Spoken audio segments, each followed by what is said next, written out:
Good morning, welcome to Bar Mills Live on this Sunday morning. It's 11:03 in Maine. This is what I have to call long john weather. If you're up here, you know why. It went down, Lenny, to 2 degrees last night. Is that what you had? No, when I woke up this morning, it was -8. You got to pay the heating bill then. It's -8 degrees at Lenny's home, and I don't know if it reached that low here. I'm not going to spend the time to look it up, but I can tell you it's long john weather for sure. Anyone up here can tell you that. I hope you all are having a great weekend. I know it's going to take a few minutes. This is kind of a buffer time of the day while folks are just figuring out that we're live streaming. And this is going to be a day very much like it was yesterday. We're going to have some giveaways and some prizes and a lot of clinics. And you guys have been loving the clinics with, of course, our own head builder, Jack Ellis. Now, we also have Frank Bernard down on Long Island, who's a terrific builder, and he works specifically more or less on O-scale buildings, although Frank is capable of doing pretty much anything. And we have on occasion a fellow named Raul Perez, who is out of California. He's been a backup builder for us, especially N-scale oriented things, because that's really his forte, that's his niche. And of course I build plenty as well. So today we're going to be reintroducing a couple of new kits that we mentioned yesterday if you weren't around. Going to be having some giveaways. We're going to change up the clinics just a little bit in and out during the course of the day, and it's just a matter of seeing what we can do with technology, because to tell you the truth, you can spend thousands and thousands of dollars on cameras, and we simply haven't been able to do that for 1-2 day broadcast. I did take a look at not YouTube, Facebook today, and I saw that we had something like 3.8 thousand views, and I don't know how they judged that, but we are very grateful for all the participation. And the big thing is the word participation. So if you have any questions, we are here live. We are here till 6 o'clock tonight Eastern time. Now you understand 11 a.m. here is only 8 a.m. in California, so we don't expect a lot of West Coast viewers until later on. So we will be reintroducing many of the things you'll see early on in the day. You will also see later on in the day. A couple things we're going to talk about today. The first thing is we have a giveaway. The giveaway is at no charge. In this case, to six of you out there. Now, first of all, before we even start this, Lenny, can you see how are we with numbers? Do we only have one person? No, we've got about 60 or so. About 60, okay. You want to wave so I know you're there? Come on, wave. 60, that's a pretty good chance of winning something. Now you understand many of our the things that we give away are not particularly inexpensive items, and they're not all really lined up at beginning modelers. So if you just want to win something to win it, that's okay. I think we all have some of that in us. But if it's not something you can really use and appreciate, sit tight. Maybe the next thing will be something you can use. It's only fair to let everybody have a chance at this. So we're going to be taking 6 responses towards this item, and what you're going to do is you're going to respond on your social media network, whatever you're using, and you're going to be used a special code.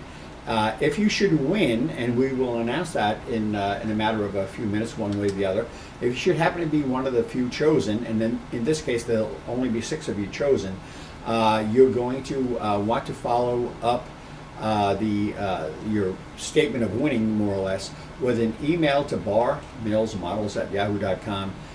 Give us your name. Now, we have your name kind of, but you have to confirm it this way. give us your name and your address, and also the item which you won. Now, if it's an item that has multiple scales, you want to be specific.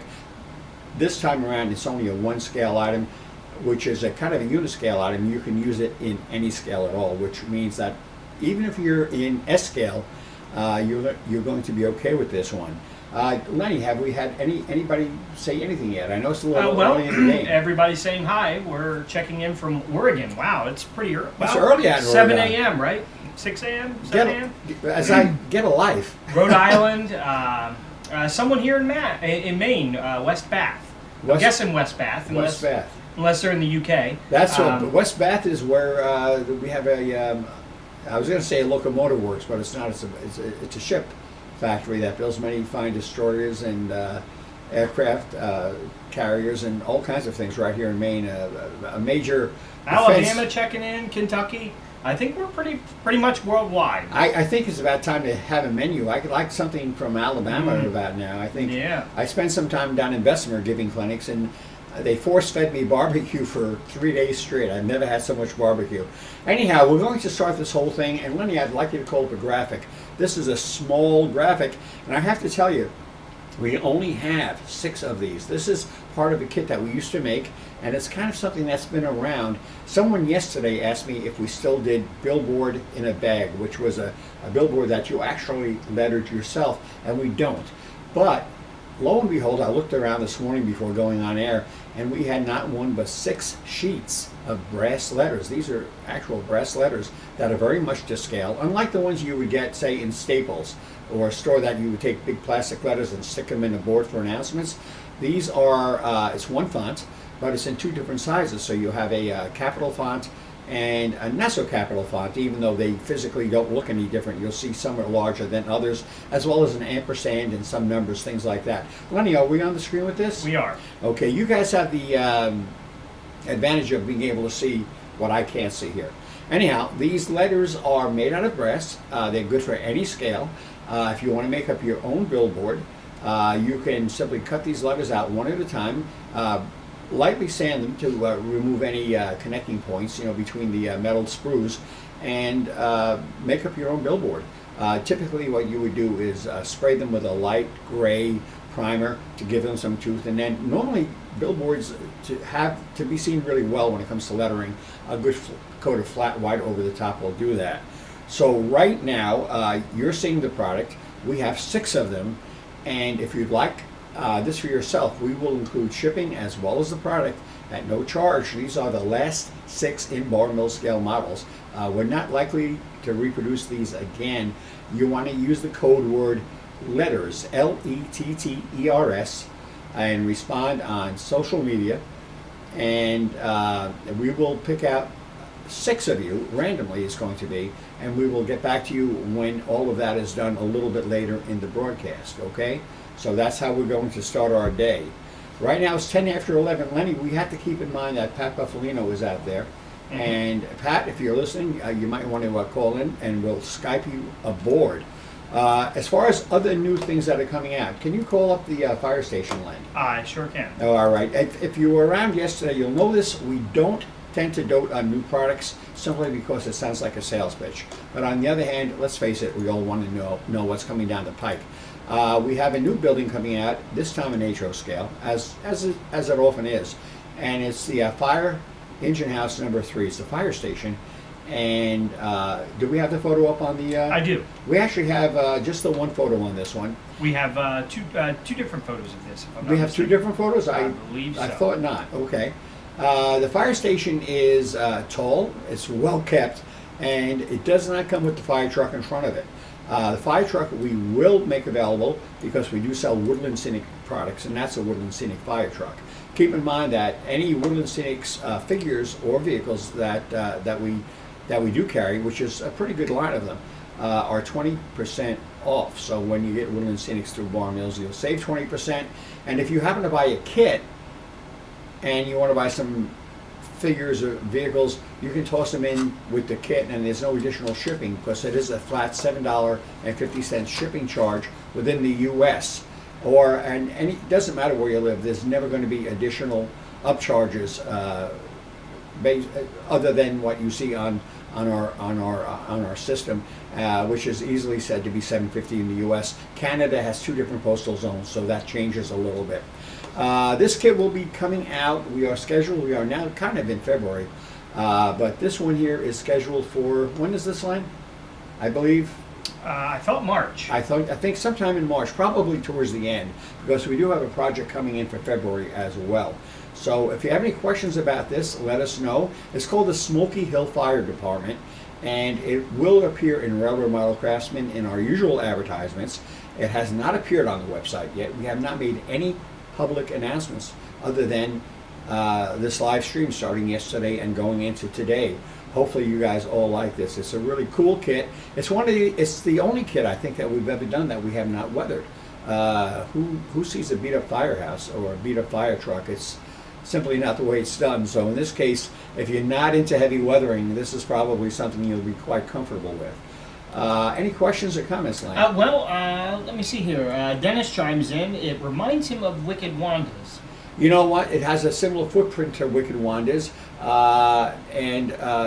you shouldn't be surprised because we based it on a backwoods theme. Of course, you're not going to see the platforms and the porches and the steps and the railings, and the windows are different, the roof is different, everything is different.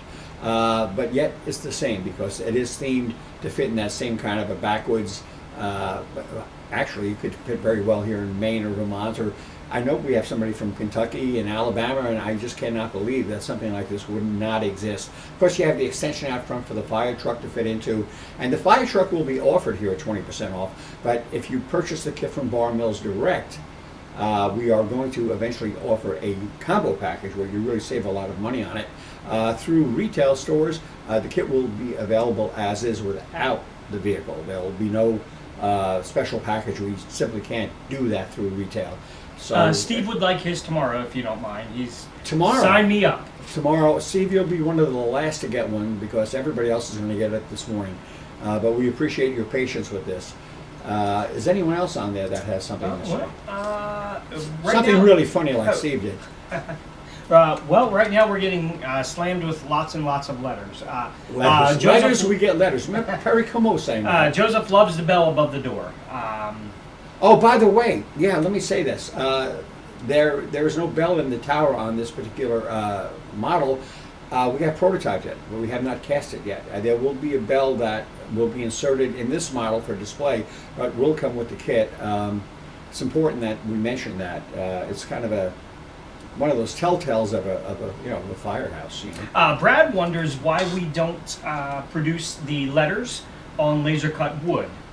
Laser cut wood, you're dealing with wood, you're dealing with grain. And grain swells and breaks apart, and we're dealing with small items here. It is possible for us to replicate the letters, but wood is never the way.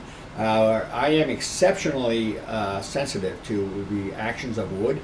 We are concerned about it warping, we're concerned about bracing it, and wood is not the answer for small things like this because it's prone to both warpage and of course breakage. And as soon as you get something wet with wood, there's no way of adding interior bracing to letters this size.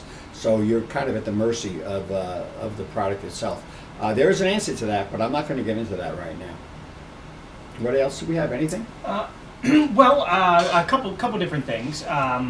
Shadow Wolf, he was around a lot yesterday. Oh, there you go, Shadow. We know you're out there. Ex-military man, I believe. Okay. He wonders how often do we post videos, audios, guides, things like that. Kind of what we're doing today. And where would be the best place to find them? Well, I have to tell you, Jack Ellis and I were talking over breakfast this morning, and we've decided, because all of this stuff is being rebroadcast on Facebook and I believe on YouTube. Correct. So yesterday was over 7 hours of video. Today will be 1 hour less. And we have access to all of these videos, and I will take them into my movie editing program. I do have a kind of a comprehensive editor that we do our work in, and I will disseminate them and pull out Jack's clinics. And each one of his clinics that you've seen between yesterday and today, although some of them today will repeat some from yesterday, we know we'll get different folks on today. We're going to put them on the Bar Mills video page, which is on the bottom part of our homepage. It's just a matter of shaking them down, doing a nice intro, a nice outro, so they look really professional. And we're going to archive these, so you don't have to actually look at me, because This is a little more PR, giving away things. It's not necessarily instructional, where Jack's things really should be archived, and they will be on the Bar Mills page. But you're going to have to give us some time on this. It's a big project. And right now, Nancy, my wife, who many of you speak to when you call here for customer service, is behind, as of this morning, by 85 emails. So meanwhile, my phone here is dinging away. As a matter of fact, let's see what we have here. Nan is on with me right now. And we have, for the brass letters, and these are brass, we have 6 winners. Okay, so if you hold on to your hats and get all excited. One is Phil Salinger. I believe Phil was around yesterday. Sue Cooley, I'm telling you, Sue, stop stalking me. I know she's laughing, but she was on a lot yesterday. Sue, we appreciate your support. Ryan Kunkel. Ron, you have your set of letters coming. Remember, none of this is going to involve any postage. We're covering everything for you on these, even if you're in Canada, you know. We have Brett Lebrecht. I see we have some familiar faces from yesterday that have not had enough punishment here. Andy McPhee, and Derek, M-A-N-K-A. Is that Manka? He must be the man of La Manca. Ta-da! Anyhow, Derek, those folks, Phil, Sue, Ryan, Brad, Andy, and Derek, make sure you write to us at barmillsmodels@yahoo.com, and we will be taking your information as far as your shipping information, and please reference the fact that this is for letters. Now, if you did not hear your name mentioned and you write to us, we know. I know you're not trying to be clever, but some people do misunderstand what's going on here, so please don't ask for something that you have not heard us, mention live on this web here. Joseph wonders, our clapboard buildings, are they laser cut or are they done with a wood saw? Yeah, wood saw. Well, it's kind of a saw, but the funny thing is, when I was growing up, you'd buy a kit and it would be printed with some kind of a pad press or something that you'd be able to see the outlines. This was very common, say, with Campbell kits, the great Leo Campbell's company.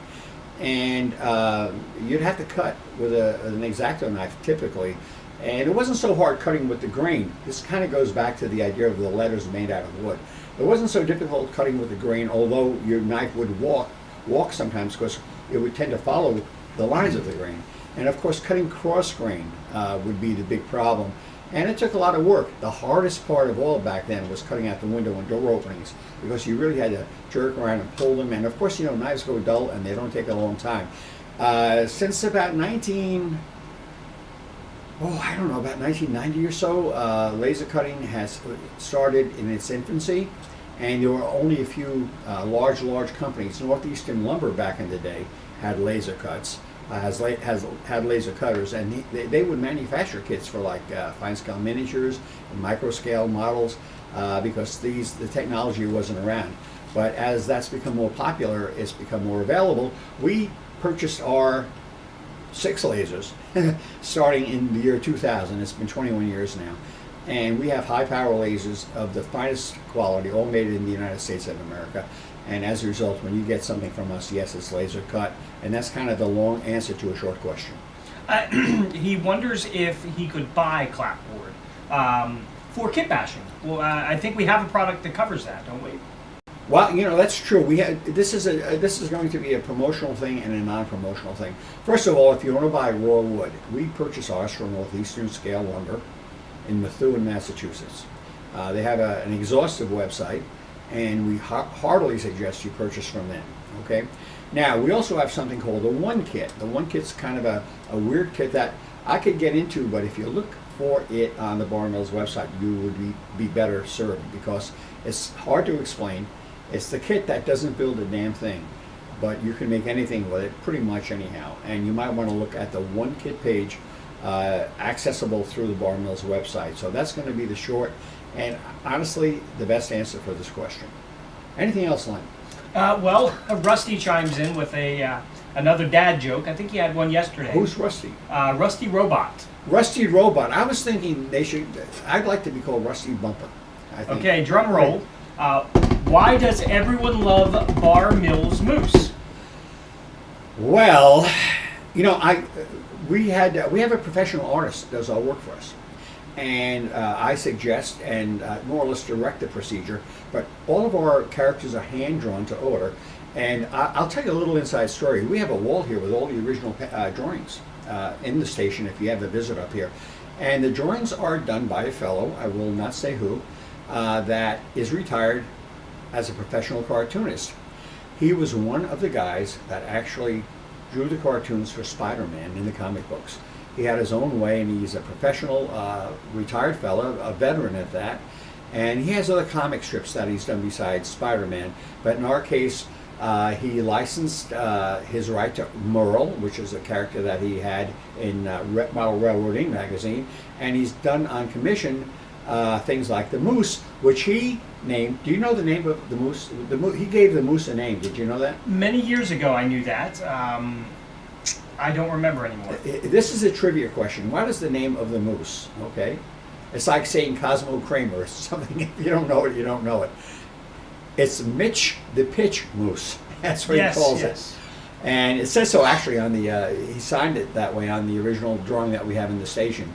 And the Moose is a play on the Daily Moose, based on the Daily News, but the Moose, honestly, treats the facts a lot more like facts. So you can always trust Mitch the Pitch Moose. Can't even say that. I think my dentures are loose. But the real reason everybody loves him is because he's amusing. Oh, God. Maybe this should be the end of this broadcast. I'm thinking. Oh, my goodness. Jim asks, do we still package kits in the upstairs room? I take it Jim must have enjoyed a shop tour one day. Not many of you realize this, and Rusty Robot, I'll get back to you. Not many of you realize this, but this building here, our station, which is based on a station that stood until about 1931, in Strong, Maine, on the Sandy River and Rangeley Lakes Railroad. Actually, when I built this, because I contracted this whole building, has 2 floors. It wasn't supposed to, but as it worked out, we have a 7-inch well pitch. The building is large enough that as long as you're not over 6 foot, 6'1", you can actually use the upstairs. You feel much like you would be in a camper. Lenny is perfectly suited for this because Lenny is under 6 foot tall, and anybody goes up there, including myself. And we have, how many tables how many work areas would you say we have up there, Len? Well, we have 1, 2, 3. There's about 10 different tables of varying lengths that we can lay out. So that would be, kits. We can roughly lay out 10 kits through 10 workstations. Let's call them workstations at a time. So it lets us, we actually make a map. We print out all the parts on a long roll of, it used to be plastic, these days it's whatever. And we actually put the pieces on the pictures, and they're full scale. And this way we can make sure that all the pieces go in the kits as they should. Now, I'm being asked here, whatever happened to the Rusty Robot joke, Lenny? I mean, I completed it for you. Did he He's say his amusing. joke? Oh, that's it. Okay. I thought that was yours. No. Okay, Rusty Robot, you're going to have us thrown off the air with jokes like that. I'm a dad, but my dad jokes aren't at that level. Oh, God, I'm telling you, this is like the Family Man. Please help. Please God help us. It's a Sunday morning. Let's all pray for Rusty Robot. We have 5 minutes left, and I want to bring up something. Do we have something to give away this hour that I mentioned to you? Do we have the deal of the day, the deal of the hour, I call it? Well, I bet we don't. I bet I forgot to talk to you about that. Right? No, we do not have a deal for this segment. Well, I'll tell you what. Pull up in the hourly giveaways, the Woodland Scenics Complete Book of Scenery. We have an incredible thing, and here again, you have to get to us by writing scenery, SCENERY, on your social media. And we have, and I don't know how much money this goes for. I haven't looked it up, and I can't tell, but I can tell you it weighs a lot. It's a really thick, beautifully bound book from Woodland Scenics, one of our favorite companies. And this is not so much about the buildings, but the scenery around the buildings. And it's called The Complete Guide to Model Scenery. Do you have that up there that you can put that up on the... Well, I do. There you go. Is it up on the screen? Will be in it will be. 2 seconds. 2, Okay, 1. we're up. Okay, anyhow, this is something that we're giving away, and you pay nothing for it. And frankly, this is going to cost us some postage to send out. What you have to do is put your name in the social media there someplace. We're not going to announce a winner on this right now because we're getting ready to take a break so Jack can come in and do some clinics. But write in, And if you're the one person chosen, because there's only one of these to be given out, if you're the one person chosen and you hear your name on air here, you want to get back to us, say that you won this, and we're going to know who you are, honestly. But we have to get your mailing address, and please mention the item that you won. One of the nice things about this is, here again, it's not scale oriented, O scale, N scale, and everything in between. So that's about where it's at with that. Right now, Todd says it's a great book. He got one for Christmas. Oh, well, there you go. And let's bring it back, get your money back, and we'll send you one if you win. Anyhow, it's from Woodland Scenics. It says the complete guide to modeler's scenery provides the tips and techniques modelers need to create realistic terrain, landscaping, and other scenic details. And very few companies do it as well, and nobody does it better. There are two well-known companies selling scenery in the country. This one is Woodland Scenics, and they've provided this as a courtesy to us. Of course, we're a big Woodland Scenics customer, and yes, we have a little pull, and this is part of it, and we're going to give it to you guys at no charge whatsoever. Right now, we're looking at the clock. It's 11:28. We have 2 minutes left. Do we have any other questions? No, but I was just thinking, if you've never seen this book before, it's a great chance to be able to get a hold of one, right? Well, that's true. If you don't win it, you don't win it. But this is not something, unfortunately, hobby shops are getting rarer. And a chance to come in and look through something. And this is, of course, is packaged and sealed, which keeps it nice and clean. But I tell you, I personally have not looked inside the book. But I know how Woodland Scenics works. The photography is generally exemplary. Did I get that right? Close enough. Close enough. And I use their products all the time. That's why we kind of got in bed with them, because we're fussy about the standards of other companies. If we deal with another company and they're not up to a bar mill standard, we don't deal with them for very long. Honestly, that's just the way it is. So if you don't have this book, if you don't win it, which you probably won't, there's only one, you might very well, regardless, want to keep it in mind, because I would heartily suggest it. All the magazine articles that we've all run across are all out there, but it'll take you a long time to look them all up, and this will tell you not only how to do it, but where to get exactly what they use, because they make it, and you'll be able to get it all in one place. Okay, so in that situation, we're going to come back to the top of next hour and talk to you and find out who won this book, and that'll be it for. Let's see, what time is it here? Is it 11:29? Jack will be here in about 5 minutes. Excuse me. I personally need a cup of coffee, and I'm sure a lot of you would like to have a cup with me, and I'd love to have it with you. But right now, I'm going to head into the house, grab a cup of coffee, and get ready for my next segment. And Lenny, Jack is coming up, and he's actually going to be working on describing the techniques we used on building the new Smoky Hill Firehouse. We actually have the model here, and he's going to describe exactly what he did to build it, because he did the prototype. So if you're interested in that kit, here's an inside look at the Smoky Hill Firehouse. So Lenny, you want to count me out? I got a 5, 4, 3, 2, 1. See you later.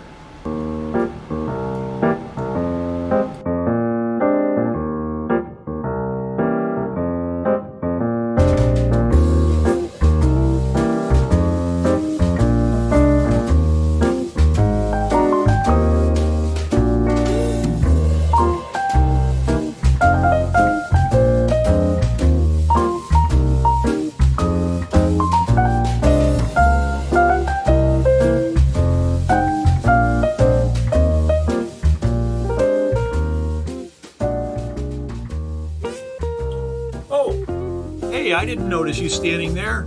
Hey everybody, this is John Sacerdoti from Bar Mills, or is it Amber's Railway Society? I think today it's both, but that's only because a shout out to Artie and Lenny at Bar Mills is well deserved.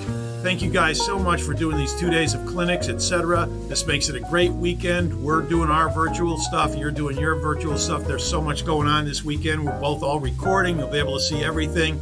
So a real nice shout out, and Art, thanks very much for doing this. It's been a pleasure, and we'll see everybody back in person at 2022's show, which is the 29th and the 30th of January. So hang in there, guys, and I need to go back to work on my Berlin Banger in Maine. Take care.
back to this Sunday morning edition. We had a pretty good night's sleep. I hope you guys did too. I'm going to start off this morning with our new release. Probably within a month or so, we'll probably have it out and where you guys can purchase it. It's called the Fire Station at Smoky Hill Firehouse. It's a nice little kit. It's not too hard. The windows take a little bit of. You have to sit down and put them together. There's a bunch of little pieces, but take your time with them and make sure they stick together really well. They add a lot to the model. Somebody had a question about the flagpole yesterday. Basically, all the flagpole is a dowel of wood, and what you do is chuck it in an electric drill. It can be a battery-operated drill, and if you fold over a piece of 150 sandpaper, you can put it around the pole, and you move it back up and down the pole, and you're going to taper that pole right down to where you think you like it looks good. And then what I did actually is I took a piece of, it's called lamp wire. That's a multi-strand wire, and you can pull one piece of the strand out. It's a very thin piece of wire. You can find this, it's that brown cord you see on the lamps. If you have an old lamp, cut a piece off and put it in your kit, because it makes great ropes and wires, and it's a good scale for HO. So I just cut a piece, folded it in half, glued it to the top of the pole, then I glued the flag to the wire, and I brought it down to the bottom, and it looks really good because it looks like it's on a rope and it's not just stuck to the pole. Somebody asked how many stars on the flag. Well, the flag, the one that we have, is actually like waving, so you can't tell how many stars there are. You can't tell whether there's 50 or 48. So you'd be all right with that anyway. So I don't think that 48 or 50 stars is anybody's gonna find that out. And I threw in some flowers at the bottom, and just to make the scene. Letty says I want to speak up a little bit, I guess. So we'll speak up. I guess maybe I'm losing my voice. The other one was that Jim Mooney, our engineer, wanted me to kind of go over how we did the roof, so you people can understand how to put it together. I think I did a little bit of it yesterday, but I'm going to go over it again. What we're talking about is, I think you can see it here. You can see that it's a standing seam roof.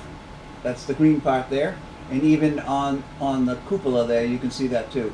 So I'm going to kind of show you how we we're going to put that roof together. What you're going to get in the directions, you're going to get a couple pieces that you'll have to cut out, which are not very difficult. One will be the full roof, and that will be the main one, and that's your full roof. So that's what they might call the first layer. The second layer would be the top section of your seamed roofing. In other words, we have roofing that wouldn't fit all the way from top to bottom, so we need to put two pieces in that overlap each other. That gives it a little more interest in the roof instead of just one straight line. So you'll have that cut out, and there's a kind of little jagged on the bottom. I didn't like to make them all straight because this has more interest. So you're going to take this one. So you're going to take the base one, and you're going to glue that to the cardboard roof. Then you're going to take the overlay, and you're going to lay it on top, put some glue on the back, and you can use plain old yellow or white glue on the back, and you're going to actually glue one, line up your lines, and glue it so it's right over the other one. And that gives you that break. This is the top piece. The bottom piece would be like underneath, overlapping. And the other thing I did was you'll take the third top piece, which is a little piece, and we're going to run that right across the top, and we're going to glue that in. And I'll show you what that looks like on the model. If you look right here in the model, you can see that across the top, right there, we've put a piece in. And then when we put it together, I'll tell you how we finished off the very top. Now, not to interrupt, but I have a question. Now, what would you suggest to use there? I mean, say I don't have a small dowel or a small piece of wire. I mean, can I use a small piece of strip wood, something like that? Yeah, anything you're talking about the flagpole? But for that, and then the top seam there. Oh, I'll go with that. I'll Okay. go with that. When I get to that, I'll tell you what I used and what you guys can use and what you can substitute if you really want. Let me go through it in order. That way, it's much easier. So what you're going to end up with, it's going to kind of look like that. I just kind of black it out. It's hard to see it. So when you get the kit, it's going to have all these little ribs cut out of laser board. They're going to be little strips, and they actually have pressure sensitive on the back. So all you have to do is cut them to length. You're going to cut a bottom one and a top one. You don't want to do it as one, because it would have been one laying over the other. So you fit the top one right up against that top brace, that top piece, and then stop it right at the break, and then you're going to put the one below it in and stop it at the bottom. Press them right in. They'll press right in. Once they're in, they'll be in place. The paint's going to help you hold them in also, and the glue will hold it in. And then you can just paint it the color you want. We chose green because we like the red firehouse. Firehouses, I think, would probably be red, and the green kind of accented it. This one happens to be a vineyard green. This is plaid vineyard green. I think it's a great color. It's not too bright. It's very, I guess it's like in the woods color. The other thing I'll do as I go along, and if you could look, I went back and along the edges, you can see where I did some ink and alcohol just to highlight the cracks, and then down along the standing seams. And that gives them all, so they kind of stand out a little bit. So it's all not one basic color. It has a little bit of variances. And then when you put your two roofs together, like, oh, excuse me, when they come together like this, you're going to have a little notch in the top. If you don't have anything, I buy some floral wire. You can buy floral wire. It's extremely cheap. It's already painted. It's green, but that means when you go to paint it, paint's going to stick. Floral wire you can get in different sizes. I would buy a thing of the smaller wire and a thing of the bigger wire. So you have them on hand. I think they're $1 a piece and not a lot of money. Michaels, anyone that sells floral stuff will have it. If you don't have that, you can use a piece of square stock also and put it with it on the triangle. In other words, you're going to put it so it makes a not a trapezoid, but your square, one of the points sticks up, or one of the corners sticks up, and the other stick down, and it gives you kind of a bump up in the middle. And on this one, we did it with the floral wire, and I'll get it in there so you can see it. The easiest way to see it sometimes is this way. So you can see where it just ran across the top, and then it gives you that, looks like it's a piece of metal that they use bent over the top with a round top and would shed the water in the snow. And if you're doing the very top of the cupola, you can see that we've done it kind of the same way. That's all one piece. This is a cardboard piece. What I suggest is it comes together, but it's all cut, not cut, but it's serrated so you can fold it. But what you want to do is cut it a little bit more, maybe 2 more swipes with a knife. Don't cut through, so it folds much easier around, and you're going to form it right around the base of the piece that's on the bottom, and that holds it right in place, and it goes together pretty well. And then when I'm done, I'm going to take some of those same ribs, and I'm going to, because that fold opens up when you fold it, because it's on the outside, it'll give you a chance to fit those right in that little slot, and that gives you the ribs that are up on the very top. And you can put a weather vane on that if you feel like you want to do something like that. There's a bunch of ways you can do things like that. I mean, the fun way you can put on that really kind of cool I've seen is you take a pin, you put the pin in, you get a glass bead, you slide the glass bead down the pin about halfway. You can find really small ones, and you got a lightning rod on the very top. It kind of looks kind of cool. That's very, very simple to do. Other than that, in the building, I don't think there's anything that's very difficult. When we were talking about the coloring of the tar paper on the back roof, you can see that we use the tar paper there. We use the same techniques there, and along the same here is the covered stairway. Remember, it would go this way, overlap this way on these two sections, and it would overlap this way on the vertical sections. Remember, the water's got to run over the lap, not across the lap. So that's all I have to remember when you're doing it, because it tips this way too. So you got to kind of be careful there.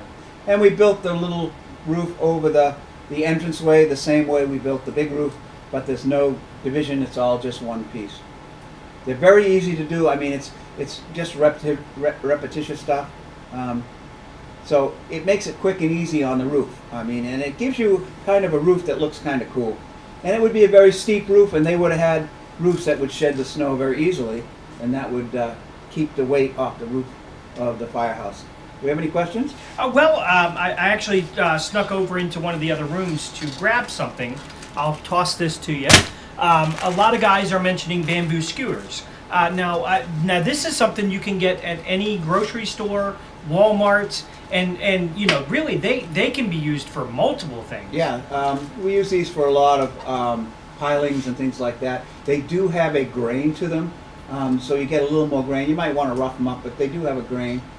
You have to stain them more than once. They don't take stain quite like wood does, but they do stain, so you need to stain them a little bit more.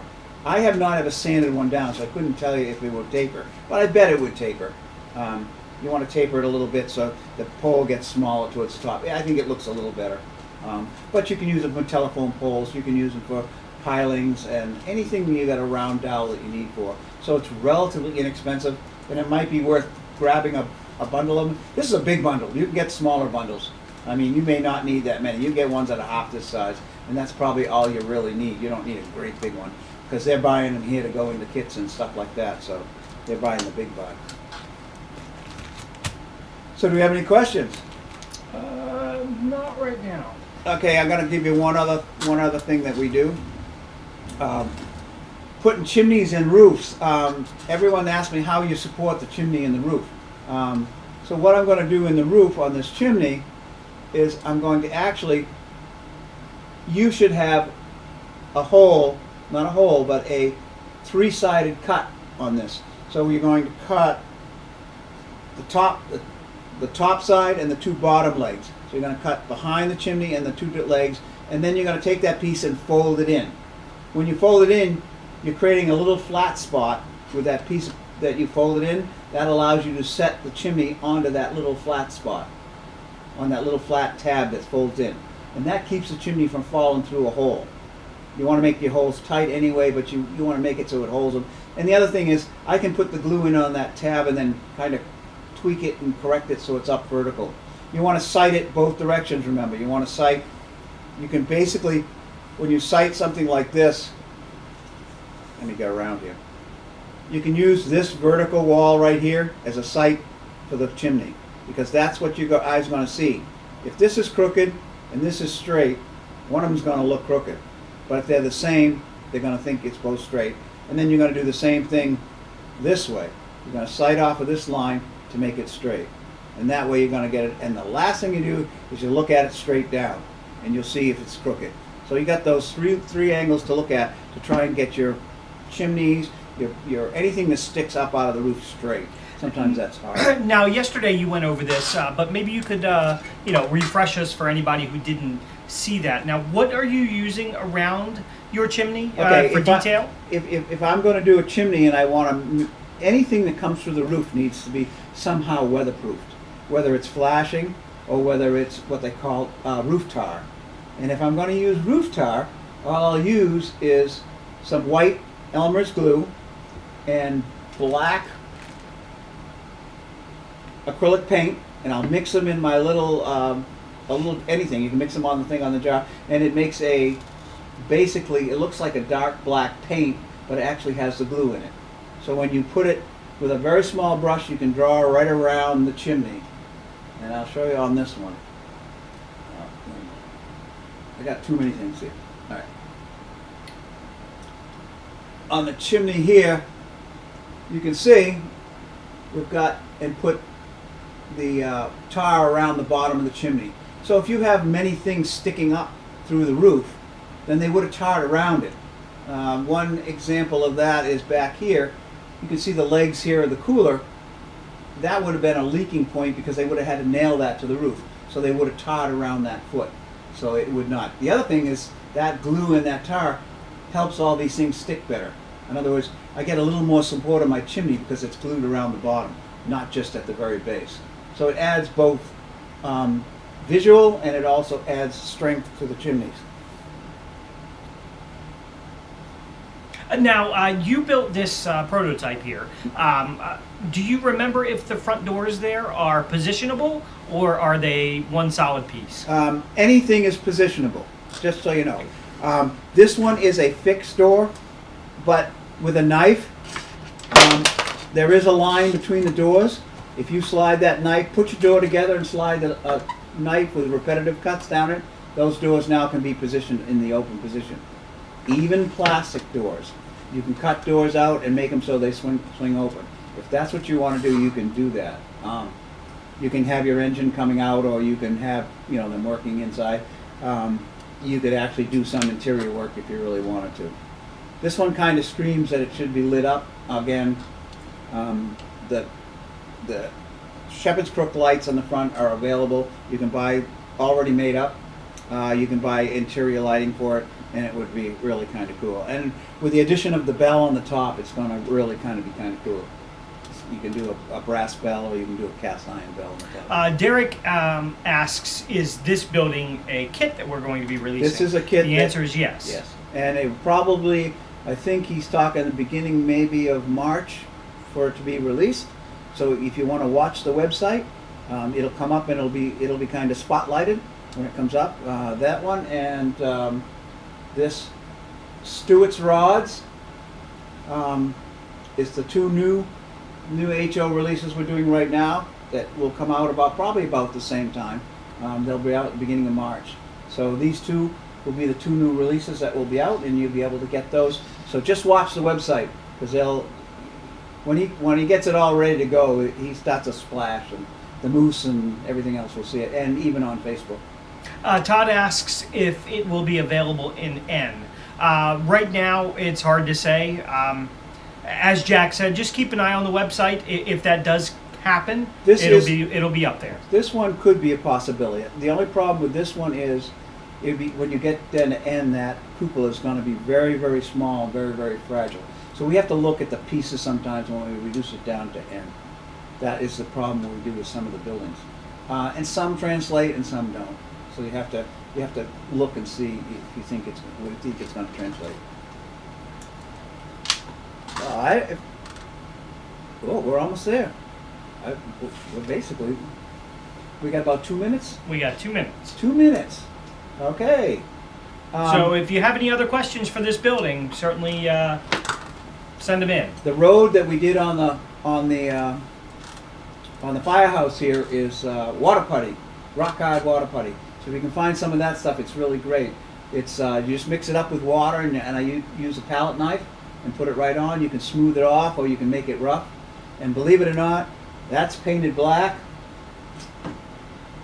And excuse me, the dirt here is its natural color. So you can make dirt roads with it, or you can make paved roads. Very simple. So rock hard is another thing that we put in our kind of book to make things out. I think that's it. I think we should be pretty darn close. About another minute. Another. You wouldn't happen to have a ruler there. Someone is asking the footprint of that structure. A ruler. I'm a ruler, but we're looking for. Oh no. Ah. We're looking for something. Oh, wait a minute. I can give you. No. All I have is a scale. Wait, no. Well, I think we know it's HO scale, right? Yeah. Oh no, I got a ruler. Now I have to put my somebody commented did he have 2 pairs of glasses on the other day? These are my magnifiers, folks. I have to put the second ones on to read really small. So I would guess I'm going to give you total width from front to back, and I would say it's just about 4.5 inches front to back. That's with the bump outs, and just about 3 inches with the covered stairway. So we got 4.5 by 3. We've got one quick question to close out the segment. What was the color red you used on the main building? Barn red. Put it in some palette thing, and put a little bit of water in it, so you get it to work into the grain, and it doesn't look like it's solid paint. It'll give you some wood showing through, and and then one layer of ink and alcohol over the top, and that's how I did it. All right, and we'll have you back here in about 35 minutes. Yep, and I think we're going to do, I think I'm going to save signs because he's got something he wants to do with it. So actually, I don't know what I'm going to do the next time. It'll have to be a surprise. Well, we'll see you in about 35 minutes.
Hey, already back here again at the so-called anchor desk here.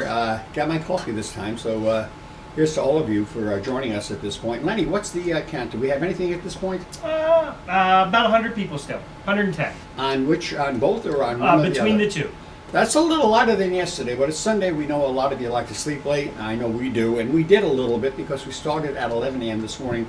So if you think you lost a lot of time, you really didn't lose that much. We are going to 6 p.m. Eastern Standard Time. So anybody out in the Midwest, and we've had a lot of people come in from what, Arkansas, Alabama, Tennessee, Kentucky, and so on, right, Len? Yes, we're pretty much all over. Oregon, Florida, pretty much every square corner of the country. I do have to mention, I want to get something out of the way right away. Jim Mooney has been going crazy. Diamond Jim is our engineer. If you see those wonderful drawings, and I don't know if drawings is even the right word, they're architectural drawings, elevations we refer to them as in a lot of ways. He was saying that Jack's clinic on the upcoming fire station, the Smoky Hill Fire Department station, was while it was well done, there were a couple of small errors. You understand that could be very well be the case. Jim would know because he was so integrated with the design work. But the thing of it is, Jack, when we do a prototype, we do have a certain amount of flexibility. Because if we do something, but we'd like to see something maybe a little different, we take the time to do that. And so he doesn't necessarily hang into drawings all the time when he does these things. Anyhow, Jim is making sure that you understand that when you get the instructions, they may vary just a little bit from the original prototype, simply because of production standards. And because sometimes you just come up with new ideas. So hopefully Jim Mooney is sitting down and calming down, Jim. And that's a big deal. Before we get too far ahead, just a quick housekeeping note. Could you go over the shipping code from yesterday? Well, the shipping code is, yes, I should do this. It should be more about selling, I guess, but we're kind of about sharing here. Yes, we are losing a boatload of money by not being in Springfield, but this gives us an opportunity to reach out to so many people that we wouldn't have met. I hate to say it's almost worth it, but it really is. Do we want to lose thousands of dollars, or do we want to be the nice guys that we'd like to think we are? And I got to tell you, it's kind of nice to do this. We are giving a $7.50 discount on orders on the internet, but the order has to meet or exceed $50. The reason we came up with $7.50, and it doesn't matter where you live, it's $7.50, is because if you happen to live within the United States, shipping charges from Bar Mills are a flat rate $7.50. So by using the code of $7.50, effectively you have eliminated the shipping charges.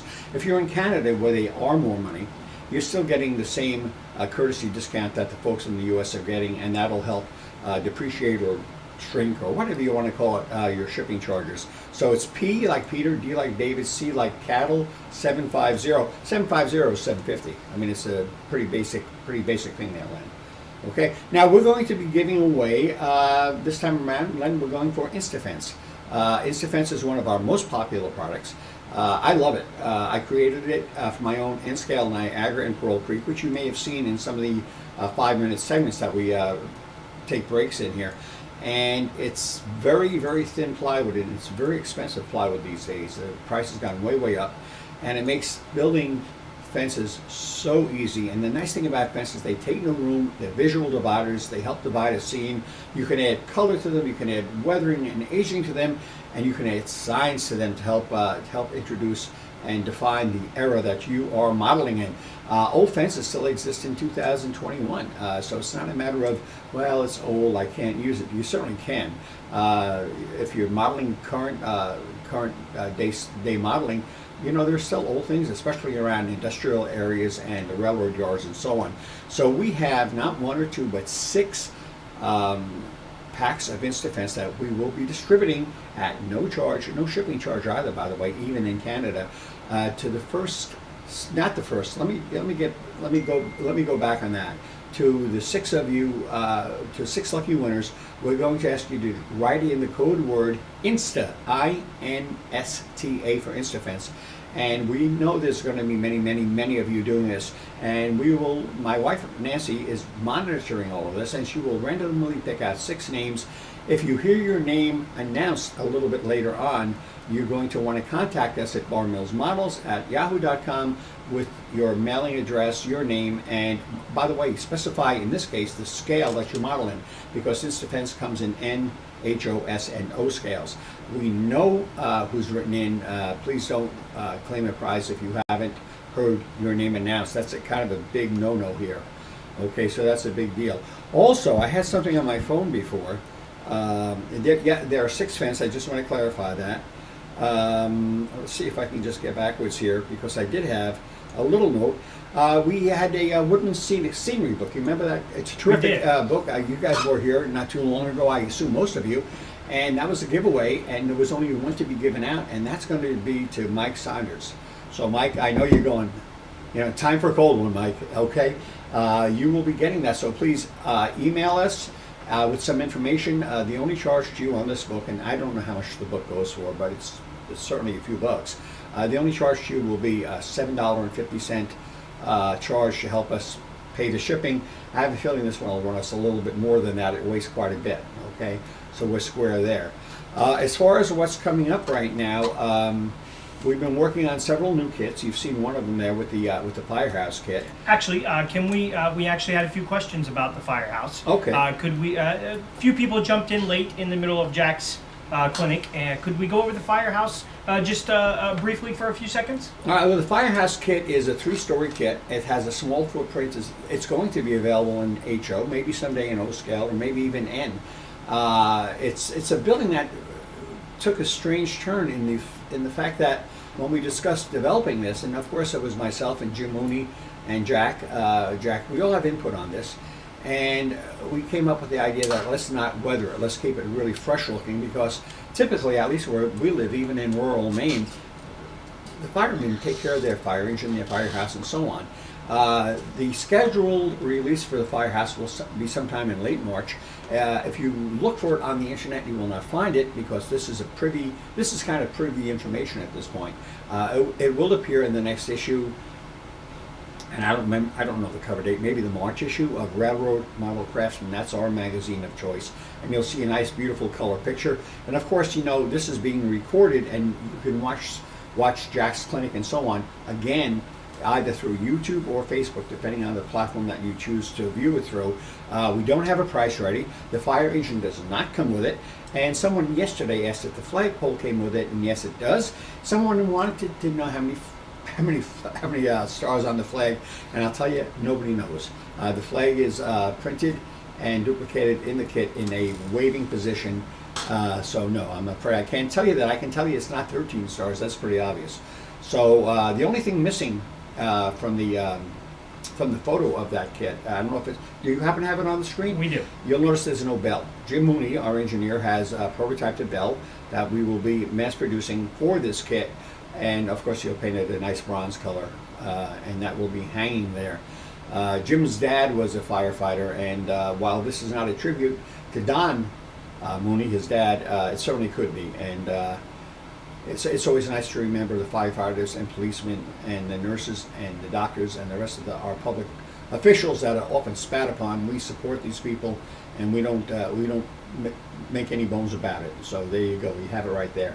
Any other questions, Lenny? Lenny is thinking. Right now we're being slammed with fence. Yeah, we do that. Yeah.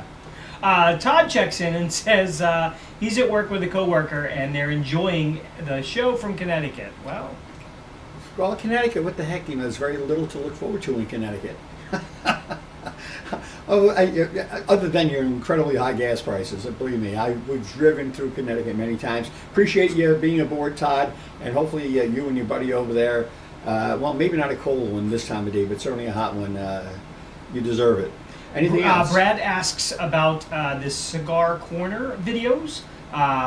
They can be found on the website, correct? Only one. I've actually done 3 of them, but we've had unknown problems with the internet. We spent recently $900 upgrading our service, and we are having trouble uploading to our own website. And we have 2 other videos ready. The one that is up there right now is on the Matthias Plywood Company, and I have 2 others shot. One will be about the center portion of buildings with the AAA small building in the front and the background buildings, and then the third one as well. And we have to get those up. We really do. By the way, I have to. You remind me, Lenny. Today is the last day to order Cigar Corner. So if you don't have it yet, or if you haven't ordered it up until midnight tonight, you're going to be able to order it. At that point, we are going to take a look at the orders, do some numbers, and then those people will get it, and that will be the end of the run. I mean, we've gotten such great reviews on it. You really, if you're not sure about Cigar Corner, give it a look.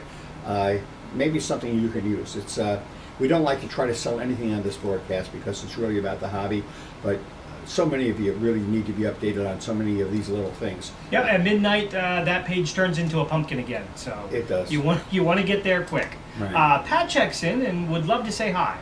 Was Pat going to be with us live? He would love to be. Is he on now? I tell you what, let's pull him up now. We have a friend, Pat Buffalino from Long Island, New York. He joined us yesterday for a little while, and we have a few minutes here.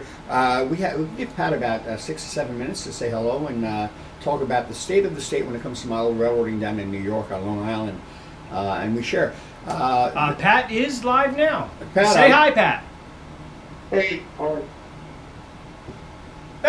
He's a wealth of information. Hey, Pat, you're such a linguist. How are you doing this morning, sir? hey guys. How are you doing this morning, Pat? It sounds to me like we have a delay going on.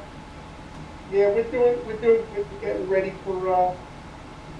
We're doing very good. Getting ready for a bit of a snowstorm here.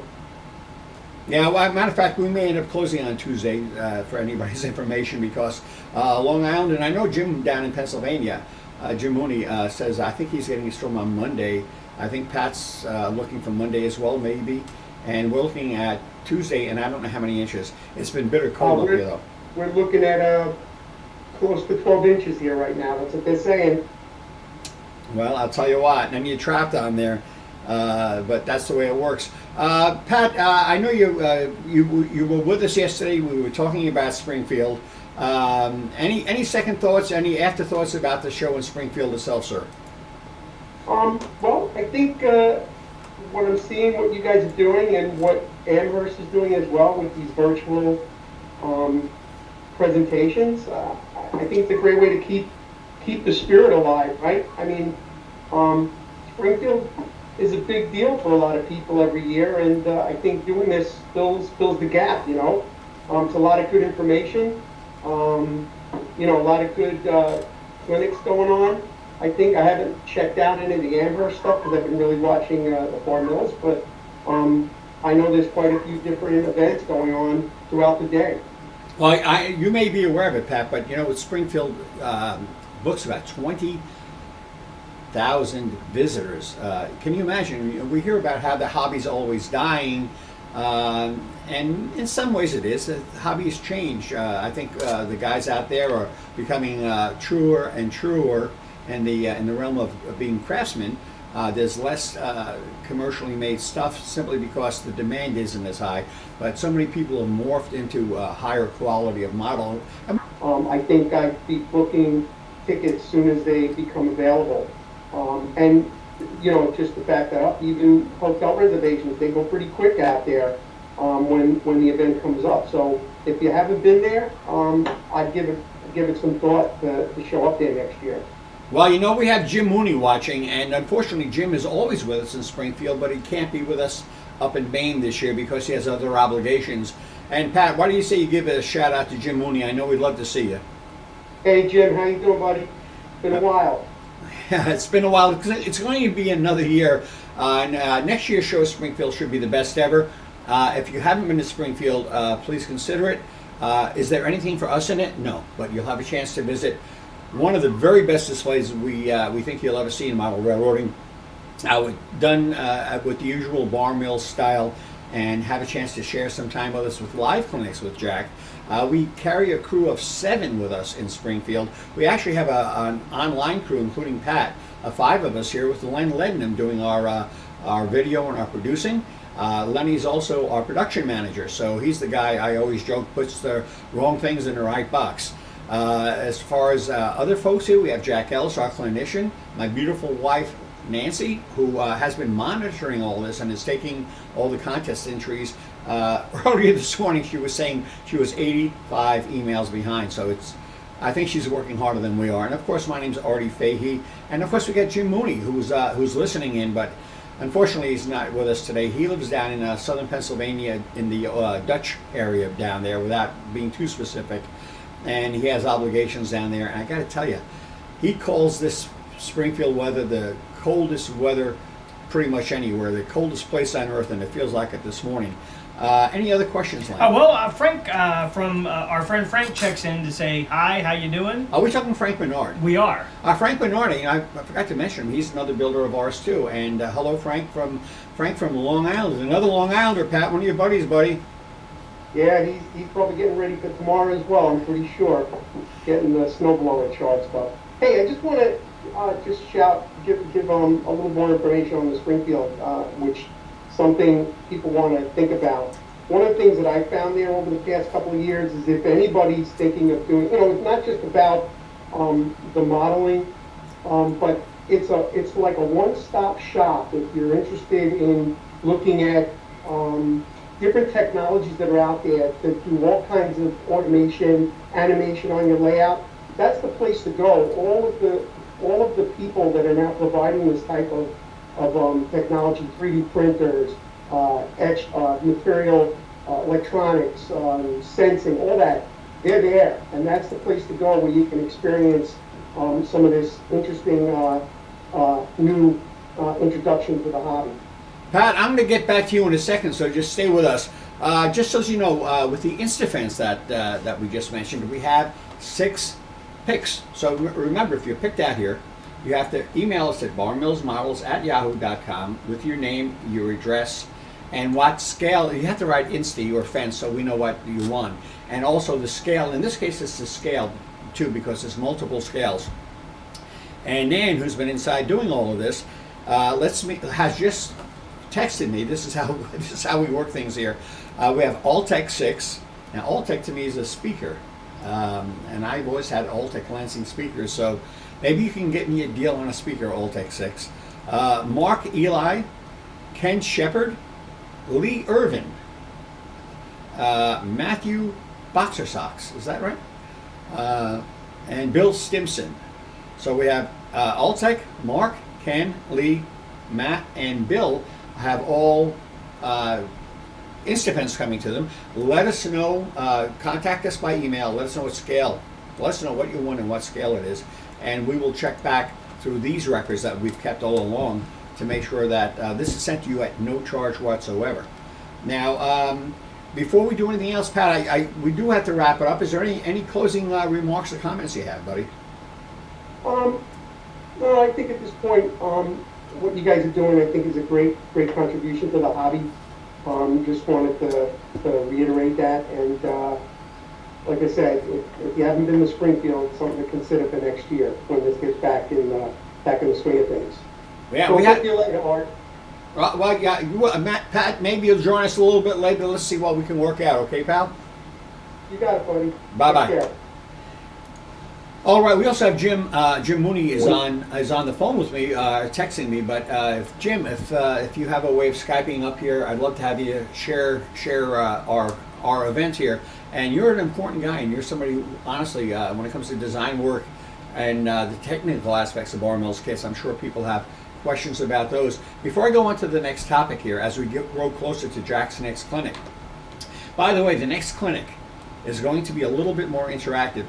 Think ahead. Think of one thing that you'd like help with. Think of a topic, whether it's shingles or paint or whatever it is.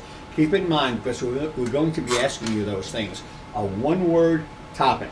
Don't get involved. One word, okay? Lenny, is there anyone else right now that has any questions, comments? Rusty checks in. Rusty bumpers. Rusty robot. Rusty. I could come up with a lot of Rusties. An idea. Once a year, Bar Mills produces a kit based on a customer-submitted design that's voted for and approved by us. No way.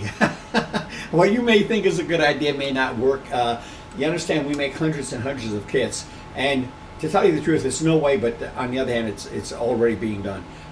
We have active modelers that are really higher echelon guys, as well as kind of guys that are just starting that will come up with little ideas, and they may say, come up with this idea, and we'll look and it's kind of mundane, and yet we'll be able to work it into something more. And in effect, we're actually just kind of reinventing their wheel, which is something we're capable of here. We have 6 lasers on hand. We have a full design crew and full production capability, and we work very hard. As a matter of fact, I'd like to take Tuesday off if it snows. Maybe I shouldn't say that, but the fact of it is what the fact of it is. Now, Lenny, what's coming up next, buddy? We actually have a gentleman, Dave. Well, I got my coffee right here, guys. Yep. I'm sorry about that. Dave I should move it. checks in and asks if you could talk about the sidewalk. So I grabbed a kit there that actually has sidewalk on We're it. talking about sidewalks in the snap. Correct. He's at a point in his layout where he would like to use some, and he was just wondering if you could, maybe talk about the sidewalk a little bit. Is that close enough? Or are we good? Yep, that works. Okay, now you see my hand shaking because I'm old here. Oh, we just had an earthquake. Did I screw up the video? No, you're perfectly fine. All right, sidewalks in the snap is.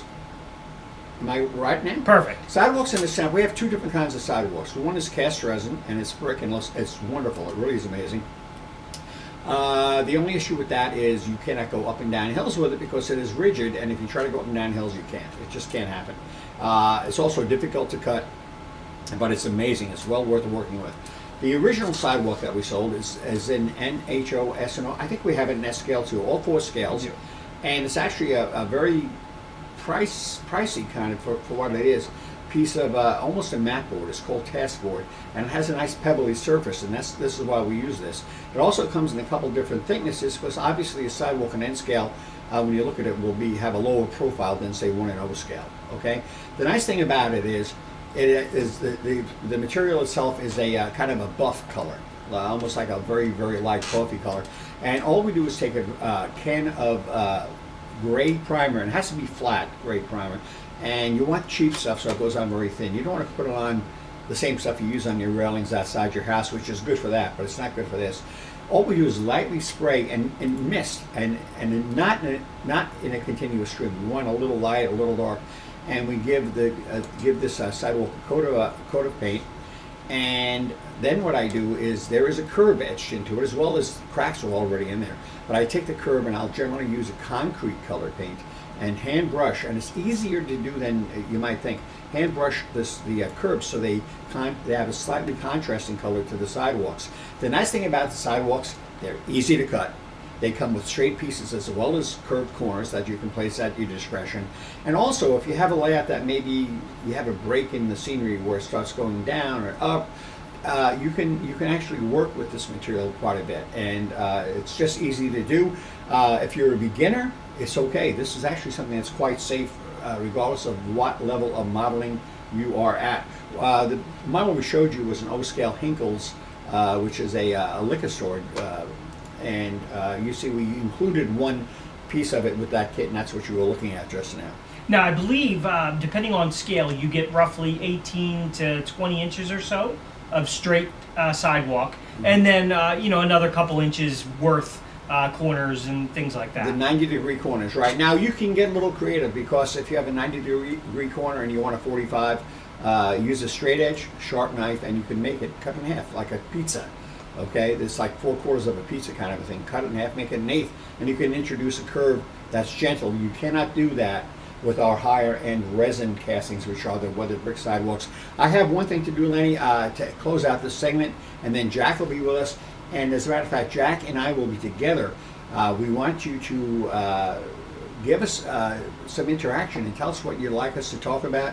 Jack and I each have different approaches, as does Jim, by the way, and we will be able to actually point and counterpoint. His approach may not be mine, and certainly the other way around. Jack is a fantastic builder, but we all have our own way. Now, Lenny, do we have a photo of a certain kit up on the screen? We're looking for the Old Man Hearts kit. If you can do that, we're going to be giving. Now, we gave one of these away yesterday. It's not a cheap kit. It's an HO scale, and we're going to be giving another one away today. When I say giving another one away, I have to rephrase that to say a deep discount. because we're going to ask you to help us with the shipping of $7.50 within the U.S. We cannot make accommodation for this outside the U.S. because we don't know how much shipping is to all parts of Canada or something. It gets very difficult. Sorry, guys. But at any rate, we're going to be taking submissions with a key code or code key, whatever you'd like to call it. But we'd like to get the picture up on the screen. Lenny, how are we? We are live. We are live. So this is Old Man Hearts. It's a Craftsman kit. We no longer make it, but we kept a couple around. It's one of our favorite older kits, but it's not, you might call it collectible. But if you're a craftsman, it's great because it is advanced. If you're not a craftsman, maybe you should save it for the guys that are craftsmen, and you'll love it. There's a lot to it with weathering and technique, and it's a very convertible kind of a building. We built it as the back of the tracks kind of a structure. Of course, that there are other options if you want to build this. Let me say this. Old Man Hearts. Yesterday we used a certain code, which I'm not going to repeat today. Okay. What should we call it today, Ellen? I don't want to confuse it with yesterday's entries.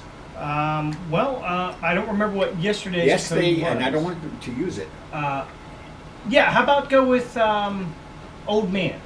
Oh, no, excuse me. How about just Hearts? Just Hearts. How about Hearts? H-A-R-T-S, named after Jim Hart, a good friend of ours down in Westchester, Pennsylvania.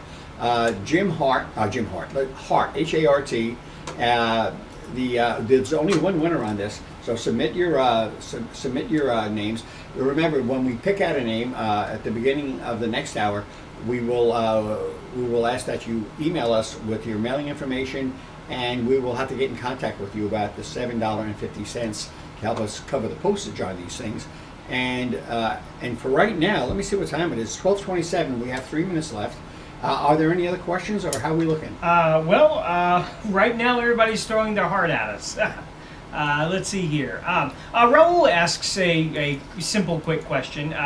Maybe you could give your opinion. I always have one. Paint before or after primary assembly? Oh, well, it depends. I like to paint the windows before and the doors before, because those are sub-assemblies in themselves. That makes sense. You don't want to paint them once they're into the building. Some buildings, a lot of it will depend upon the corner posts of the building. If you're modeling a building that you're going to keep the corner posts the same as the carcass of the building, you can actually paint it later on, but a lot of times you want contrasting corner posts, in which case you should brace the walls, number one. If it's clapboard, which has horizontal grain, you want vertical grain in the back, and your bracing goes this way. If you're running clapboard, which goes this way, and the grain is going this way, you want the bracing going the other direction. The big thing is to eliminate any warping, and believe me, it's not hard to eliminate warping, but it's very hard if you don't put interior bracing into it. Jim, our engineer, is very, very fussy about that. Most of our kits have bracing diagrams, and you want to pay attention to those very carefully. So if you're using the same color corner posts as a body shell, you can actually assemble it after bracing and give it a light coat of spray and then apply color to it. The only thing is, if you plan on doing a lot of weathering like nail holes and lifted boards, often that's easier to do when the walls are laying flat in front of you, and that would be done typically before assembling let's say it's a 4-wall structure, before assembling the 4 walls.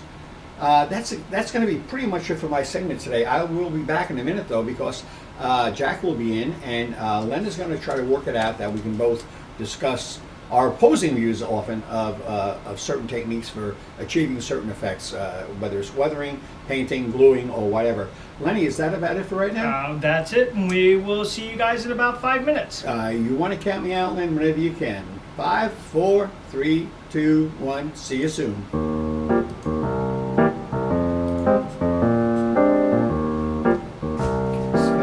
I think that was pretty smooth. Yep. Now I've got to figure out how to get Jack.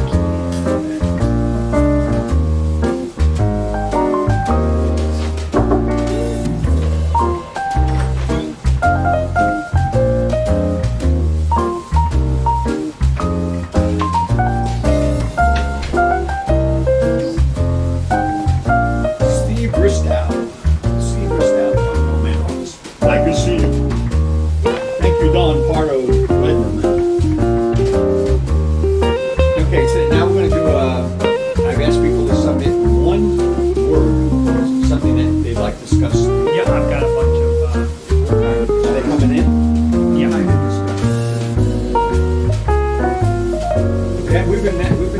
that, as a matter of fact. What's that? Okay.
Oh, we're back. We're back here with clinics. This one's going to be a little different. This is going to be driven by you guys out there by texting in or letting us know what topic that you're looking at that you'd like to solve a problem or get some more information on. So I guess we'll start. I guess it's going to be face the nation or face to face, because we're going to give some views from myself, and then Art's going to give some views, and we'll see if we come together or we have just different ways of doing things.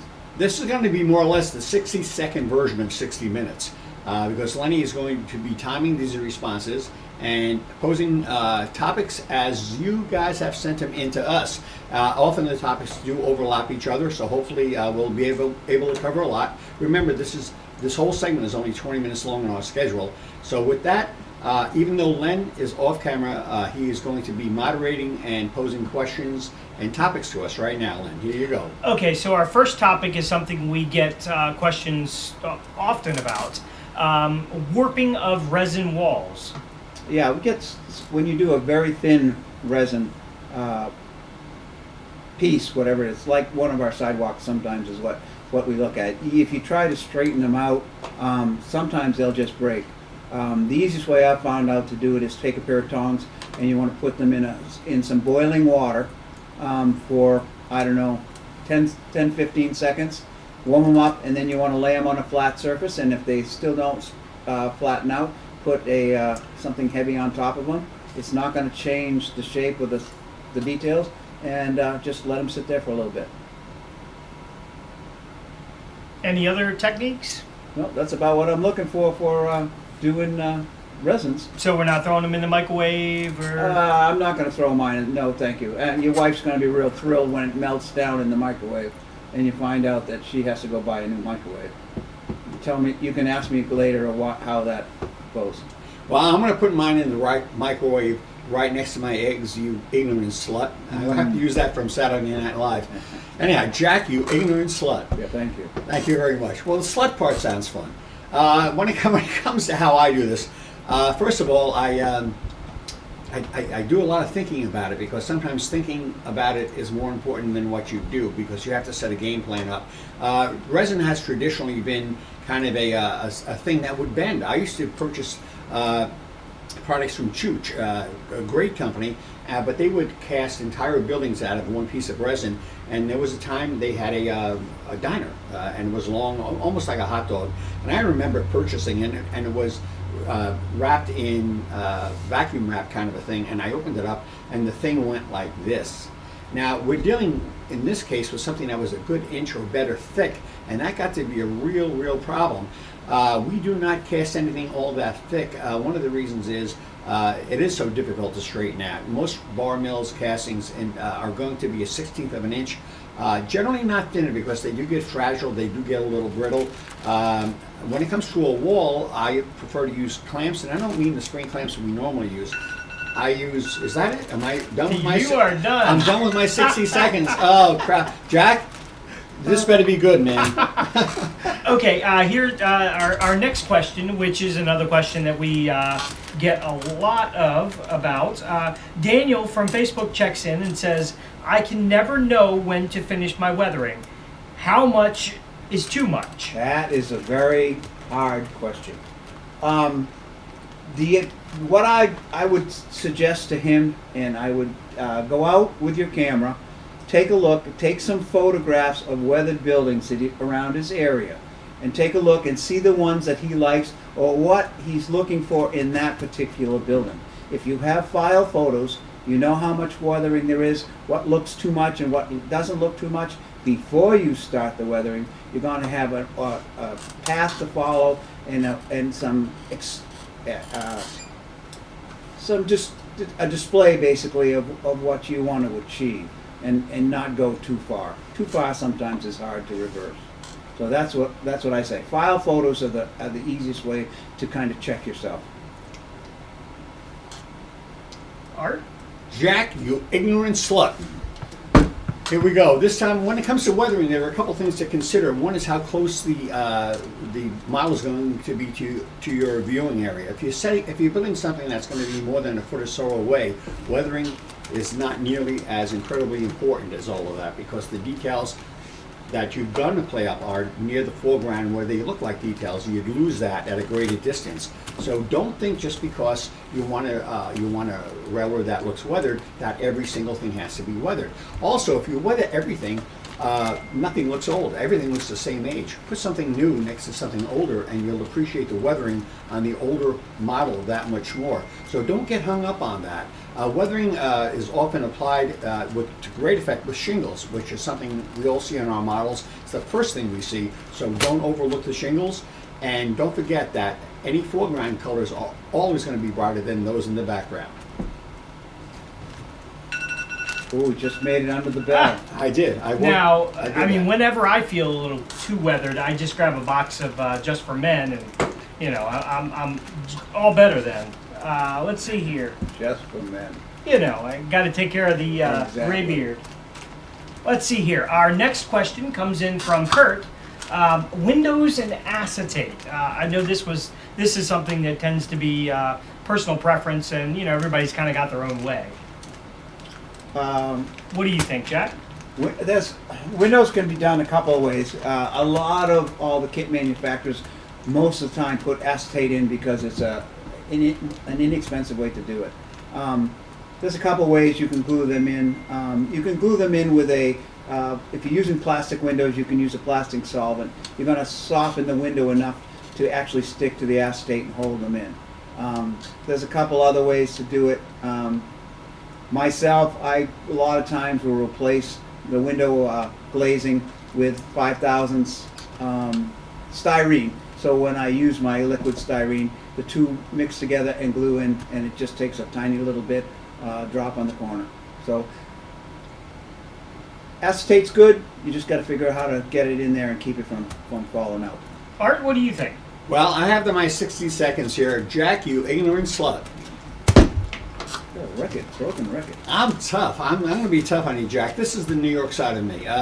Basically, while we're looking at with the windows, Jack was talking about doing the acetate within the plastic window end of things. And let me tell you, nobody does it better than Jack. He actually uses a couple little special tools with suction cups and so on. In 60 seconds, it's hard to get into all of that. I like kind of the laser cut windows to some extent because when we laser cut them, we laminate them with something that you peel off and you have a sticky surface in the back. And I don't prefer the windows, the acetate part of them that's already pre-laser cut. I prefer to put the sticky side down on the acetate when you're dealing with a wooden window, and then carefully use cuticle scissors, which is something we gave away recently, to carefully cut around each window and to make sure that the window acetate is exactly the same size as the window, or my 60 seconds is up. Otherwise, it won't fit in the window opening, Jack. Why don't you tell them how you cheat? What are you talking about? What's your problem? About putting the acetate across the whole window and gluing it to the wall. I don't air your dirty laundry, Jack. Do you really want to go this direction? Yep, that's it. Well, I do. I cheat because I don't think I have to do every model as a contest model. Oh, okay. Unlike yourself, you prima donna because of the kind of work you do. That's it. What's our next question, Len? Our next question is, this is a pretty good question. In your personal opinion, what scale has a better advantage over another? Now, I mean, that could be multiple different things: availability of products, size of room. For you, what is your perfect scale? Well, that's one of the other criteria is kind of what you came into the hobby as. Sometimes tells sometimes what scale you're in. Scales have a lot of benefit for each one. If you're an end scaler and you like to run trains, now you're going to get more track. You can do some good scenery in it. You lose a little bit of the detail, but you get more track, you get more operation. If you go to HO, you get a little bigger, you get less track, you can do just as much scenery, you get more detail. You got a very large percentage of manufactured products in HOs because it's basically a primary scale. S scale is a scale for people that like to scratch build. Unfortunately, it's buildings, rolling stock, and things like that. You need to scratch build those, so that's one. If you like to scratch build, it's a great size. It's not too big, it's not too small, you get enough track. When you go to O scale, now you're in the big scale. Lots of detail, less track if you're indoors, and then actually the number of product being available is growing and growing with O scale. The other problem is, as you get older, your eyesight goes, and as it gets bigger and bigger, it's easier to work on. So that's my personal opinion on all those scales. Arch, your thought? Well, first of all, going back to the last question, Jack is right about I do cheat when I don't always put every piece of glass in every window, and he knows that. We talk about this. Oftentimes I'll cut a larger piece of acetate and I will straddle more than one window opening, which is what he was talking about. Now, Jack does techniques and is a much finer scale modeler than I am. He'll spend time doing window shades and things like that, which I would think are best addressed one window at a time as opposed to my mass covering of all windows at once. You can do it mass too, but it's just different, that's all. So there are options there, just so as we understand each other. As far as modeling scales, I am probably the most the most exposed to, not the most experienced, so certainly not the best at, but I tend to build in NHO, S and O. Jack enjoys HO more than anything. He very rarely, have you ever built an O-scale kit for us, Jack? No.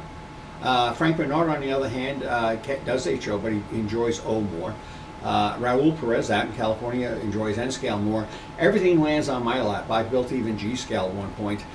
So if there's a benefit to one over the other, I don't know what it is. I think maybe if you're dealing with N-scale or even HO, any of the smaller scales, when it comes to really fine details like window glazing and that kind of a thing, you can get away with more in the larger scales because you have more room for error.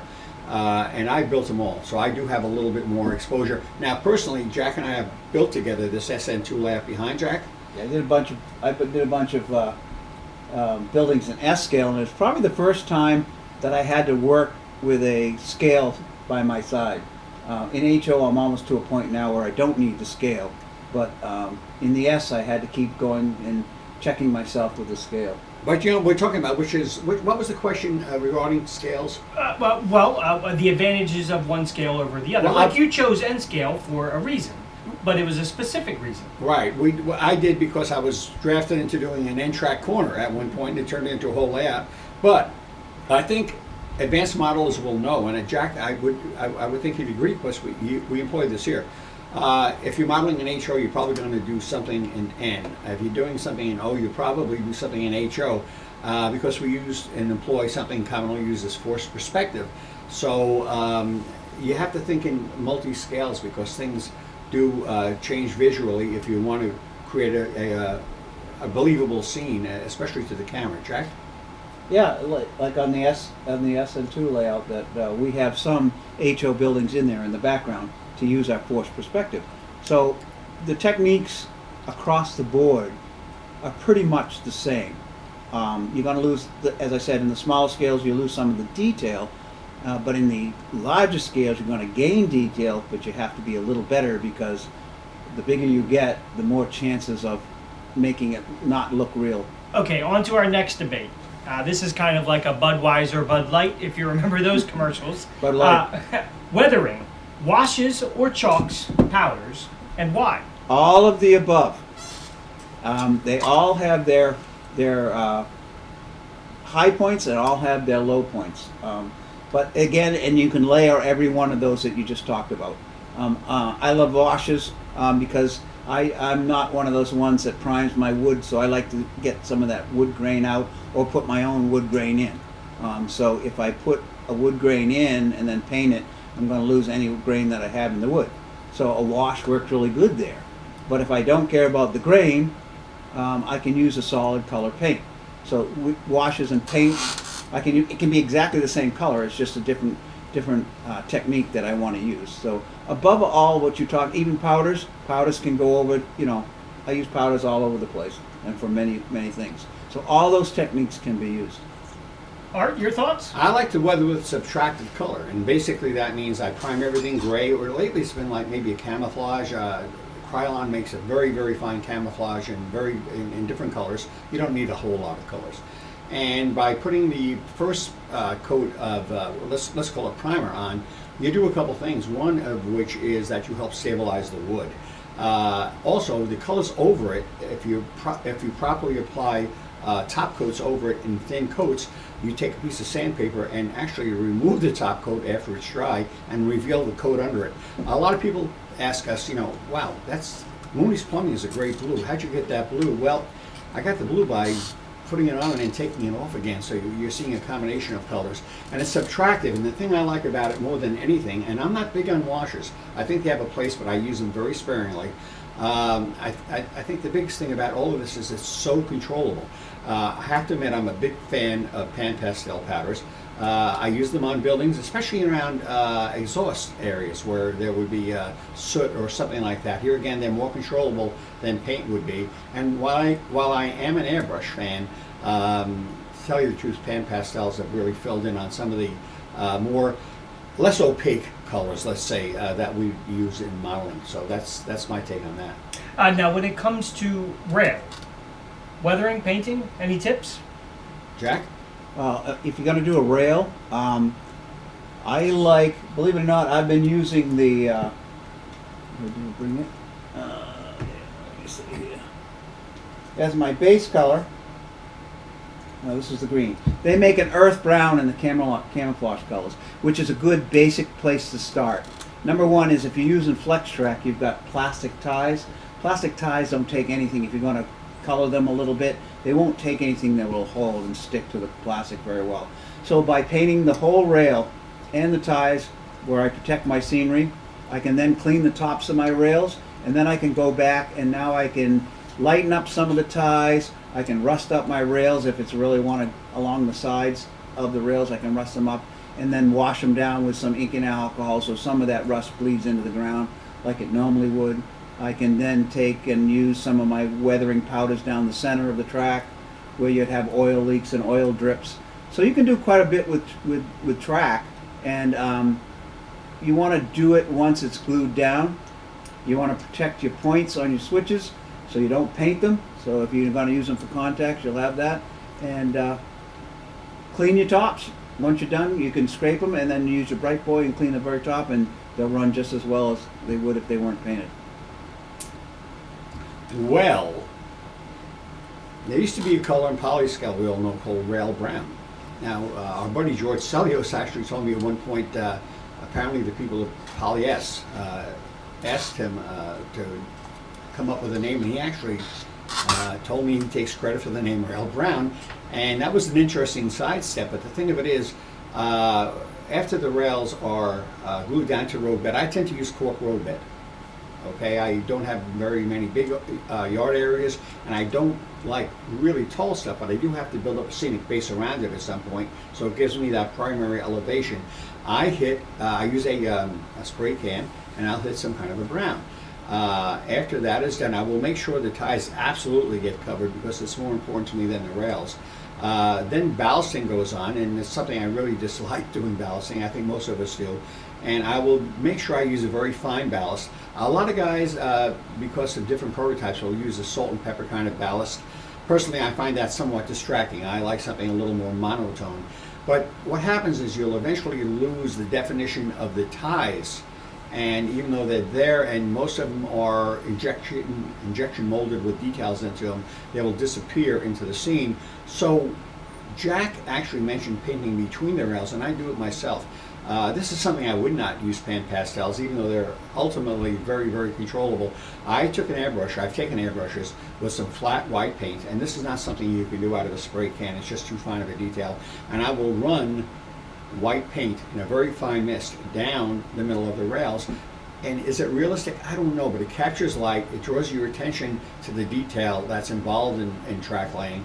And once that's done, I will go back and, I don't know if I use a rail cleaner. I don't know what I use these days. You certainly don't want to use a rasp. You want to keep with something very fine because you will be scratching the top of the rails, and that could impact your electrical conductivity. So I like the Bright Boy. The Bright Boy cleans it right off.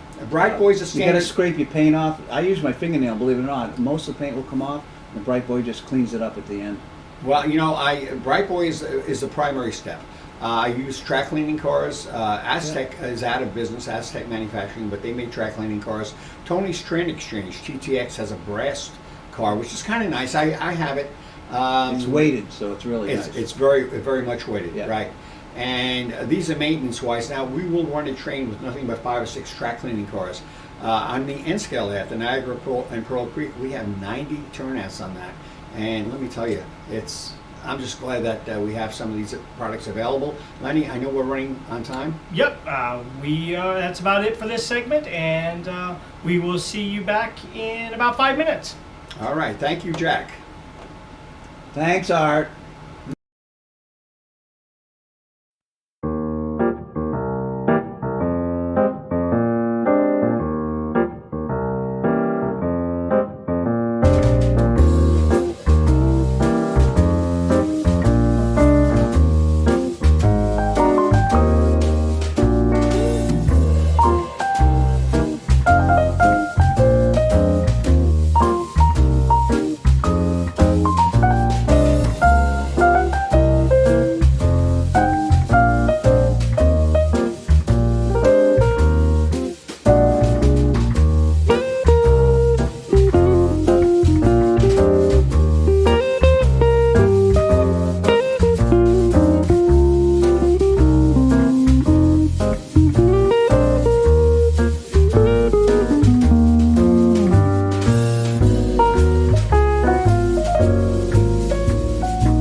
Wow, doing double duty today back here. I want to thank Jack Ellis for that lively interlude. I tried to be a little cute, maybe too cute. I apologize for that if it offended anybody.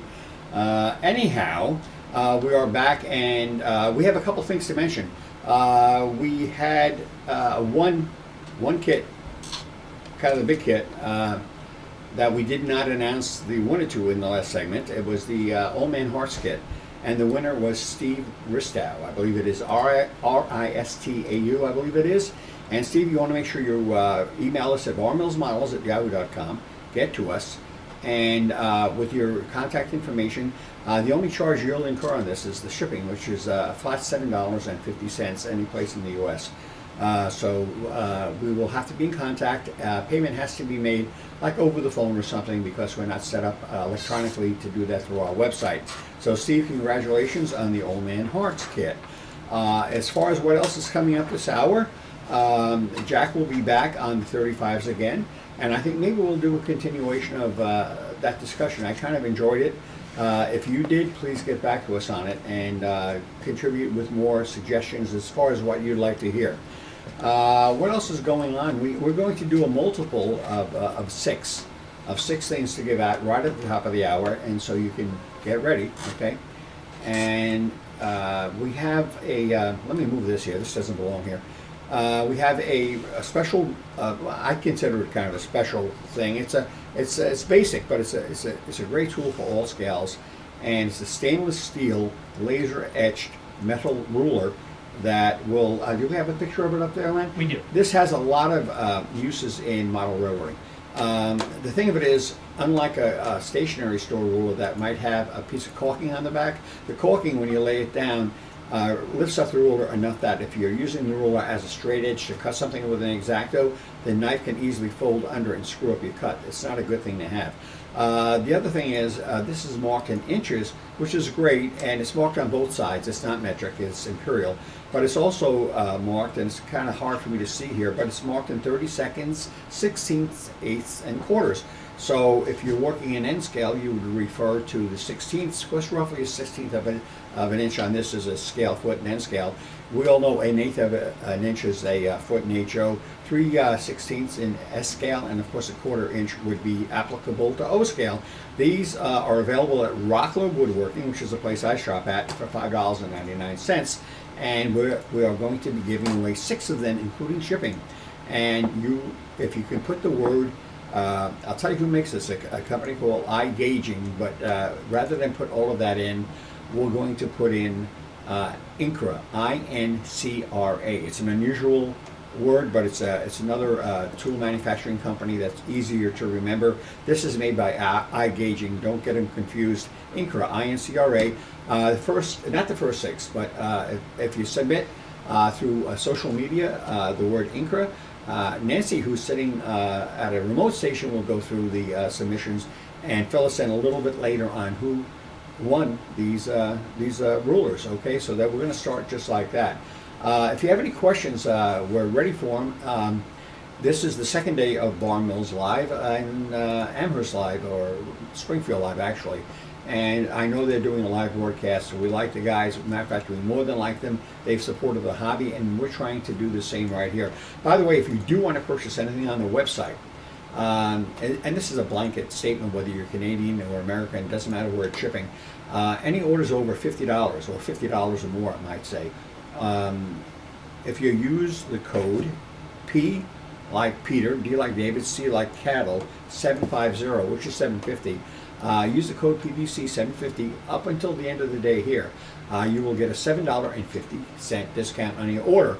Now, that may seem like a strange thing, but if you've been watching, you know that's what we normally charge for shipping. So, in essence, it's the equivalent of free shipping on any orders of $50 or more.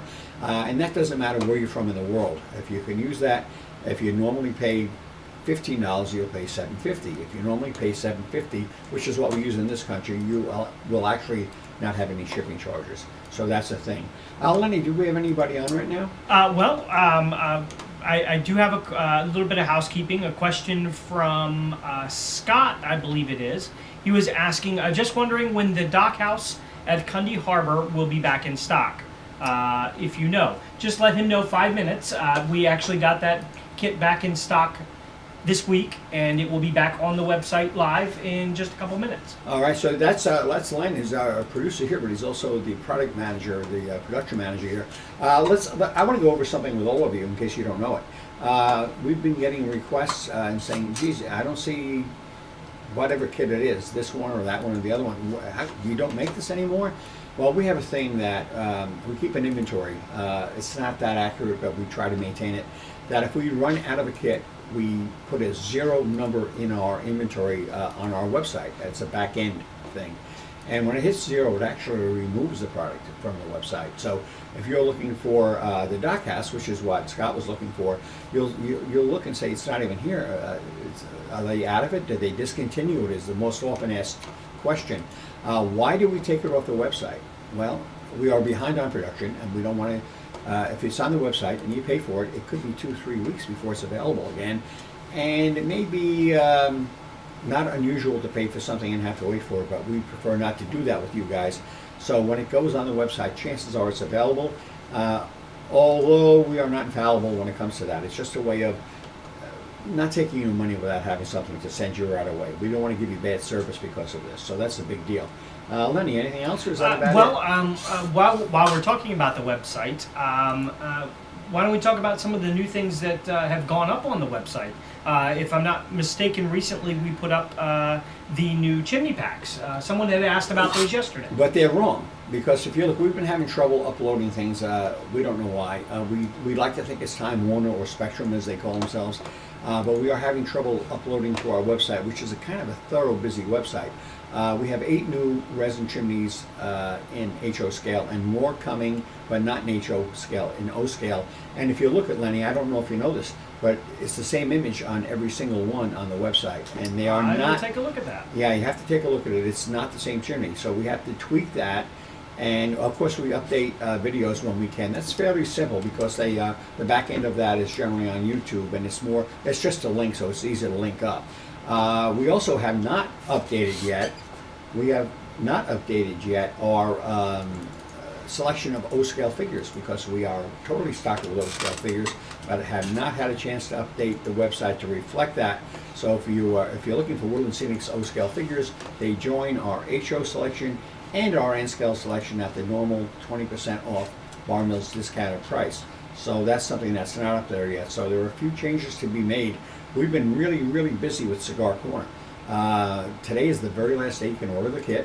It'll be available through midnight tonight, and then I guess it'll be collectible. I don't know, but it certainly won't be available after that. So if you've placed an order, great. If you haven't placed an order, you got to think about it, because come tomorrow, we seriously cut off the date. Tomorrow we add up how many open orders we have, start ordering details, figures, whatever it takes that we have in-house, and sometimes have to bring in from out of state, like the Woodland Scenic's figures.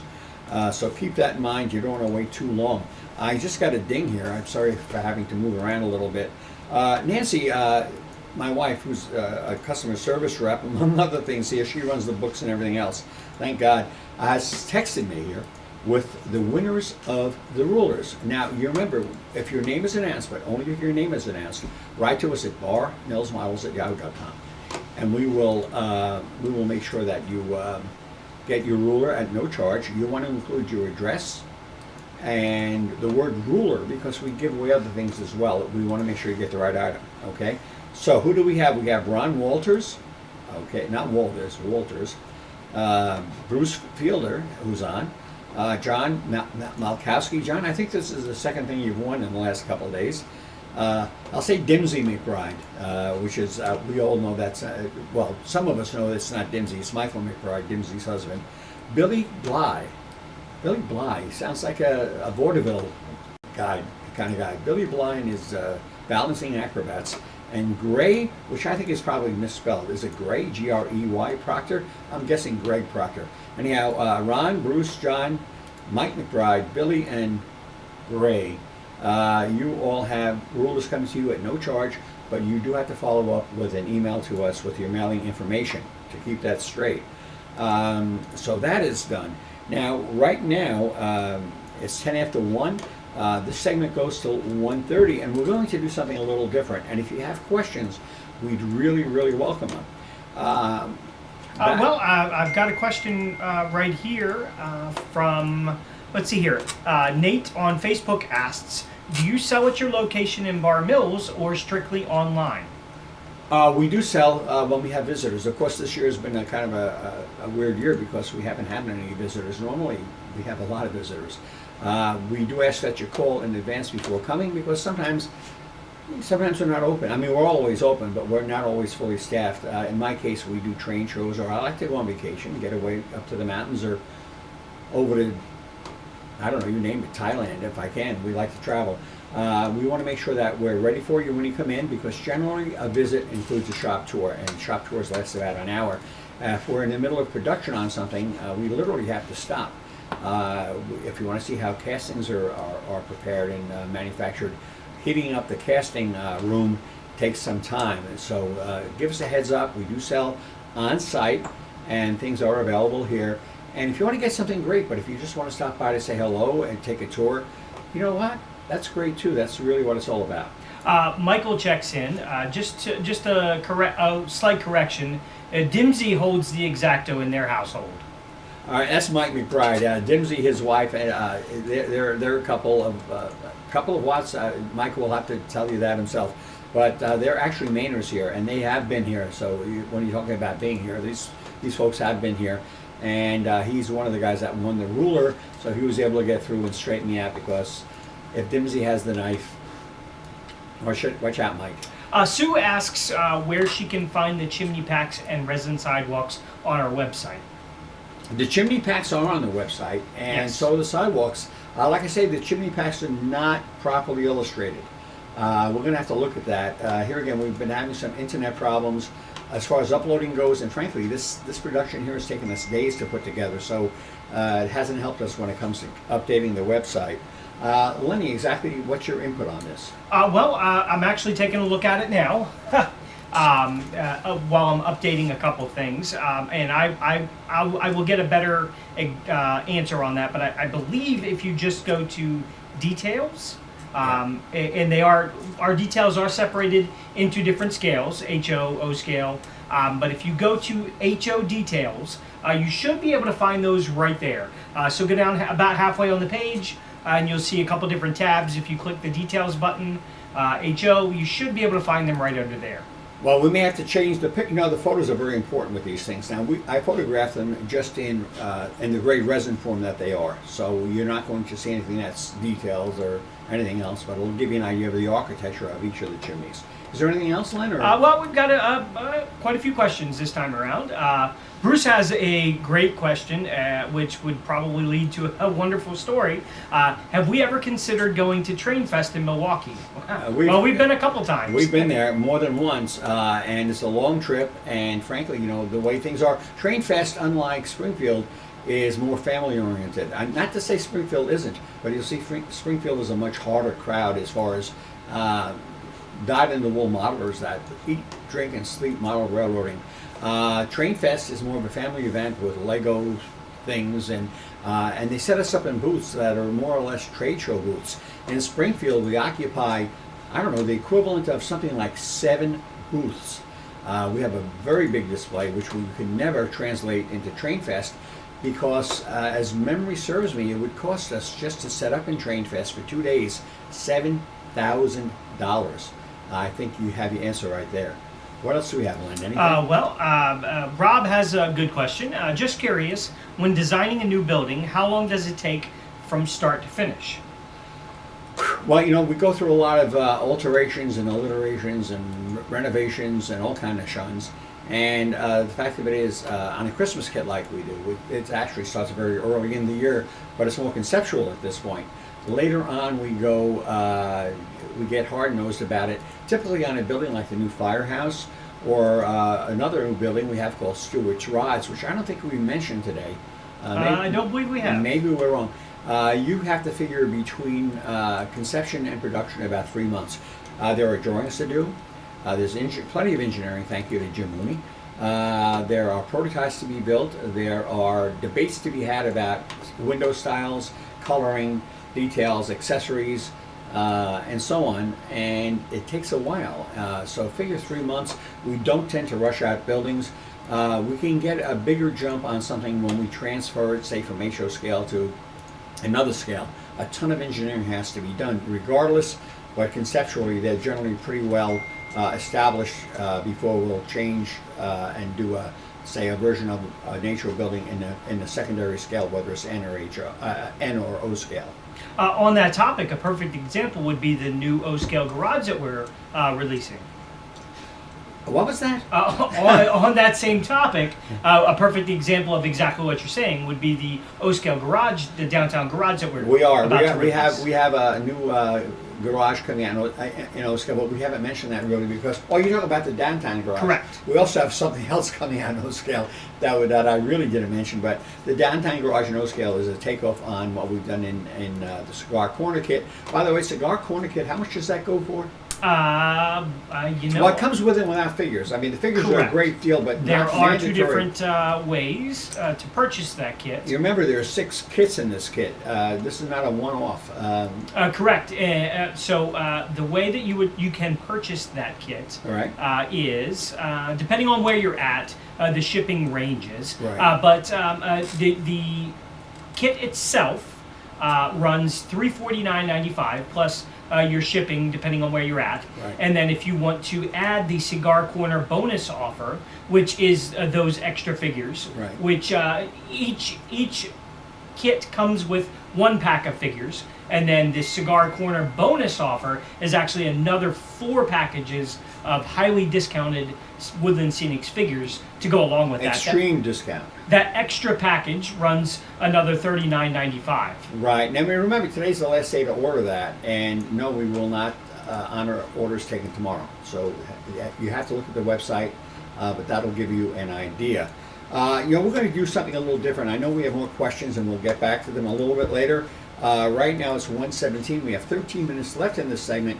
I do want to introduce a kit that we're going to be giving away, once again from Woodland Scenics. We changed it up a lot. I hope you enjoy that because we're not trying to just give away Insta-fence and rulers. Obviously, if you've been with us for a while, you know that some things are repeated, but many things are not repeated. Lenny, do you have a graphic for the shaper sheet? I do. This is a Woodland Scenics product, and this is the box right here. Again, big heavy box. And I'm going to read this, and Lenny, if you can call it the graphic so people will see what it looks like. It's called a Shaper Sheet Learning Kit. I don't even know how much money this goes for. But apparently there are how-to videos on the Woodland Scenics site that you can accompany this kit. And it says you can do it. Learn how to create and colorize a custom terrain formation or model base. This is a big deal. We all have these, and not all of us have the experience.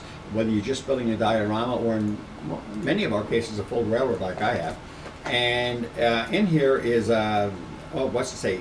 Shaper sheet. I got to say this right. I don't want to get in trouble. Plaster, earth colors, liquid pigment, black, burnt umber, yellow ochre, a shaper sheet itself, whatever that means, an earth undercoat, a foam brush, a craft stick, and it's all in here.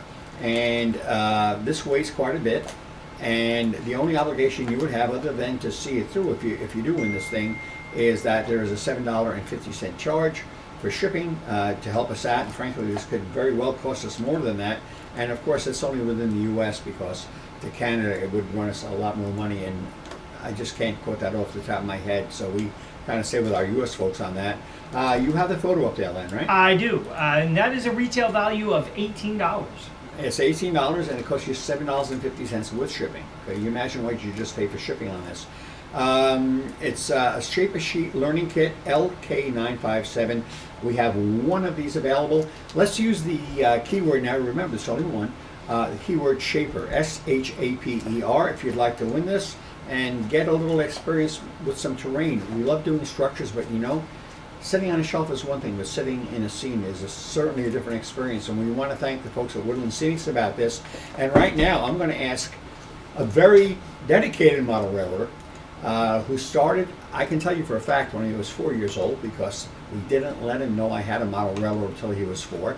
And that's my grandson, Zachary. Now, a lot of you may know Zachary from the Springfield show because he operates with a big group that we can never pronounce the name of, right across from our booth at Springfield. And as a younger modeler, well, I want to welcome him aboard. Zach, you want to pull a bench in here, sir? Do you have a bench? No. Have I been using it? Jeez, Yeah. I didn't realize. I've been using it. Okay, well, you know what? You're not taking over the business yet. Move over. Let me just dip myself in here. Zach, if you have any questions for Zach, Zach is 16 years old. He started modeling. He actually didn't know for the first 4 years that there was a model railroad in my basement. I always wondered what that little door was in there. And he's, we have an N-scale layout, and he's become a dedicated N-scaler, but he also now has an HO scale switching layout, right, Zach? Yep. Now, I know you go to Springfield whenever you can. Once in a while, if he's not good, he doesn't do well in school, his parents make him stay home. But he is a dedicated Springfield attendee, right? Yeah. And we're not there this year, we're here, which is kind of nice in a different way. What do you miss about Springfield, buddy? I really miss a social aspect and really giving off my knowledge to people that really don't know much. Like I remember last year, there's this guy that walked up to me at the Union Pacific Challenger, and it blows smoke. And he walked up to me and he said, "Yeah, I got this old '50 Lionel. It was sometime in the '50s." He said that was made. And he said, how do I make it blow smoke? And I just happen to have more of that liquid there. And I told him to give him my phone number if it works. And he sent me a picture of it. And he said, I haven't seen this thing smoking up since I was, young. And it really brings back some nostalgia, or however you say it. Say nostalgia, you can work it. You can Yeah. Okay. It's really the social aspect of me learning from other people and them learning from me. It really is a big community in the railroad community. We all treat each other like family. That's one thing I really do miss. Do you remember the one time you had a problem with a locomotive and we were at our booth? Yeah. And what locomotive was that? That was a, God, I forgot the name of it, but it was a little Broadway. No, was it a limited. Botman or is it a Broadway? It was a BWI. And we had the head technicians from Botman, who were friends of ours, come by. The guys from Digitrax come by. We had every major manufacturer stop by to say hello and work on Zach's engine, which was really amazing. We're there, and we're not just in any old show. We're talking to the best of the best, and they were stopping by to make sure Zach's engine would work well. Yep. It's the kind of hobby it was, and that was a memory. Oh yeah, no, it was. I remember they were all looking at the train. They're all taking it apart, pulling out screws and everything, because the train would you turn off the throttle and it would stop like a mile later. Oh, yeah, and no one could figure out how to do it and to make it so it wouldn't do that. So it was funny because you had these very big honchos of model railroading all sitting there and helping out me with my little Broadway limited locomotive. And it was just really funny to sit there and be like, Jesus, these guys that sit up in their corporate offices are coming down here and sitting here and helping me out. I was only like 12 at the time, maybe even younger. And it really is a big community, and everyone's really respectful and nice in this community. Lenny, I'm not assuming we have any questions, but do we? Well, actually, we've got a couple questions. Zach, speaking as a model railroader, what is one of the favorite, what would you say your favorite aspect of just being a model railroader is? And, speaking as a younger model railroader, have you been able to convince any of your friends to join the hobby? No, I haven't been able to convince any of my friends to join the hobby, but like for example, my girlfriend was over yesterday and we were probably sitting in the train room for just like 2.5 hours, and I had my Southern Pacific Daylight just running around the track, and we were just sitting there talking. It really is a social aspect, and honestly the mechanical aspect of the hobby that I think makes it a great hobby, because how my grandfather and I work is he really deals with all the putting in buildings and scenes, and he does all the modeling, but I'll take a track that I haven't ran in 15 years, and I'll make it run perfectly with the train that's not supposed to be running on it. I have that mechanical mindset, and he has that modeling mindset, and together we really do form a good team when it comes to that, because of the fact that him and I can really make anything work together when our minds get together. Jim Mueller checks in. I enjoyed seeing my RDCs running on your layout. Yeah, those are my 9-year-old little brother's RDCs, and my grandfather sent them off to Pat Buffalino actually to get the No, colors. that's not true. Jim Mueller, let me get this straight. Jim Mueller is the guy who lined us up with the HO scale RDCs. Oh, the HO scale. I thought you were talking about the N scale. No, we have the N scale ones too, but my other grandson, Jackson, who's the younger brother of Zach, really wanted RDCs. And Zach has a beautiful switching layout that we worked on together.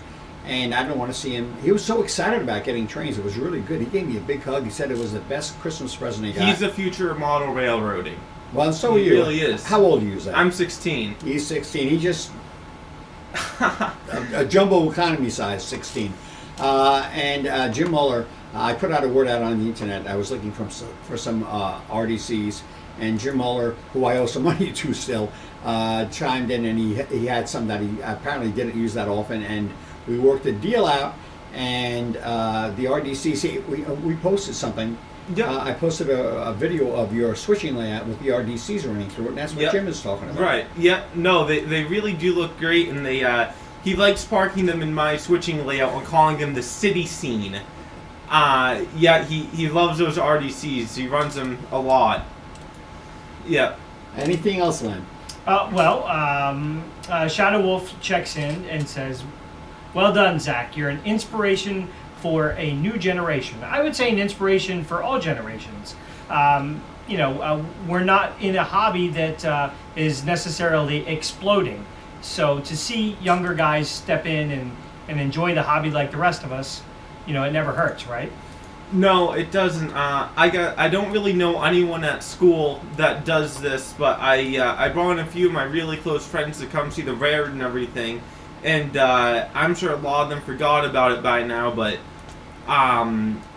they all walk in and I love seeing their faces. They're like, whoa, like what is this? Like you walk that doorway, it's like going into an entirely new world. It's incredible. I remember I had a friend that his dad did carpentry, and he came over and he saw the railroad and he was crawling around it. He was just looking at everything. It was like, Jesus, like how the hell is this built out of just these basic tools that we use?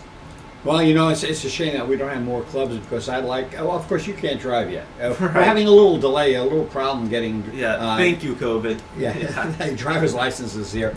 But it'd be great if we can get back together. I can't necessarily be with you, but if you can get into a model railroad club, maybe we can have more model railroad shows.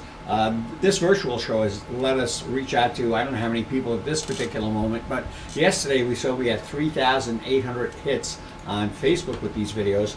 And by the way, these videos, especially Jack's clinics, are going to be edited out of the Facebook pages and saved and put on the Bar Mills homepage, so you can revisit these without having to look at me all the time.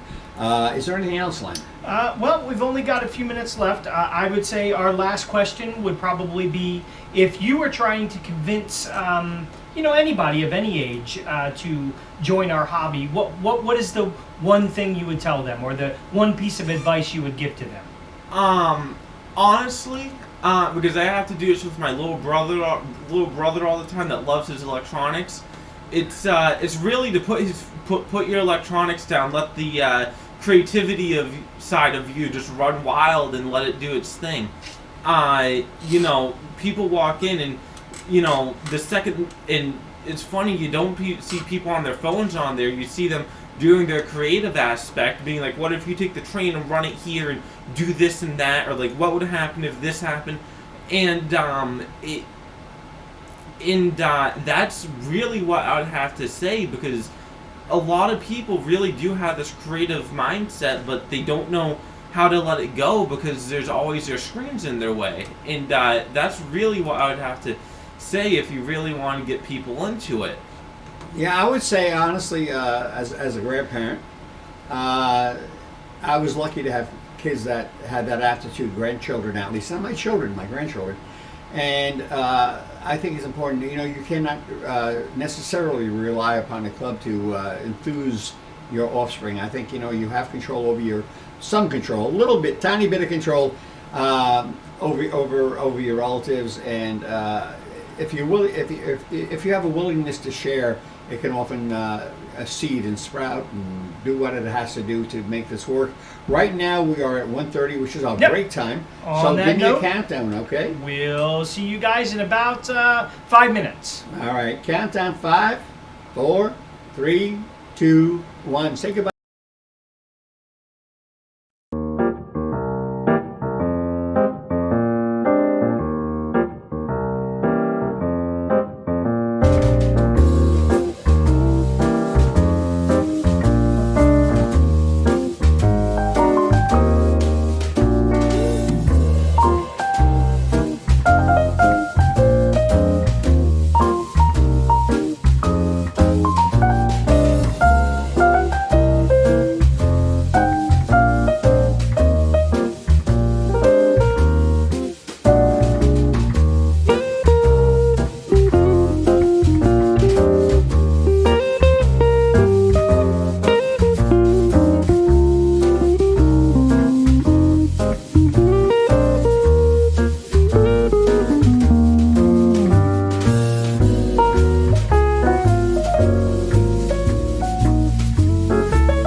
Hi, we're back again here. We're doing clinics.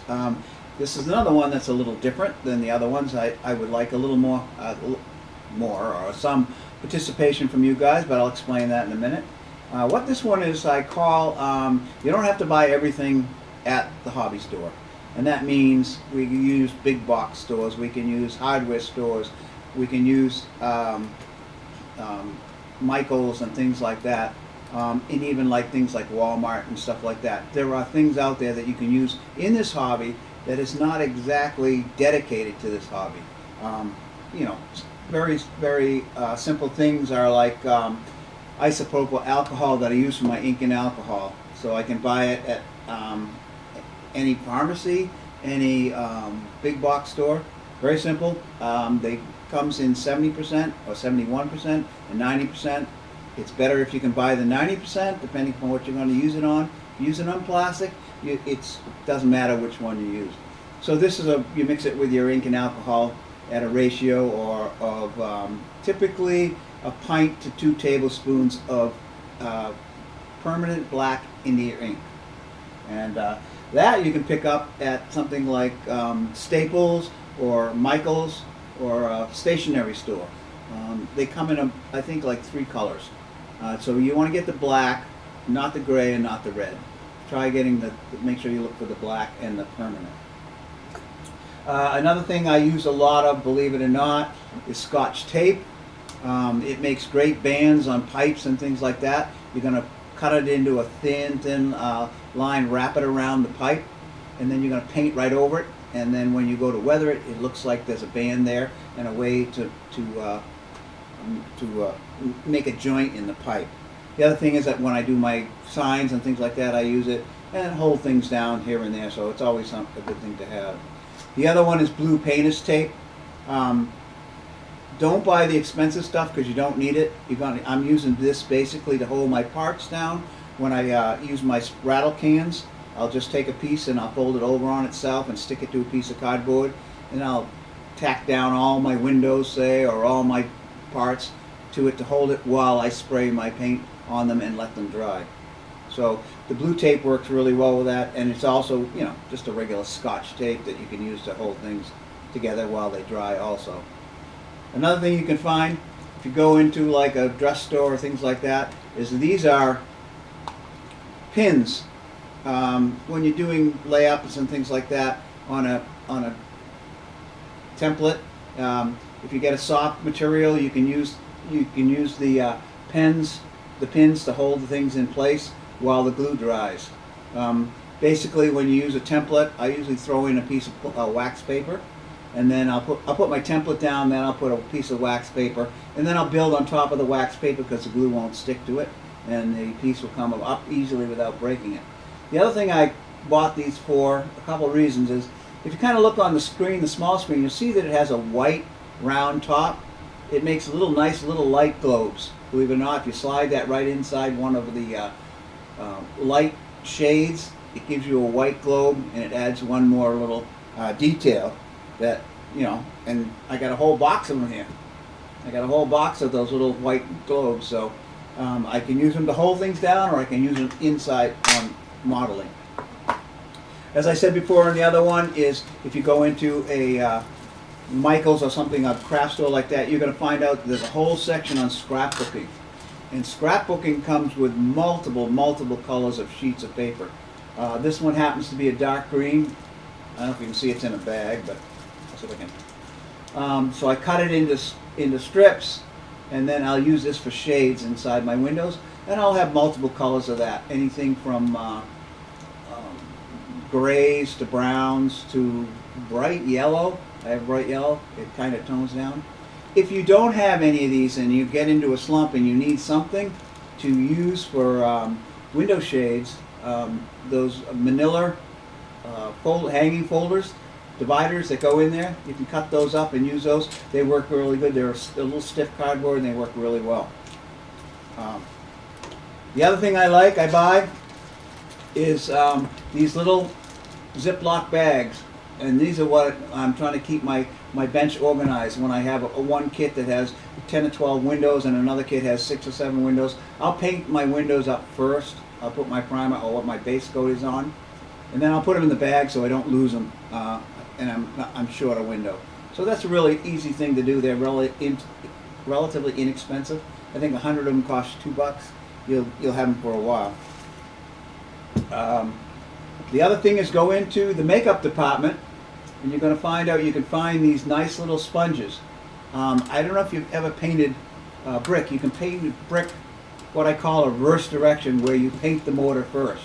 So you basically would paint your whole wall with a tan color, and then by dipping this into, let's say, into some paint, getting most of it off, and then just placing it on top. So you're just painting the tops of the brick. You can paint the whole brick, and you've painted the mortar and the brick very quickly and very simply. So these are makeup sponges. They work really well. The other thing I found is I needed some wire or rope or things like that for my pulleys and things, and I tried using thread, but it's very thin. But then I found this in the department where you make the beads and you make bracelets and things like that, jewelry department.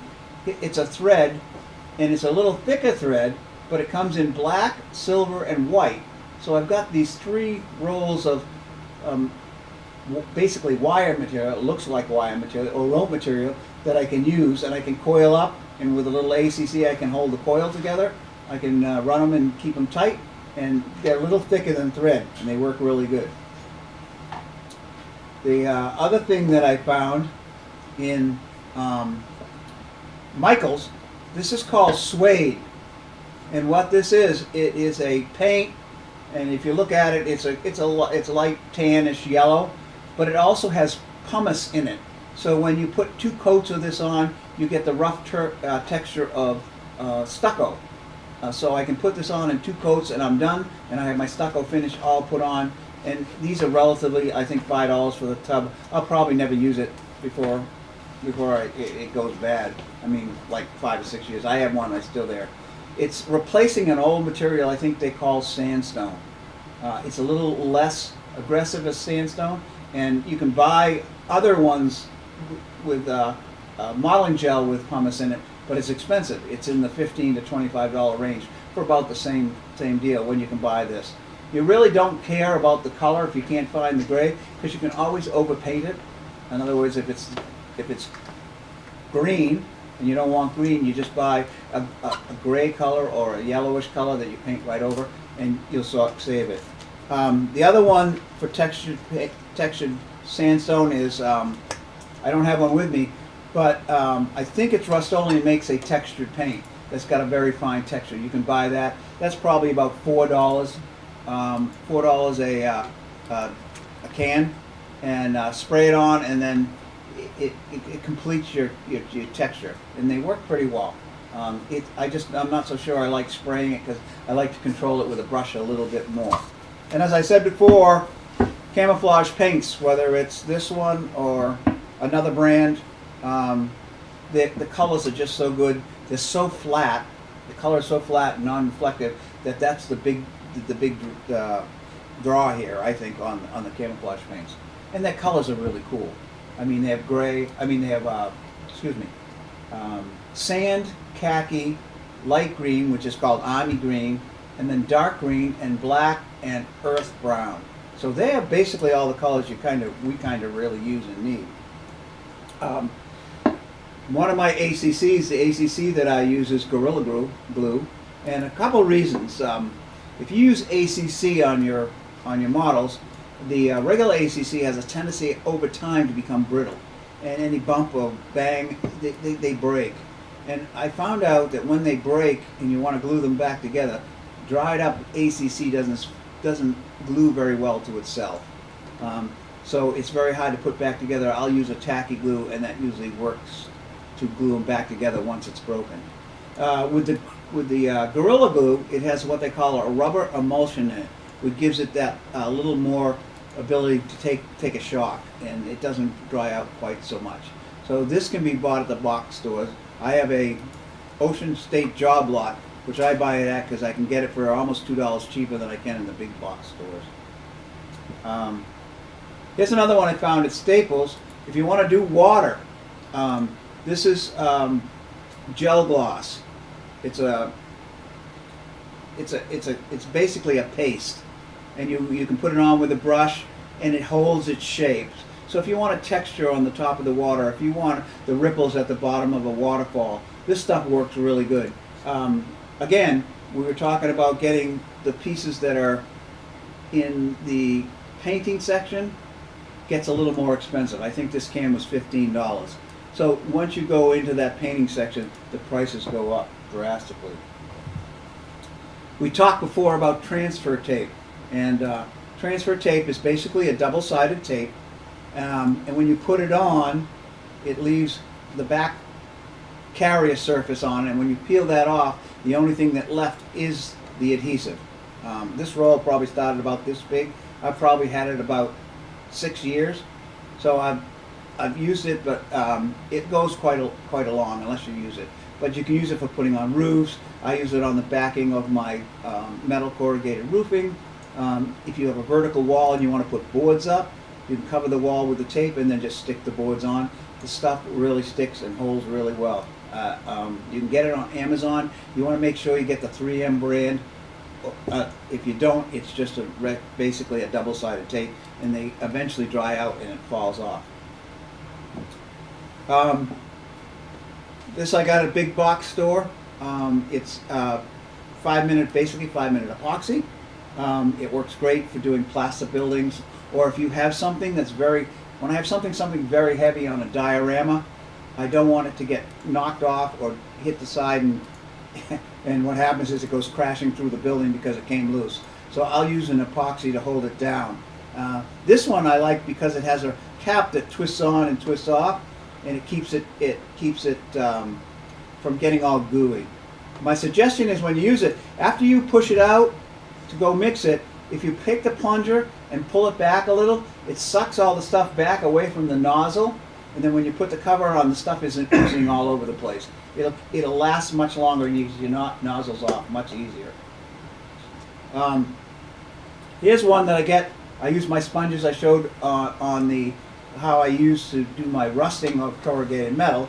These are they're man-made sponge, and I just tear pieces off. You can buy these at they're in the art center. They're used in artists use them for doing different things.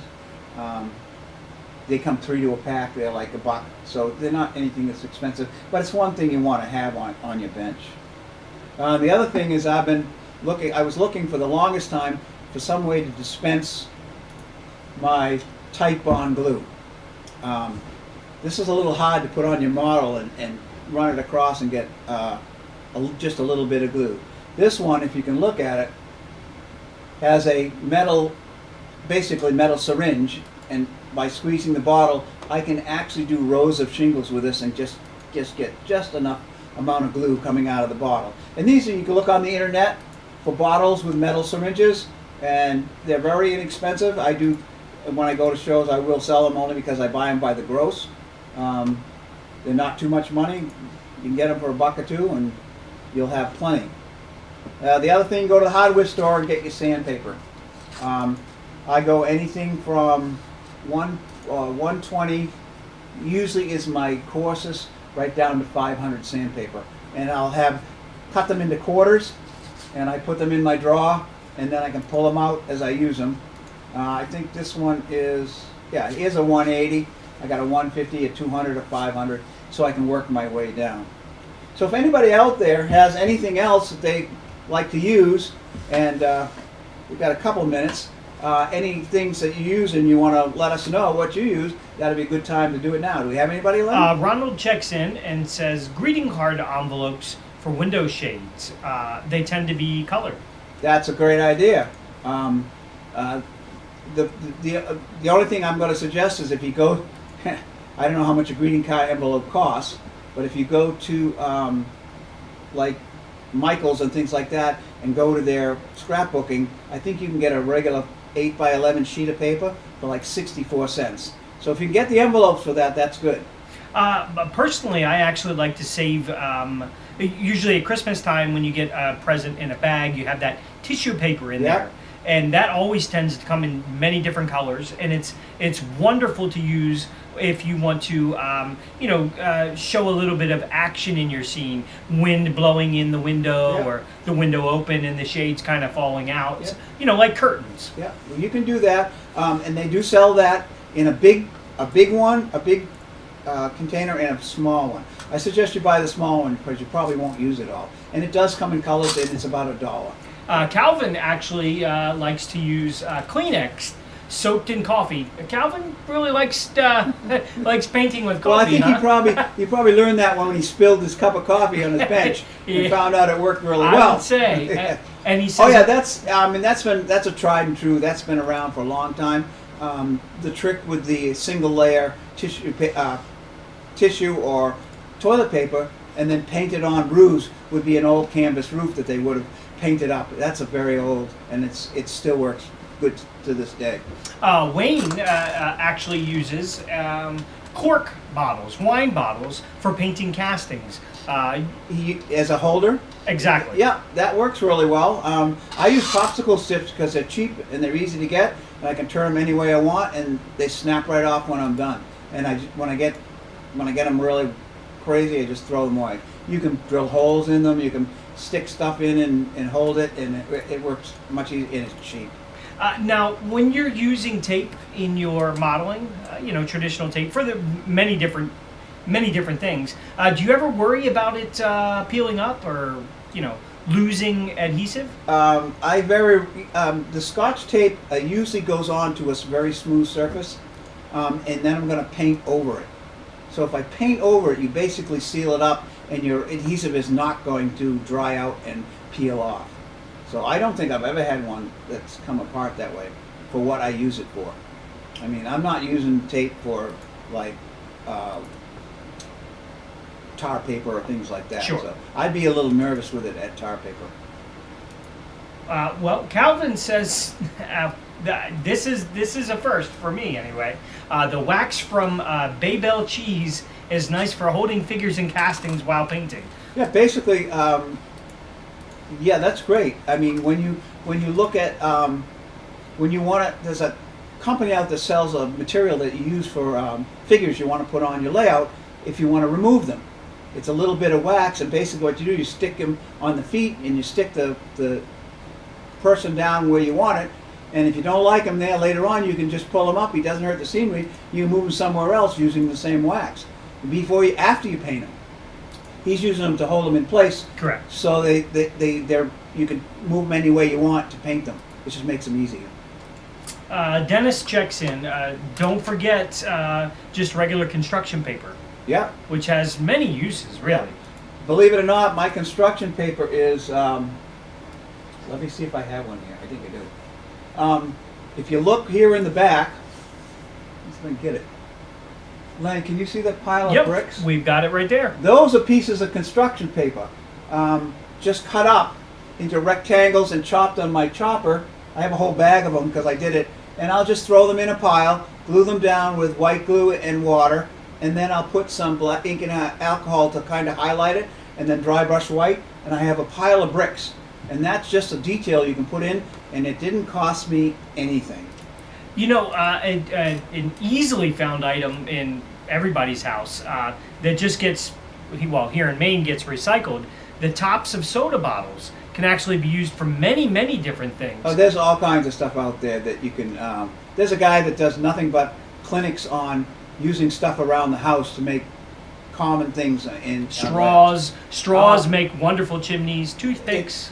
I have a lighthouse that I did, and I needed some kind of a lens.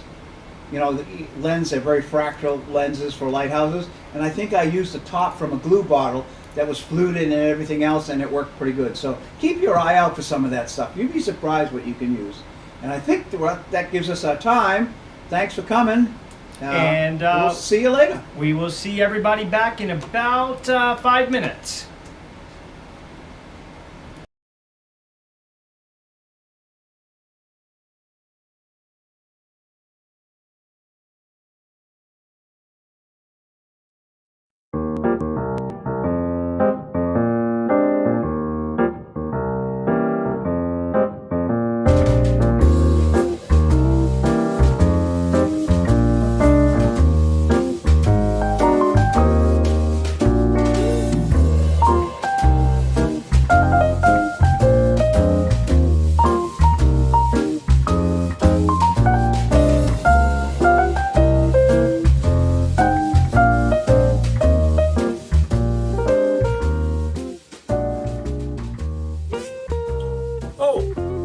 Hey, I didn't notice you standing there. Hey everybody, this is John Sacerdoti from Bar Mills, or is it Amber's Railway Society? I think today it's both. But that's only because a shout out to Artie and Lenny at Bar Mills is well deserved. Thank you guys so much for doing these 2 days of clinics, etc. This makes it a great weekend. We're doing our virtual stuff. You're doing your virtual stuff. There's so much going on this weekend. We're both all recording. You'll be able to see everything. So a real nice shout out. And Art, thanks very much for doing this. It's been a pleasure. And we'll see everybody back in person at 2022's show, which is the 29th and the 30th of January. So hang in there, guys, and I need to go back to work on my Berlin Bangor in Maine. Take care.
Welcome back to Bar Mills, and it's starting to get into the end part, the back part of the day on Sunday, and we're going to be saying goodbye to you, all of you, in a matter of a few short hours. We appreciate you sticking around. We're about experiencing pretty much as many viewers as yesterday, and of course, we looked at the figures this morning, and we came up with 3,500 views, give or take. They may not be total views at 7.5 hours. It's hard to believe anybody's watching everything, but I know many of you actually are. So that yesterday we reached a lot of people, had a chance to share the hobby, and anybody who knows me at all knows how important that is to me. This has been a life's passion. I remember being laying on my belly with my elbows on the floor, my little fists up along my cheek watching my Lionel trains with the plastic soldiers traverse our Christmas tree as a child when I was very young. I just made it back here. Jack had to leave because he takes a break. And I just got in from my break, and we're going to be talking about a couple things. And we're going to start right off with the giveaway. By the way, you know what? Before I even do this, and please ask questions, because what we want to do is this.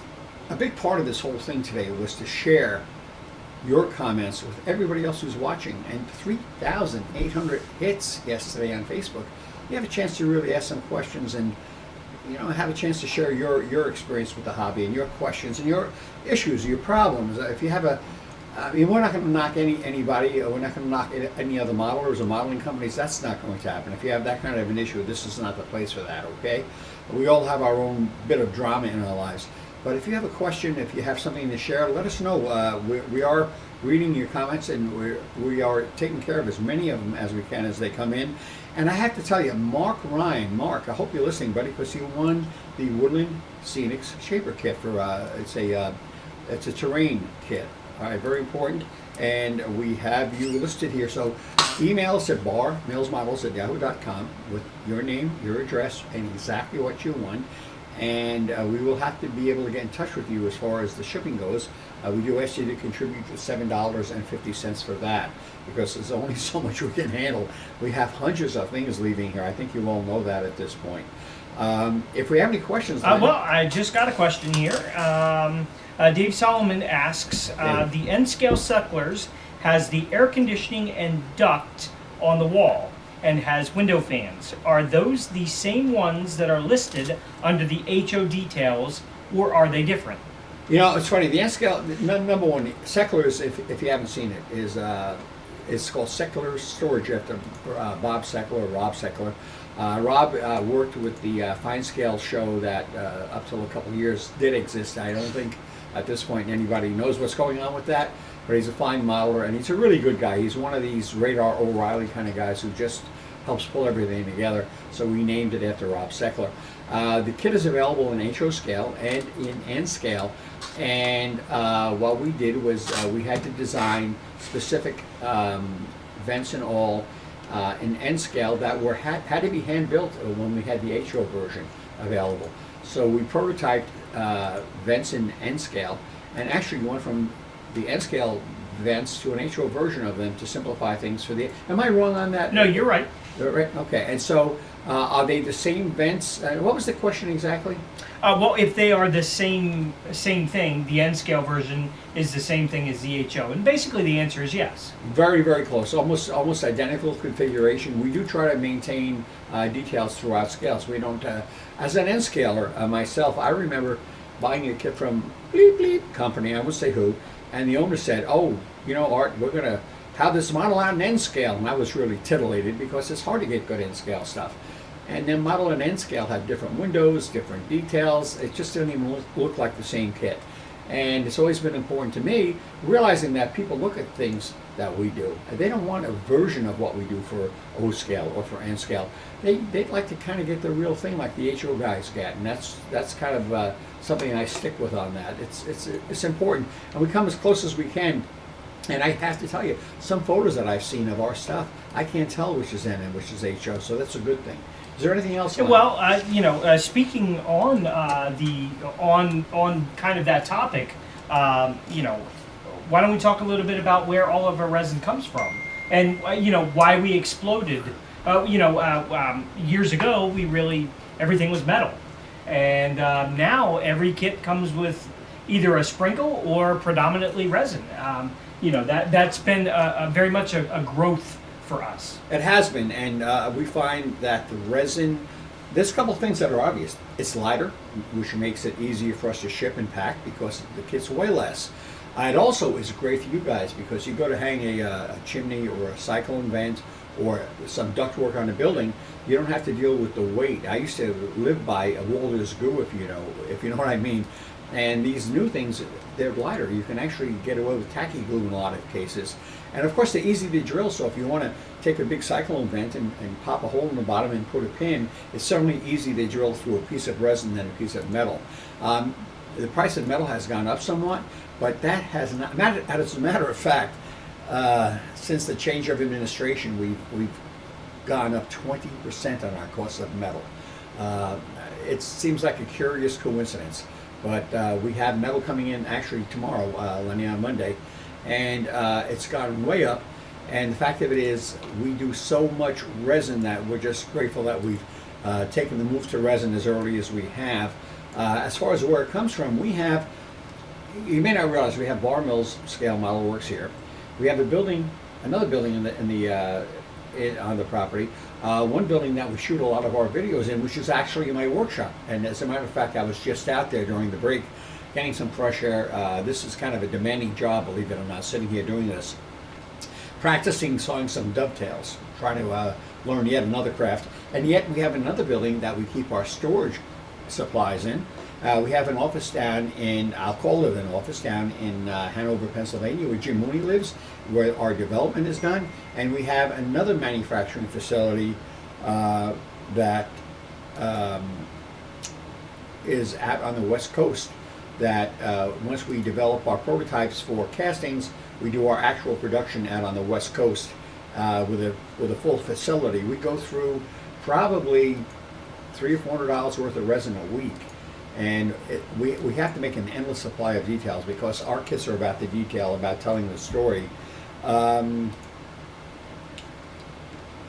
Jack asked me to bring up the story about how Seckler's got its name.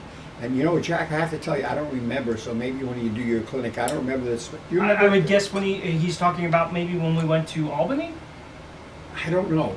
But Rob Seckler ended up with a building named after him. I'll tell you something, if we like you, you'll get a building named after you. And there was a few people I really dislike, and I'm thinking about maybe less complimentary kind of buildings going out under their name.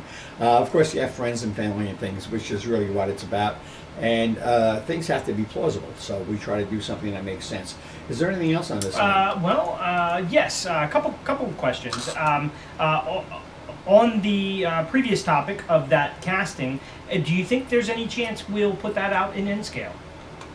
The air duct that we use in the N-scale sectors. Do we have an N-scale? I don't believe, we make it in resin, but I don't believe we offer it individual.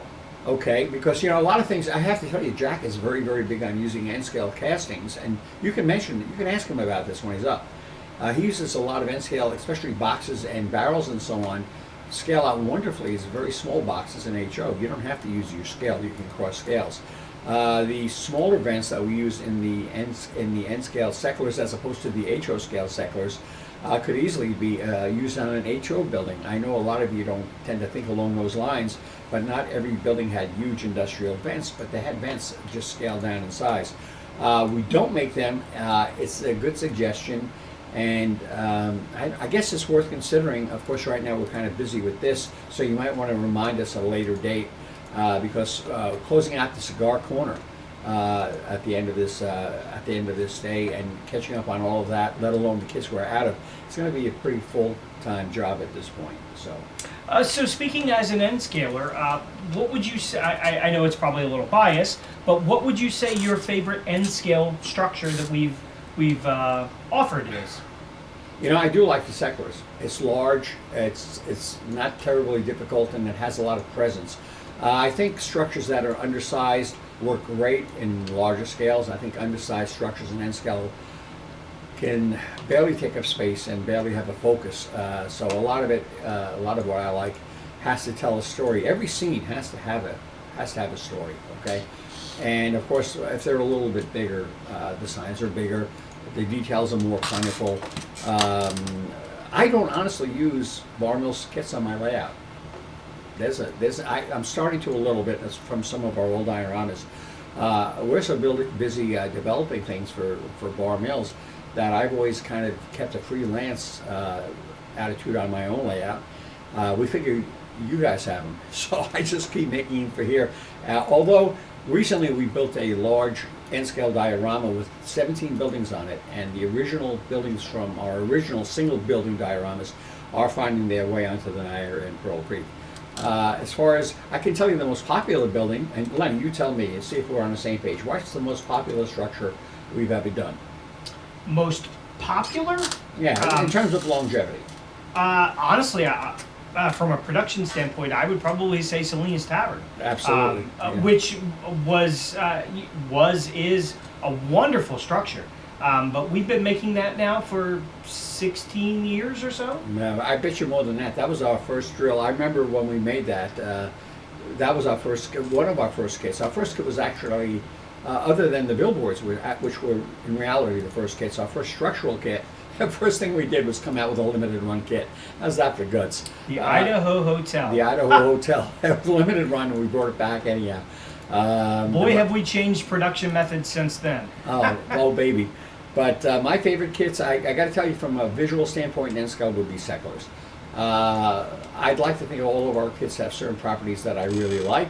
Some I favor more than others, and some of them, the smaller ones, because I tend to have a larger railroad, don't mean quite as much to me in a lot of respects. It's a little bit bigger version of a structure, simply because I have a lot of real estate to fill. So.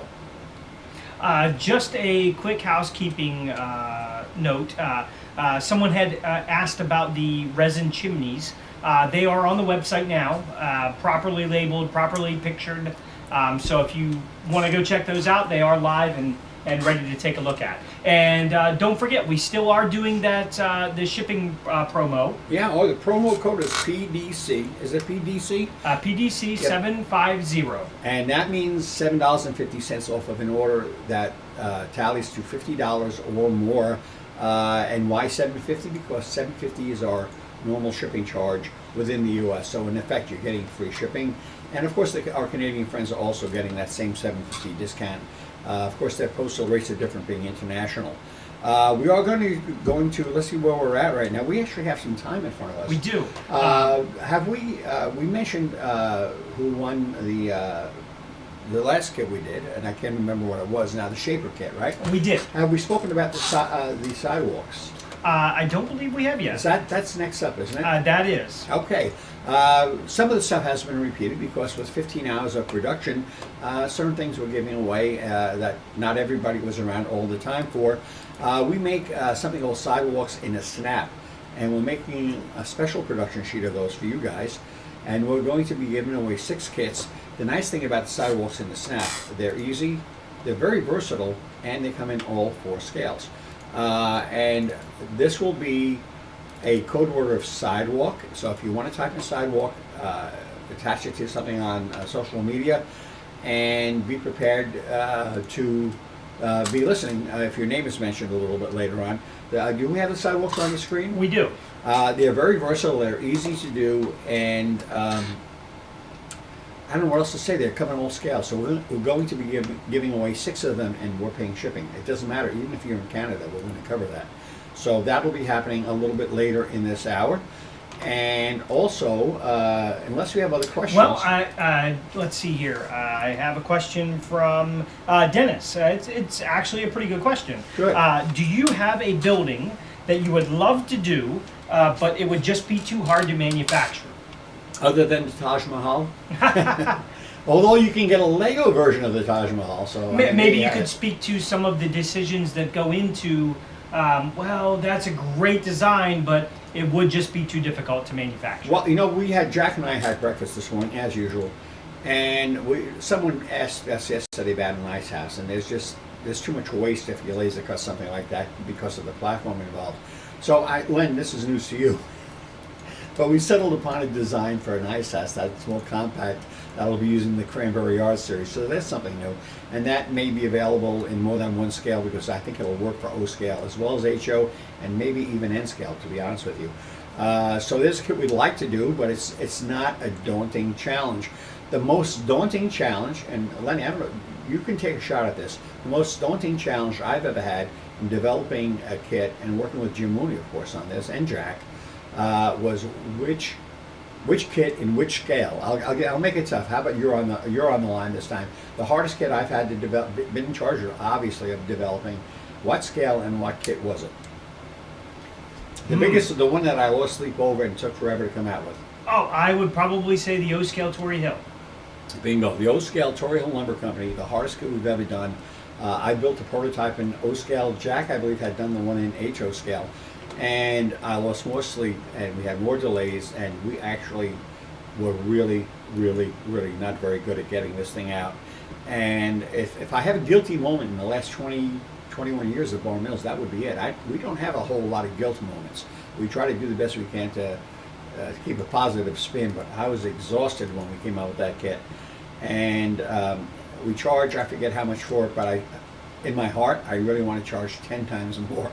You have no idea how many aspirin I knocked down trying to get that out. We had a commitment. It was difficult. It took as much time as any 3 or 4 kits to develop that one kit. I stepped into a swamp with that one, and it's probably going to happen again eventually. But I'll tell you what. Well, I would say to further his question, there have been many things along the way where we've come up with a good idea, but really didn't know how to do it. And there's been certain times where a perfect example is our latest Christmas kit, the Cigar Corner. There is a lot of brickwork in that, and we actually used we did a brick a while back on a previous limited run kit, and not that it was bad, but it was, some guys had a lot of trouble with it. So honestly, it was so unique. Honestly, that it was. We try to introduce new modeling techniques in every kit, and some people are comfortable with that. Some people are not. They're kind of comfortable just give me something made out of clapboard. So sure, but that experience was a little disheartening for some. So kind of the brick we put on the back burner for a little while, until we really found out how to, I would almost say, perfect our method of making a brick structure. And as you can see in the Cigar Corner, what we do now, just by a simple change of material and manufacturing process, we're able to open up a whole new world of designs and things that we've always wanted to be able to do. Well, I think one of the things I'm most proud about is Jack's work. Jack masters the things like the water tower at Cranberry Yard, which has a lot of resin in it, and the stuff is just amazing. I don't think we could improve upon that, and I don't like to say that because there is generally room for improvement. But we've really come to a certain spot here at Bar Mills that for keeping you a price consumer price kits with details that you'd be hard pressed to duplicate it with another kit line. Now, even on the bigger kits, that's just the same thing, but multiplied by 2, 3, 4, or 5, or even 6 times, like we did on Cigar Corner. We do have, Lenny, I don't know if I told you, but Jim Mooney, our engineer, we do have a revisit of something we designed years ago, and we just couldn't figure out how to make it work. And Jim sent me a photo the other day of something, and it's a brick building, and it's going to be a really sweet building. And we're looking forward to it. It'll be made out of MDF. It's 1/16 of an inch thick, those walls. They don't need interior bracing. It can be, it's not terribly expensive, but it can be expensive, especially when you buy as much as we do. So we went direct and we purchased, and I mentioned this yesterday at some point, our lasers have a bed of 1 foot by 2 feet, and we are at the situation where we ordered to get a good price, and because the weight on MDF, if anybody's ever used it, knows it's quite heavy. We have 16,000 sheets of MDF on hand here, each waiting to have little tiny bricks installed in them, and each sheet is 1 foot by 2 foot. They're custom cut. We actually custom cut them. So we're going to have some brick structures more in the future. The big thing is not to make necessarily a brick structure, but to make a structure that has a hybrid quality, because structures are not just one thing or the other. As structures develop over the years, they add this, add that, add this, add that. I can see that on my own property right here at Bar Mills. Anything else? Rob asks you to speak to the design process. Kind of like Jack will come up with an idea, send a picture over, and how that that seed becomes what eventually ends up in the box. Well, I want guys to be creative here. Jack is creative. He knows how to detail things, how to add the little twist. Jim Mooney just knows how to engineer things that we don't even think of into kits. Basically, the filter for all of this is me, because I look at something and say, if it's too tough to build, we want to make sure this is attainable excellence, as we call it. And sometimes a detail, as delicate as it might be, is not as important as doing something that's fun to build. And we have to keep an emphasis on both value and building attainability, because you want to come up with something nice. Everybody wants to feel good when they get done building something. It's kind of hard to reel those two guys in sometimes, because Jack goes off on one direction, Jim goes off on another one. Meanwhile, I'm basically working on theming and conceptualizing things along with both of them, and trying to have three creative guys all together meet in the middle. It can sometimes be a little tenuous, but that's the way we do that. By the way, we had the winners of the Sidewalks, and of course, you remember, you have to email us at barmillsmodels@yahoo.com with your name and mailing information, and your scale of the Sidewalks in this case. David Nation is one, Bill Crocker, Derek Manka. Again, Derek, I think you have something else coming today. James, Jim, Shaw, S-H-A-W, Rusty Bumper, I'll say that, but it's Rusty Robot. Anybody could say they're Rusty Robot. How are we going to know? And Tim Adams. So you guys all have Sidewalks. Let me get that straight, coming your way. We have a secondary one-of-a-kind thing. We do two things on the half hour here. And the second offering is going to be, often we ask you to chip in with the shipping, but this time we're not going to, because this is not that kind of a thing. Did I discuss with you what we're offering? You're ready, right? I am. We are going to be offering, in courtesy of, because this is our very favorite magazine. No knock, but we have our favorites, and this is our favorite. We're not going to pull any punches here. Railroad Model Craftsman. Of course, we love Narrow Gauge Gazette, but they're published by the same people at White River. We have arranged with them to give away as a prize a 1-year subscription to Railroad Model Craftsman. And this time it will be in the form of a gift certificate that you'll be able to fill out and subscribe. And as a result, we don't need shipping on this one. And of course, the code is going to be RMC for Railroad Model Craftsman. And I have to tell you, when it comes to our clientele, the guys who tend to gravitate towards high quality structures and towards creative scenes, a little less towards the mechanical end of things and digital aspects of the hobby, this is the magazine we choose. And if you don't get Railroad Model Craftsman, or if your local stores, if you have any, don't have it, you really should give it a look. Over the years, it's come a very, very long way with the quality. The photos are incredible. The magazines are at least 100 pages thick. I know that for a fact, because we know those people really well and we speak to them. So if you'd like to send in to barmillsmodels@Yahoo, don't do that. Wait, let me go backwards. You have to do on social media the code RMC, and we will be announcing the winner at the top of the hour after Jack's segment on Craftsman building, on Craftsman kit building. And that is a big deal. We offered the subscription yesterday, and we couldn't keep up with the request. So you're definitely going to have some competition on this one, but it's a great prize. And we want to also thank John Sacerdoti, JSAC, over at Amherst Railway Society, which is known as the Springfield Show, for making some of this possible. I mean, we would have done this without the Amherst Show, but we do coordinate. Now, I know they're running an event of their own over there. We wish them well.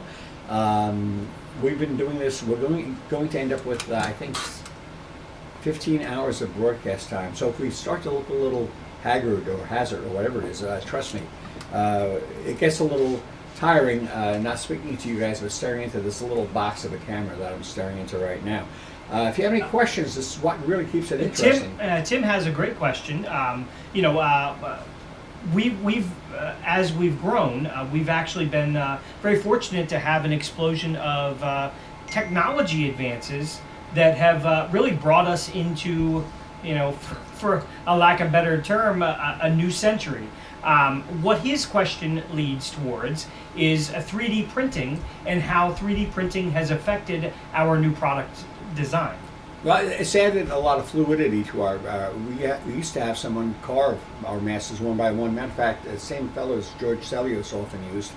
He's passed away. It was old school. We used to have to do that. Fortunately, we have the world's best engineer, Jim Mooney, that works for us. A lot of you don't know, but Jim works at the Applied Physics Laboratory at Johns Hopkins University.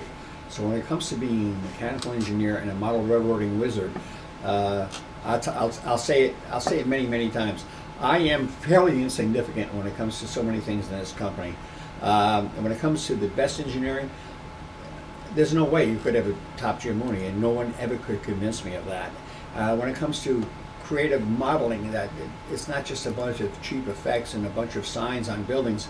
Jack Ellis introduces fine detail, and the closer you look, the more you find. It's almost to the point I have to ask them to back off, because it just gets the complexity of his style of modeling.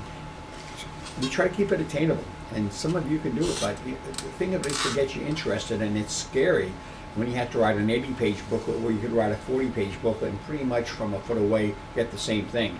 As a matter of fact, Cigar Corner. Now, just as an advanced heads up here, Jack will be talking about the building techniques of Cigar Corner during the next clinic. We will be flashing some pictures up on the screen. I have to tell that to Len, because he has to get these. And today is the last day for you to to purchase Cigar Corner from the Bar Mills Moose. So it's Bar Mills Moose. Isn't that the way we did it, right? Bar Mills Moose. It's not on the main part of the website necessarily. It's Now, we should clarify something with that. When you place an order for that kit, the shipping coupon code does not apply. It does not exist, right? That kit ships out at 3 pounds, 3 pounds plus. Yep, it's depending on how you purchase the kit, it's either 3 pounds or 4 pounds. Right, and you have to keep in mind that in days gone by, when you picked up a kit and weighed a lot, there were a lot of templates inside, and that's what you needed. And you could take out the templates and reweigh the kit at a pretty drastically reduced weight. When you get 3 or 3+ pounds in this case, everything is in the kit, is building material, with the exception of the instruction manual. And the instruction manual on this one, Lenny, I don't know if you know, but I think I know how many pages. Do you remember how many pages on this one? Honestly, I don't remember. I know it's 50 pages plus. 73 pages. I was close. That's a plus. And we spent a lot of time doing that. We have wonderful drawings, and here again, we have to thank Jim Mooney for that. But today is the last day for that, and we do not sell quantities to anyone. It's been a traditional thing for resellers to buy kits, hoard them, and sell them at a profit later on. We limit our customers to 1, maybe 2 kits, because we want to make sure there are kits for everyone, and not just for certain individuals that plan to basically act as dealers. We don't have dealers on this kind of a thing, and we don't encourage it. We encourage modelers to get the best value they can, and that is why we limit.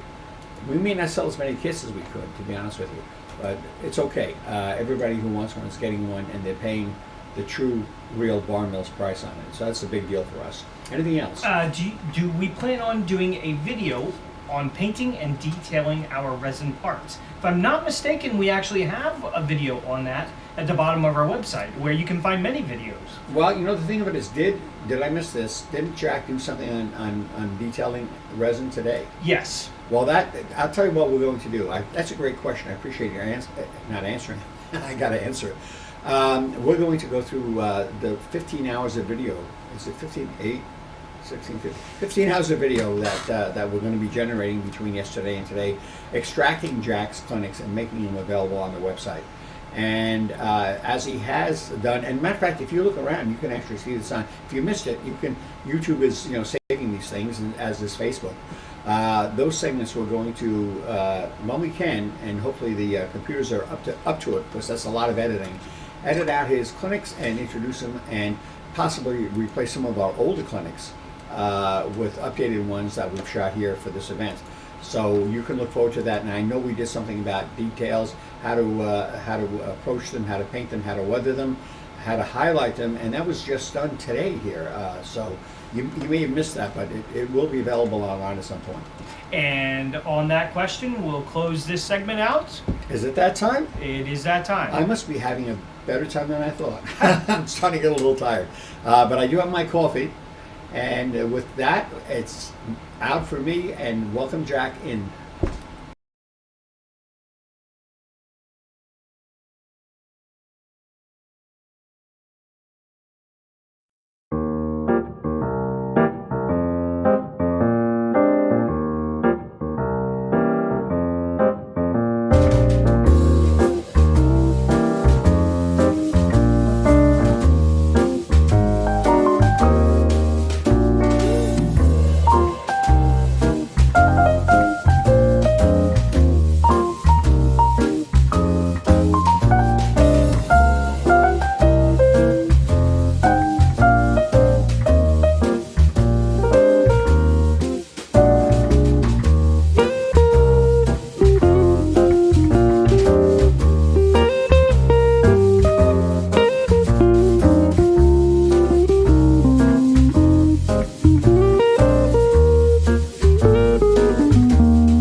Welcome back. We're gonna not really do a type of clinic, but we're gonna go over our cigar corner and give you kind of a quick overview or maybe the materials that's used in each of the buildings.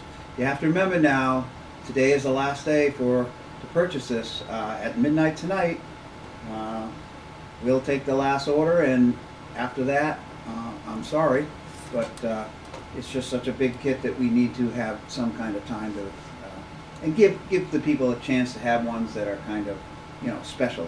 Everyone won't have one, just the special people will have one. I'm going to start at, let's start at this corner over here. This is the Cigar building. This one we kind of took from a picture of a building that's actually there. I think it's in Baltimore, and we took a little bit of license, but not much, so it's pretty close, right down to the signs on the wall and the awning in the front, along with the sidewalks. Most of the techniques that we've done in the clinics are way we've done most of these buildings. I did 2 buildings, Frank Bernard did 2 buildings, and Art did basically 1 building in the backdrop, which makes 2 buildings. So we kind of all split it up to get it done in a hurry. And they kind of blend together quite well. The techniques are pretty close. So this one is MDF, and it is a tab and slot on the corners, so your 4 walls go together very, very quickly. Jim Money come up with a system we call the zipper for the bricks in the corner, which is very cool because when they snap together, basically they slide together, they hide the corner of the bricks. You actually have the bricks going around the corner, which kind of really is kind of slick. It's very easy to use. It goes together tight, and with a little bit of glue on it, you just slide them right in, and they work really, really, really good. The windows are laser cut. They go together quite easy. They go right. They just one lays on top of the other. They're pressure sensitive, so it makes it easy to put together. Same thing along with the window shutters and all the front facade that's down below. They all go together. There's sub-assemblies. The 2 bay windows are little sub-assemblies that go right in easily. The doors same way, come in from the back. I think of all the buildings here, this is the building that went together the quickest for me. I added the 2 chimneys on the top because that was what was on the prototype, and the shingling that we used, as I explained it later, and the cap shingles exactly what I've done in almost all of my slate roof buildings. The awning on the front was kind of a little challenge. I had to figure out how to make cardboard look like an awning. So basically what I did is it's a tissue paper over the top of the cardboard, and then this is the old method where you paint it. The paint holds the tissue paper on, and that way I can actually put a second layer to make some seams, and I have it hang over the edge, and you get it to look just like a tarp or a awning instead of just a piece of cardboard sticking out. And by taking your dry brushing and create these swales, it actually looks like this awning bows down, but it doesn't. It's just the way it's painted. So keep that in mind when you're building that one. It's very, very cool. The second building is J-Bomb, and this was one of Art's favorite that came off George's layout. It's up in Skid Row. It's on the top and the oldest part of the layout. And in this one is a brick building with an extension made of plywood on the top, and it has nice little side covered steps. So what basically it is, it's MDF again, just like this building. The zippers on the corners just like this building, and in the little entryway we did zippers there on those corners. So you have this wraparound brick effect. The same thing about the windows. The windows are all laser cut, and they're inserted from the rear because you don't have there's no casings around brick molded windows, so you don't want that. They come in from the back and they have a recess to them. It looks like Frank did this with either a wash or a green paint that was a heavy, what I call a heavy dry brushing, and then he used a stain or drying powders over the top. And then he did his signs on the ends and on the fronts that are just laid out and glued right down. And that came out really good too. I gotta push this chair out of the way, excuse me. And the next building is the A1, which was a little garage that we got out of a picture, I think also from Baltimore.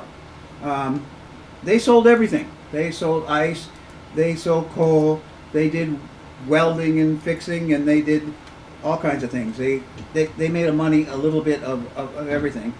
And again, it's an MDF. This one is a block building. It's made to look like cinder block, which a lot of these small garage buildings were at the time. The doors you can produce open. It had a nice little office in the front that's brick, so it added a little different colors and texture to the outside of the building. It's not a hard building. It goes together pretty quickly. It's 4 walls basically. MDF again, which eliminates any kind of bracing except maybe bracing for your roof, and that's about it. So it makes it quick to go together and paint. The 2 back buildings, the 2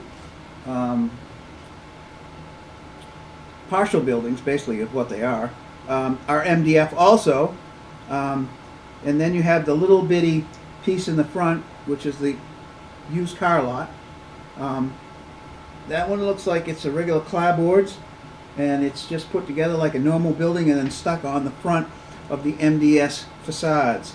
And they are basically one layer over another, and then painted the way you want to do it. Not to interrupt, but just a clarification from Diamond Jim Mooney, DC, not Baltimore. Oh, I'm sorry. It was DC. I am sorry. Then we'll make that correction. This has the signs, and the artwork will come with the kit. They're made specifically in this particular kit to go on specific places. So you want to look at the directions to make sure you put them exactly where they are, because some of them fit in the cutouts and all of that to make it look the way it looks here. Some detailed parts, and it's a great little background building. It really is. It fills a space without only taking probably, I bet it's an inch deep. One extra point, Jack. I'm sitting here listening to you. That fence, the chain link fence, comes with the scene. That's not an optional thing, and it helps. We constructed it so it was actually came back on one corner with a 90 to give us some depth and give a relief between the buildings. All right, they'll tell you in the directions if they how to cut it or not. I believe it does, but it's an option. You could spread the buildings further apart and use the whole length of the fence. It's made by Woodland Scenics. It's an incredible piece, and there is one length in each kit, so it's not an option where you have to go out and dig it up, going back into your pocketbook to buy that kind of thing. It comes with the kit. So you're looking at this fence that's right here that kind of covers the used car lot, and I'll talk about the cars later when we get into the extras that you can buy with this kit. The second to last building is it's basically they sell plywood, and again, this come from DC also, I guess. It was so interesting that it had this little front where they just sold plywood that we had to do it. We kind of manufactured the rest of the building, but we wanted that little plywood front, so we kept that facade, and we just added basically a tenement building on the back of it and the top of it. Jim came up with a really kind of cool recessed roof on it, where it has basically a facade around the outside top and then a recess in the middle with a chimney and so some detail parts you can put in there. And there's a nice little railing here. We have the laundry, and that does come with the kit.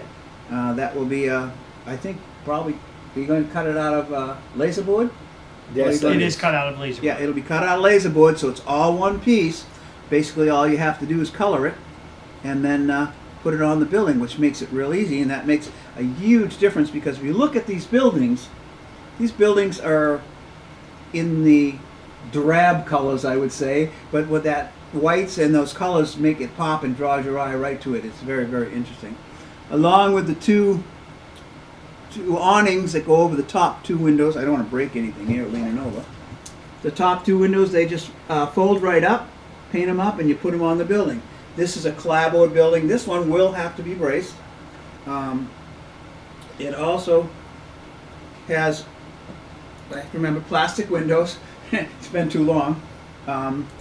Plastic windows and plastic doors on this particular one. Some of the windows are open, some of the windows are closed, and there'll be your choice where you want to put those open and closed, so that you can make it, decide what you want to do.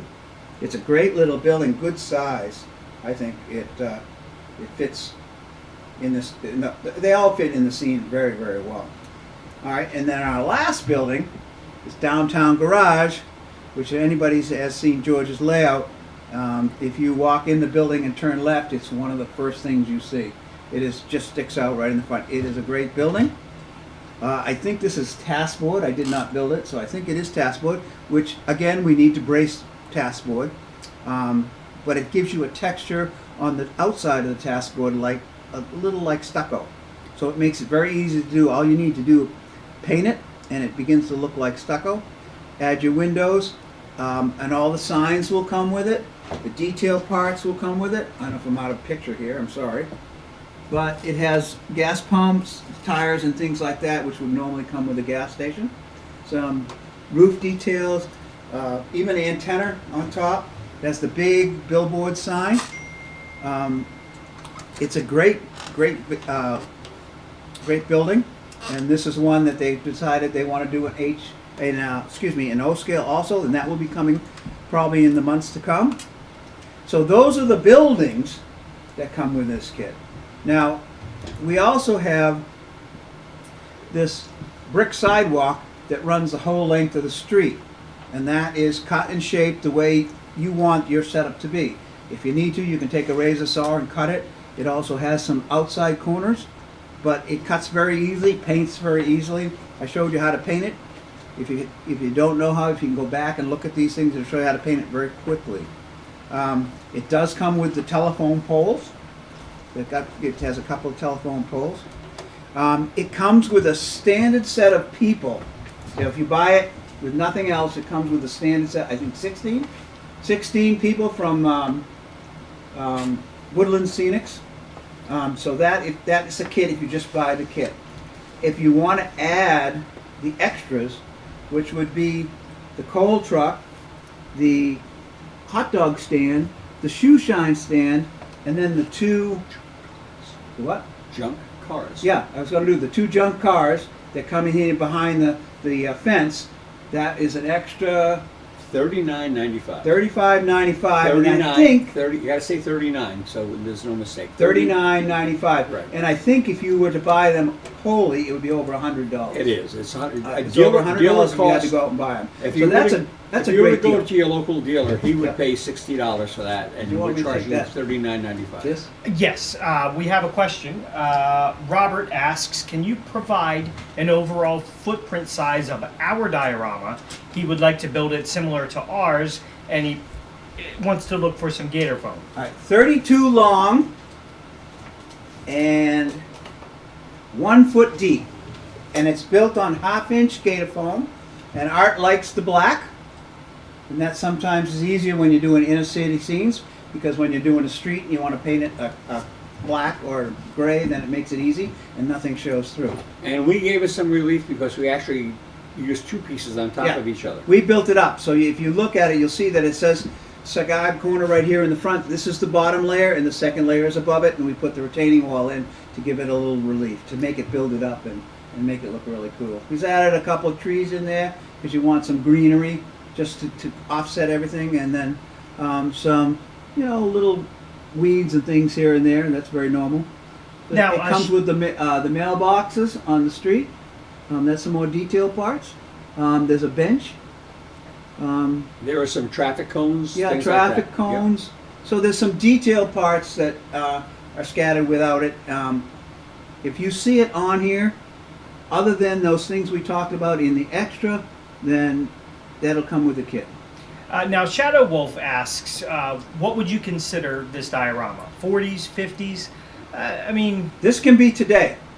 The truck, if you look at the truck is going to kind of place where you are. The other thing that will place where you are is your signs. You could find more modern signs, and I think you still could do this in a modern city. Easily. It may be the rundown part of the city, but it still could be a modern city. So, in your opinion, Lloyd asks, shout out to Lloyd Landon. In your opinion, would you think that corrugated roofing would look good on J-Bomb? I don't think it would.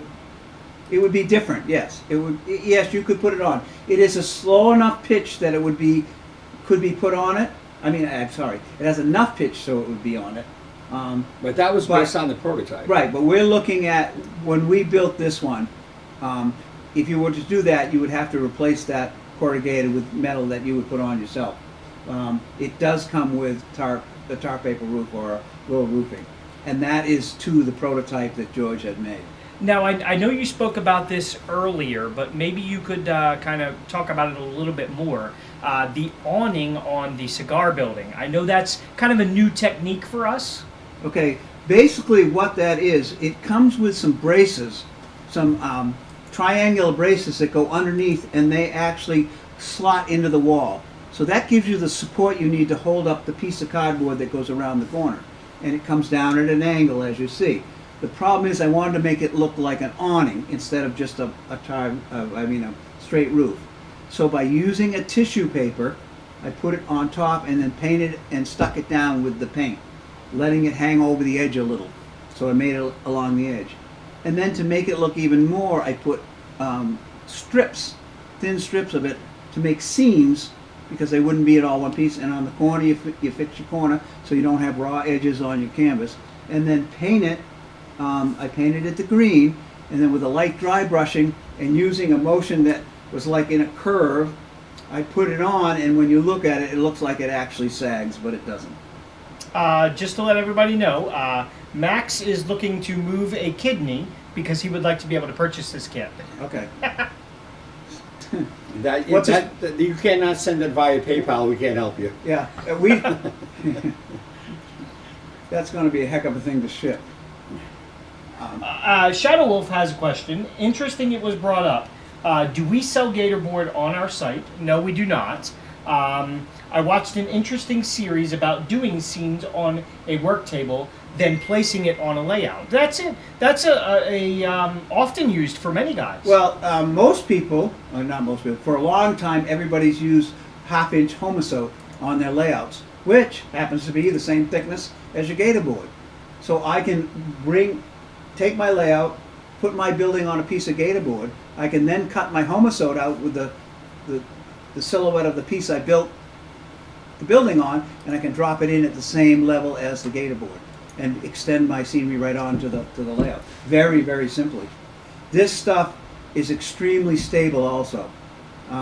It doesn't warp, it doesn't bend, it's water can get on it, it doesn't matter. It just stays so stable. I don't want to interrupt on your clinic, Jack, but Dave Myers sells Gator Foam out of Vermont, and his contact information is located within the instructions. And if you mention you've gotten this kit, he will give you a 10% discount on your Gator Foam. So his name is Dave Myers. Dave Myers. Look for it in the instructions. We highly, highly, highly recommend it. We don't have a diorama not built on Gator Foam.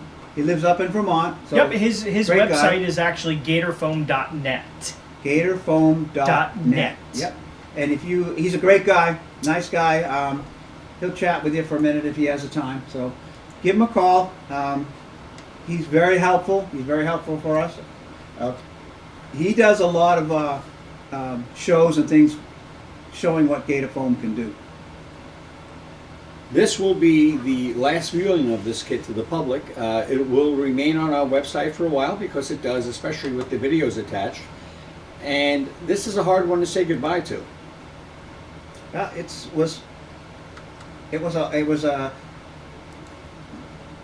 The concept of this went for a while, and the building of it was at the very end, and this went really quick, and it's kind of one of the reasons why there was 3 people involved in building the building, because it had to get done quick. And everybody it came out great. Everybody was enthusiastic about every single building. Yep, I think it came out really good. So. Well, that's about it for us on this segment, and we will see. Don't forget, last chance to get the built. This is tonight, midnight. Don't forget. If you really do want it, I'm sorry, but We've been building these for so long, we need to get back to building some of our other kits and getting stock put on the shelf. With 6 buildings in the kit, Yep. for us to make 250 of these, which we've already done, it's come and gone, essentially meant we had to make 6 times 250 is what, 1,500 individual buildings to put together for this diorama. And we are up to 60, maybe 70, 75 additional locked-in sales at this point. And there comes a time for all good things to come to an end, and tonight is that night. Well, we will see you back in about 35 minutes. Thanks for watching.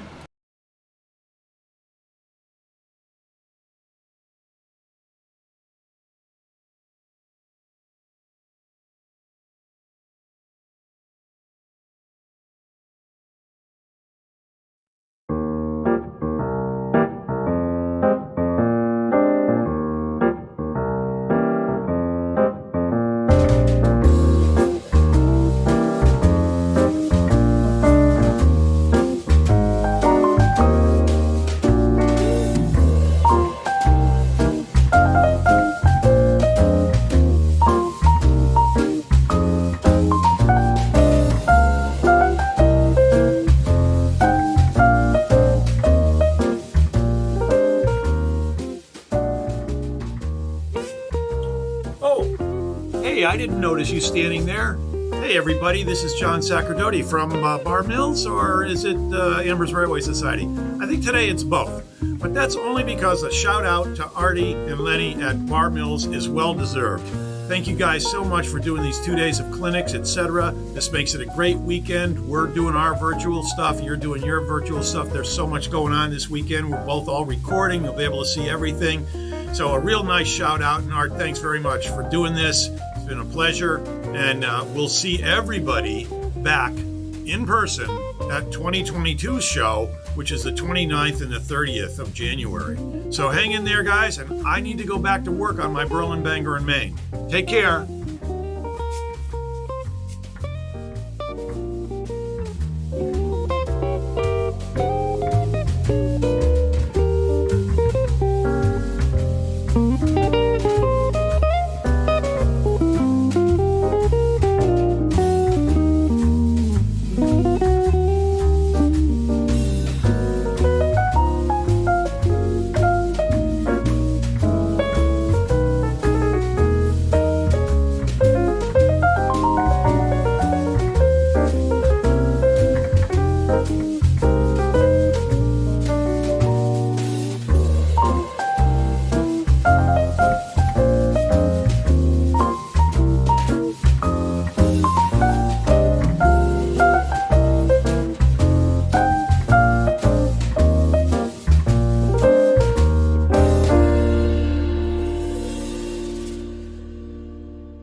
All right, I screwed up on the cue there, but you guys like it when we make mistakes. We've heard that from some of you.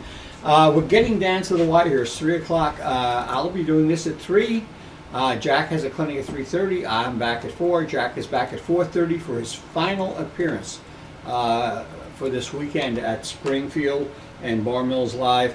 And we are very grateful for all of you. I know some of you are probably almost as tired as we are. Jack, what's up, sir? The only thing I was, maybe I can inject something quick. If somebody has a clinic that we've already done, and they'd like to see it again, if they're just during this segment sometime, let us know, and maybe we can do that clinic in the end, because we're going to have to repeat some clinics anyway. So I'd like to repeat the ones they want. We tried to keep the clinics down to 15 minutes, so we had a few minutes for questions. And Jack, I didn't think we'd go through them all, and we did. And we actually added a couple, and including the give and take that we had for a while there. But the fact of it is we're down to almost nothing here. And we are going to be giving, as usual, a couple things away in this segment. And my grandson, Zach, who has never actually been in front of a camera like this, and I couldn't get him in front of a camera, I can't get rid of him. So he wants to talk about his model railroad. Now you understand his model railroad is mine. Of course, the sooner I die, the sooner he gets to the railroad, so there's a perk there. And basically it's the N-scale Niagara and Pearl Creek. But keep in mind that I have not one but 2 model railroad building cohorts here, because Jack Ellis and I, although we had plenty of help, we actually built the SN2 Wharf Street layout that Jack is sitting in front of at this moment. And that was we're going from N here to SN2 because it was based on the main prototype, 2-foot prototype, only 24 inches between the rails, which if you're not used to seeing that, the first time I saw it, I wasn't even sure what I was looking at. It took me a minute, you know. So we're going to be doing a few seconds with Zach, who's really anxious to share his railroad, and he's enthusiastic. And as a 16-year-old, to have a 16-year-old guy promoting the hobby, you know, many of us are not going to be around all that much longer. That a guy 16 years old he's got 60 years in front of him with any luck. We have to promote the hobby. We'd appreciate very much if you had any questions. Zach would like to be part of the community at this level. And if you have questions, I think Zach would really appreciate getting them. So I asked Lenny to upload a couple pictures, still pictures. Now you've seen the Niagara and Pearl Creek on the 5-minute break. Zach, by the way, photographed that. He did that 2-3 years ago, and he helped give a clinic out in the Midwest. I forget where, at an NMRA show. So right now we're going to go back and we're going to give away something that honestly we gave away some yesterday. Here again, it's for 6 people.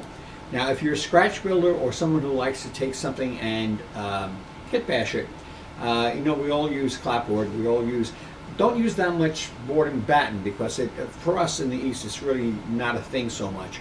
But we certainly use brick, and Jack's been expounding on brick with our MDF brick walls for the cigar corner kit. But you know, there are other ways to do brick. There is brick paper, which is available, and it looks pretty good on a 2-dimensional level, but not 3-dimensional so much. It looks great in photos, but in person, a little different story. But there's also brick that is made out of extruded plastic using vacuum forming. And to give you an idea exactly, let me move my phone here, to give you an idea exactly how detailed it is, we're going to have, if we haven't already, have a photo I took just yesterday of some brick sheeting that we have. Now this is applicable for either HO scale or N scale. As an N scaler and as a guy who also works in all the scales, I can tell you that N scale brick is grossly oversized. But because it's grossly oversized, it looks terrific. It's the same, by and large, as HO scale brick. When it comes down to the scale of the brick, we have 6 packages going out. These will come in cardstock envelopes, so they won't get hurt. And if you're interested in turning something into something different, if you want to take something ordinary and make it extraordinary, some textures just like this brick, whether you're just going to use it for around the base of a structure as a basement to lift it up a little bit off the ground, you can get a lot of mileage out of some brick. Jack, I can tell you for a fact, is very heavily reliant upon detailed ground effects, and brick is a big part of that, brick and stone and so on, okay? So we're going to have 6 packs of this available. And as usual, you're going to have to just put your name, and I think you guys know this is probably better than I know this at this point, in social media, whether it's YouTube or Facebook. And we're going to keep track, and in a few minutes, kind of randomly go through the names. My wife Nancy, my lovely co-host, who's actually at a different location, is going to monitor the responses on this, and there will be no charge for shipping. No charge if you live in the U.S., no charge if you live in Canada. And all you have to do is take a shot at it. Is it special? Yeah. Is it expensive? You know, I don't know. It's terribly expensive, but it's not something that is all that easy to come by. And this is kind of a nice way of having something around the house. So Now, what is the code word for that? why do you say we just use Brick? Okay. Brick, he was in that television show. I can't remember the name of it. I liked it at the time.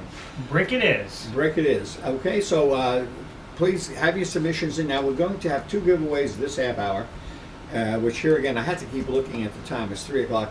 2 at 4 and 2 at 5 o'clock. So we're down to our last 6 chances. Now, some of you have won more than once. You've stuck with us. And Lenny, do we have any shout outs? So, you know, some of these folks have been here, and we kind of know some of you, but... Sue Cooley has been with us from the very beginning yesterday morning. I just hope I don't get a palimony suit here, because I don't know at what point this becomes that. You know, we've had a lot of the familiar names, a lot of the people that have supported us throughout the years, and you know, it's really good to be able to share this time with everybody. I know. I wish some of them could actually be here. Sue would be a blast to have here, because she's a very perky, vivacious person, and she has a wealth of modeling experience, and she works with a lot of different manufacturers. You know, but it's also nice to see new names and new people like Max. You know, we're our hobby is kind of like a small family, so it's nice to have new members coming into the family. A small family with an expanding belt line. But we can keep going. Anybody else that you can see? I mean, we have so many communiques here, honestly. Some people that you'd expect to see, and some people we haven't seen. But out of the people we had yesterday, we averaged 150 views at any given time. Yet at the end of the day on Facebook, we had almost 4,000 views. So many of you are watching later on, so you're not going to be registering as we're doing this in real time. Sense of the word. I would like to let Dennis know that I don't believe he has no life. While I do appreciate him being here the whole time, you know, things aren't that bad. Well, Dennis, you know, This is his life. Wow, of course. you know, Dennis could be just like I was, and just like Jack was. He could be a flower waiting to bud and spring open, and who knows, maybe he'll be the one to put Bar Mills models out of business with his wonderful efforts. And you know what? That would be a terrible thing for Bar Mills, but a great thing for the hobby. You have to support the hobby at all levels. And you know, when something's good, keep it. If something's not great, you know, don't be afraid. Don't be intimidated. Support the people that support you. It's the way of the world, and it only makes things better. I believe that firmly. And we are. Well, we aren't the best, I don't think. I don't know who is. But I got to tell you, we certainly damn well try to be the best. And, I mean, when you look at Jack Ellis especially, and Diamond Jim, I never can go out without a nod to Jim Mooney, or without the Frank Bernard and Raul Perez out in California. If there's a better team, I'm unaware of it, and frankly, we couldn't be happier having the crew that we do, including Len Ledman, who's going to come back and say something. Long-time Canadian friends, Fran and Keith Phillips, have been here since yesterday. Oh, jeez. I used to love when they would call and have chats. You should call sometime. I got to tell you, this lockdown thing has kept this even interesting somehow. I don't know. Are we all that bored that we sit around watching Artie Fahey? It's pretty desperate.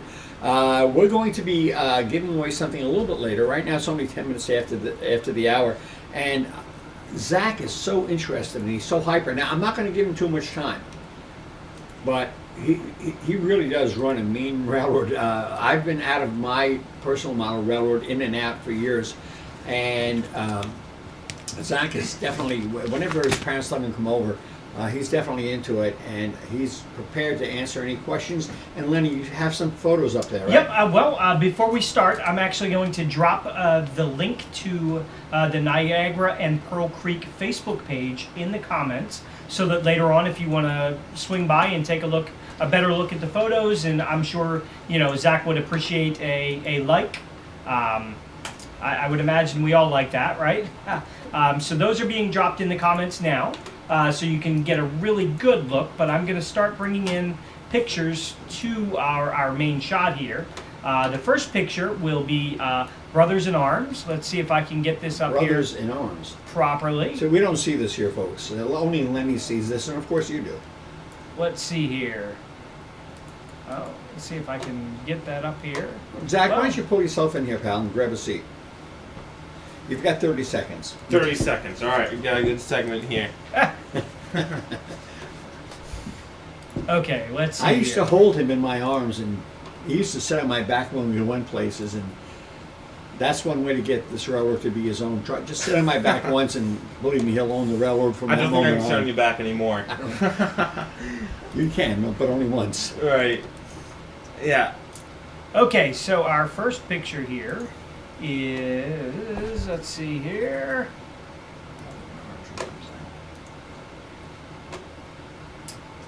Lenny is playing with his buttons over there. I am.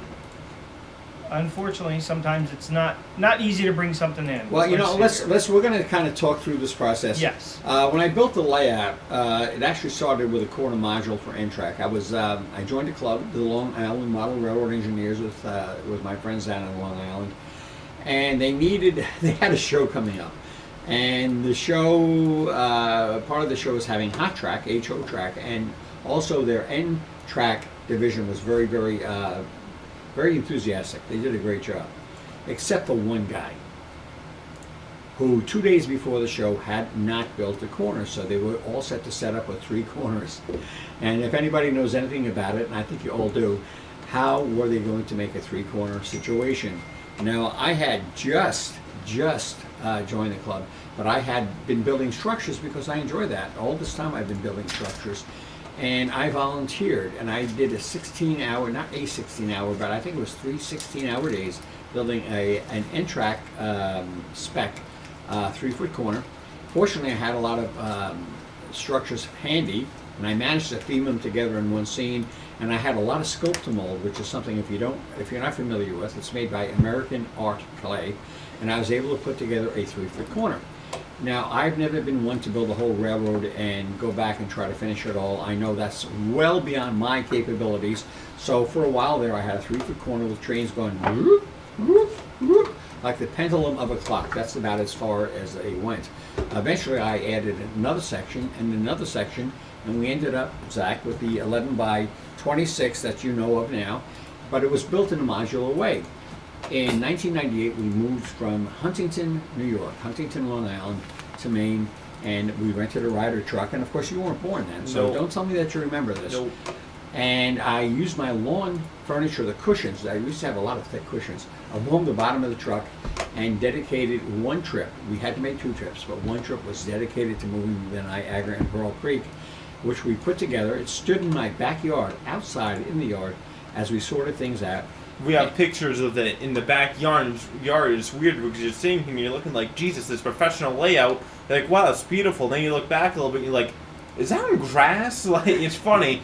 And It was. And it was before digital photography, so I don't even have a photo of that. But then we put it together, and we had to kind of rebuild the room a little bit to fit the layout. And the thing of it is, my philosophy is, and I have to tell you, my philosophy extends today in Bar Mills, is just because it's not HO doesn't mean it doesn't have to be good. O-scalers want good things, N-scalers, even S-scalers, which we don't do too much with S, but certainly just because it's not HO doesn't mean it's not supposed to be good. And up to that point, the N-scalers, well, it's okay, it's close enough, the detail wasn't the thing, and O-scale, that's always been the case. They've relied largely on plastic buildings and things that came out of China. And when we started Bourne Mills, what I wanted to do was make sure that everybody got an even break. Now, that doesn't mean that we're going to do every building in every scale, because not everything works in every scale. but I wanted to make sure the N-scale buildings and the O-scale buildings have the same integrity of what you'd see in HO scale. And that's always from the first billboard, against advice, by the way, from other model railroaders. We've always maintained that situation. So when you see these pictures here, Lenny, do we have any up there? Yep. Right now, let's see here. Right now, we are looking at. Hopefully you have a nice picture up there. Clark chimes in. I knew Zach was a little kid. Hey Zach, you got Grandpa's boat yet? almost there. He's fighting for my 21-foot chaparral up on Lake Winnipesaukee, but he has to get a license, and he's a little lazy. He's 16, so until he gets a license, he's out of the running on that. Do you have any pictures of Zach as a young man there? Yep, we actually just had a picture of Zach and Jackson running the show. Do we have any questions? Let's see here. I'm not saying it's likely. It's N-scale and it's a model railroad, but you may have questions about what we use for trees, how we built the table work, scenery, structures. How we engineered the structures for it, and so on. Because they're all legitimate questions, and it's all part of building a model railroad. Brad says, "Wow, very impressive, Zach." Thank you. Pat says he's glad somebody finally took it over and cleaned it up. Pat Buffalino was the guy that we've had on from time to time. He's a very close friend of mine, and he actually did all of the work underneath. I call him a bottom feeder, because he never saw him on top of the layout. If it's on top of the layout, I get all the glory for making it look so nice. But Pat, honestly, it only runs because of him back in the day, and now Zach has kind of taken over that duty. He's more of a technical kind of guy. I spent a lot of work converting it to DCC and getting rid of the analog stuff on it. I'm still doing it. Pat actually started that, but he Sony polished it up. Right. Right now, we're actually looking at a shot of Amherst Arms. Yep. And Amherst is the city that I built like a wedding cake, and we did a lot of forced perspective there. And I built a building called the Tylic building, which these days is kind of losing its shape because it's resin. If you were around earlier, we spoke about what do we do with resin to help it stop from warping. Well, this one was assembled in pre-1998 when we moved here. And after all these years, resin is still moving, and it's lost its shape a little bit. But that was a building that I cast myself from a master. And before the casting cured, I took the casting and I took a can of spray paint, like Krylon or whatever it was, and I actually bent the casting around the spray paint to achieve a rounded look, more than a rounded look, to curve the building to give it a flat iron kind of effect. And if you've ever wondered, there's no kit out that does that. Actually, it'd be very difficult to put in a box considering the curve. But that was done with resin before it was totally cured, and then we bent it. You know the building I'm talking about? Yeah. The Tylic company? Uh-huh. And of course my friend Mike Tylic, in that shot also, we have a trolley, a yellow trolley. Yeah. Mike, I didn't even know Mike really well at the time. He gave us that trolley for the scene, and he painted it up. And he's not here today, but he's also an associate of Bar Mills. Yes. Is there anything else, Lane? Next, we're actually looking at the Bass Shoe Building. I wish I could remember where that is. Yeah, there's so much buildings and all that stuff that Lenny and all these people talk about, and I think both Grampy and I blink out. We're like, where is that? Let's see here. Is that on 30 Mile Point? No, I don't think so. He wouldn't know 30 Mile Point. No. Matthew asks, what's your favorite part of the hobby? Well, for me, it's really operation. It's honestly, I get really frustrated with it sometimes, and that's Grampy. He sees me storming out of the train room. He's like, everything okay? I'm like, don't talk to me. But it's really operation and fixing things up and making them run again. That's really my favorite part of the hobby. What would you say yours is? Well, it's changed over the years. My favorite part of the hobby used to be sitting up till 2 or 3 in the morning. And I have Jack Ellis still sitting here. He did not take a break and leave the building. And I got to tell you, Jack is like I was many years ago. because he is still a 2 or 3 o'clock in the morning guy. That's how he does his best work in the quiet of the deep, deep, deep night. Today, my favorite part of the hobby is sitting with my grandson, who has kept me more involved, and it's a great thing for bringing people together. Yeah. Right now, we are looking at the D.W. Hobbs. And I don't D.W. know- Hobbs? Yeah, well, I don't know. We have so many structures on the layout. Yeah. Oh man. I will say this, I know that this is kind of out of the blue, but for the people that's building, can we pull up the city of Amherst, a picture of Amherst again? Absolutely. While Lenny's doing that right now, one thing that I recommend to people for doing is Amherst actually has a lot of train tracks running underneath it. Yeah. And for me, where I'm very into operation, is that up there right now, Lenny? I'm going to pull it right up again. Well, the entire city of Amherst can come apart in about 5-10 minutes, and you can actually access all those tracks behind there. So what Grampy did is he built all the buildings, and he put weights and everything in the back of them, and he put them all into a board. So what you do is you take off each little building, you take out the board, and you literally have access to your entire tunnel right there. We have, I gotta say, it really comes in handy for the few times that you need it. It really does come in handy. We have one big tunnel that goes from an area called 30 Mile Point, all the way to Old Orchard Beach, that you can actually crawl underneath the railroad, and you can go in behind the walls of the railroad to access track behind there and everything. And for people that is very big into operation, I would highly recommend trying to see if there's a way to do that with your railroad, because for the 5-10 times I maybe had to take apart Amherst Yard in what feels like daily that I'm behind the crawl spaces of the railroad, it really helps you. I basically, everybody's talking about with food, because I used to watch the Food Channel a bit. I got away from that. Racial rate got heavy, not so much anymore. So they talked a lot about deconstructing food. And basically, we deconstruct the railroad when we have to. Most things are glued down, because I do glue everything down, even on these dioramas that you've seen for Bar Mills. But something that's critical and we need access for, I don't have an access hatch. The railroad is a shelf layout that goes around the entire layout, and frankly, you don't need an access hatch, because at its deepest point it's 30 inches, at its shallowest point it's only 6 inches deep. So why would you need an access hatch? But the fact of it is, you still need access to turnouts and hidden trackage, and especially in an area like Amherst, where it's literally 3 levels tall. I think it's pretty effective for an N-scale layout.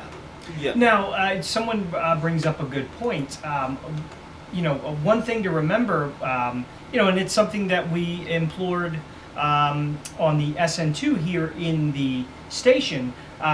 Just because you're building an N-scale layout or an HO layout doesn't mean you can't use other scales for forced perception.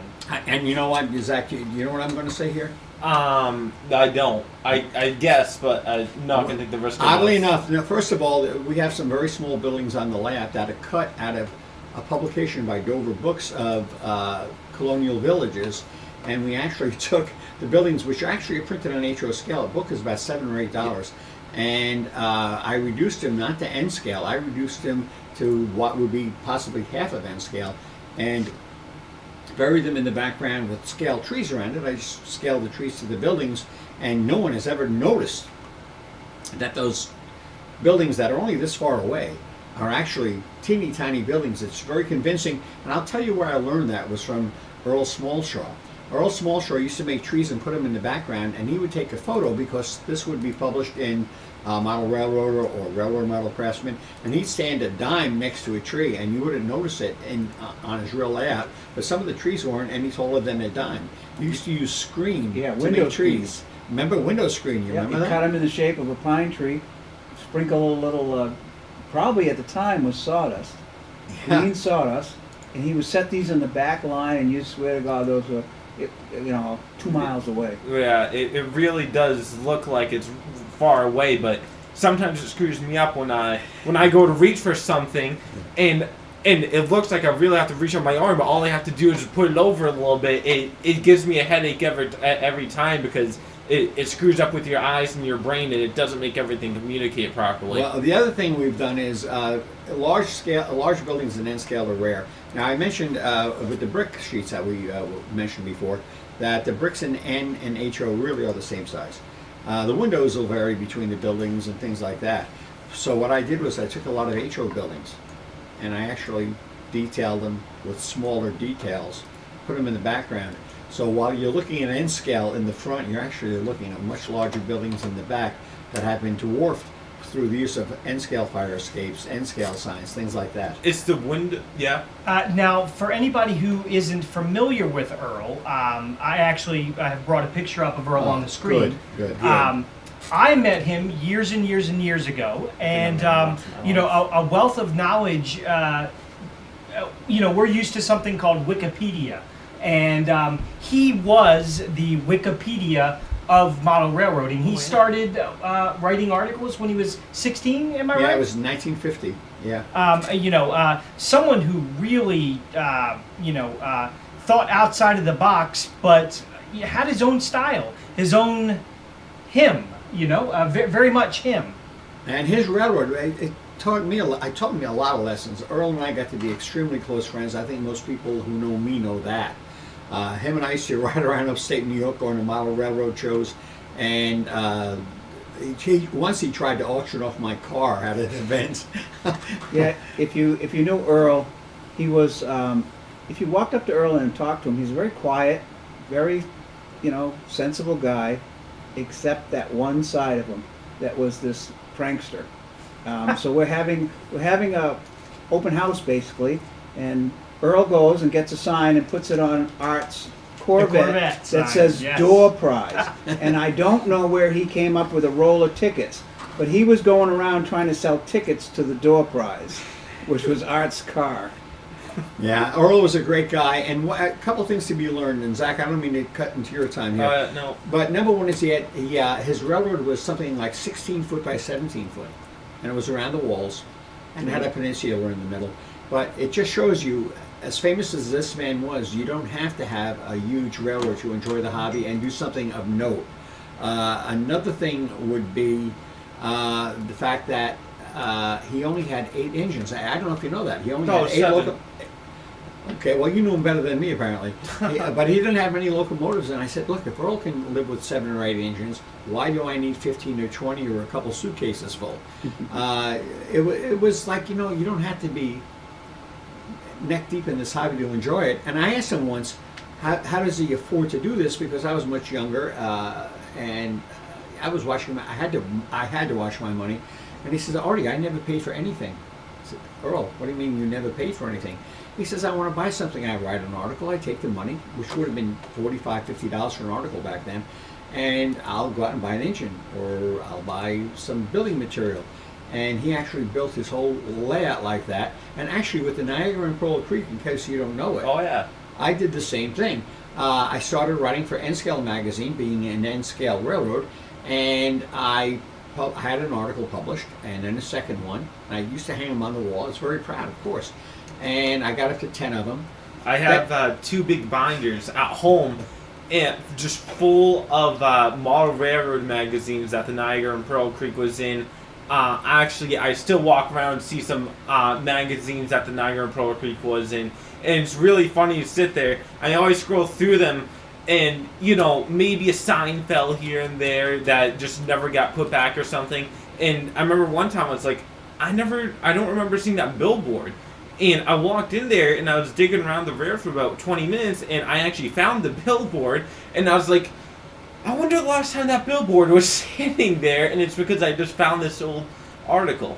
Well, I got to cut this short. Actually, we're going to run just a minute longer on this if it's okay, because we have Jack sitting here, and he's ready to do another clinic. But the fact of it is, I started doing the writing for N-Scale magazine. I also did articles for Model Railroader and for Narrow Gauge Gazette. Not many, majority was N-Scale. And I was named an associate editor of a magazine that is now defunct called Model Railroading.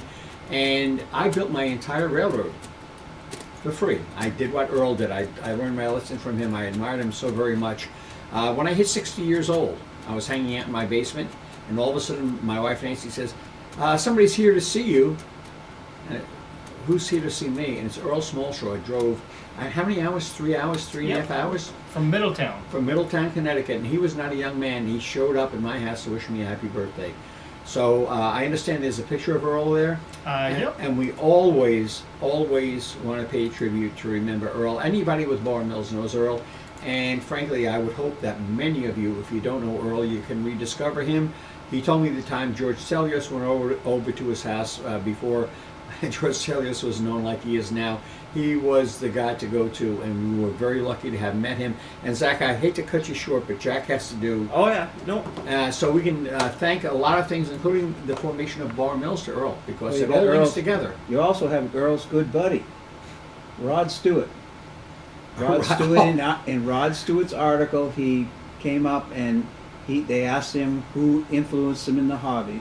And Yep, the first he name did. that came up in Rod Stewart was Earl's name. And Earl was so embarrassed. And we gave him a ration of stuff that this was Earl's big buddy now. Rod was his And, big and buddy. Earl didn't even know who Rod Stewart was. Right, no, he was all, he didn't, it was pretty funny. Anyhow, Jack is sitting at the alternate desk. We're going to skip the break this time. And can we? This may be a little jumpier because we don't have a transition. We can actually absolutely switch. So, Jack, what are you going to be talking about, sir? I don't know, did anybody call in about? Nobody called us, but I do have some questions for you. Well, we can do the questions first and then I can pick something up. All right, let's switch over to Jack here. I'm right here. I was kind of listening to that whole thing. I was here, kind of cool, and I double all the sentiments said about Earl. He was a great guy.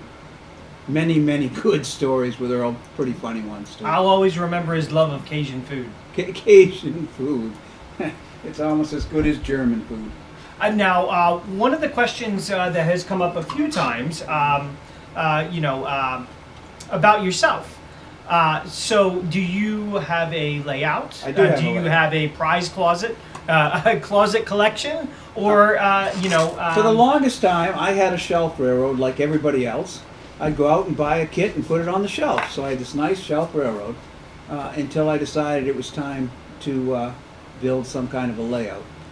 It took me 1 year to get the room ready for the layout. That means curve the walls, put the ceilings in, put the lights in, put the fascia up, wainscoting around the room, and then we made it look like a station around the thing. So with that said and done, I then built a 14, it's about a 14 by 12 railroad. It's built as a dog bone, which folds over on itself, and it goes from big inner city to mountainous. Probably New England. I think New Hampshire probably because I live there and it's easiest to do either Maine Central or Boston and Maine or where they interchange will probably be my focus. My problem is that every time I go to build a building that I like and it ends up being gone through scratch build, Art sees it and says, oh, that'll make a great kit, and away it went, so now I got to go build another one. So that's along with the other ones they give me. But my railroad's coming along. I have about 10 feet of track left to build on the helix. I'm almost finished with that, which goes up one level. And I've got some buildings, I probably have, I would say 12 or 13 dioramas that we dropped right in, and then I have to build my big city. So that's where I sit, and then I build stuff for here. So half of these things I built on my own, and then he comes in and we modify them a little bit, and they end up going out, and everybody gets to enjoy them. Now, Sue asks if you could give us a refresher on the tissue paper signage. Oh, of course, I knew that was going to come up. Can you wait a second? I have to get my book. Absolutely, not a problem. I have to get the book because that's way down. All right. Tissue paper signage was an interesting way. As I said, Earl showed us how to do it by sanding, but I had terrible luck sanding. It just didn't, I just kept punching holes in it, and it just didn't work. All right, hold on, I gotta find out where I put the, there it is, okay. All right, so what we're gonna do, yeah, see, I got them all ready for you. I want to pick out my sign, whatever sign I want, or multiple signs. If you want to do 2 or 3 signs at a time, you can do that also. So what I'm going to do is I'm going to take the sign, and I'm going to look at this one right here, which is a beer bottle one, or this way. No, it is that way. Sorry. And what I'm going to do is I'm going to place it face down on my color copier. No matter what it is, I don't care what it is.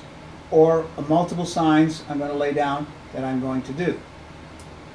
Then I'm going to push the button and I'm going to print that sign on a plain piece of white paper. This one, in this case, would have come out here.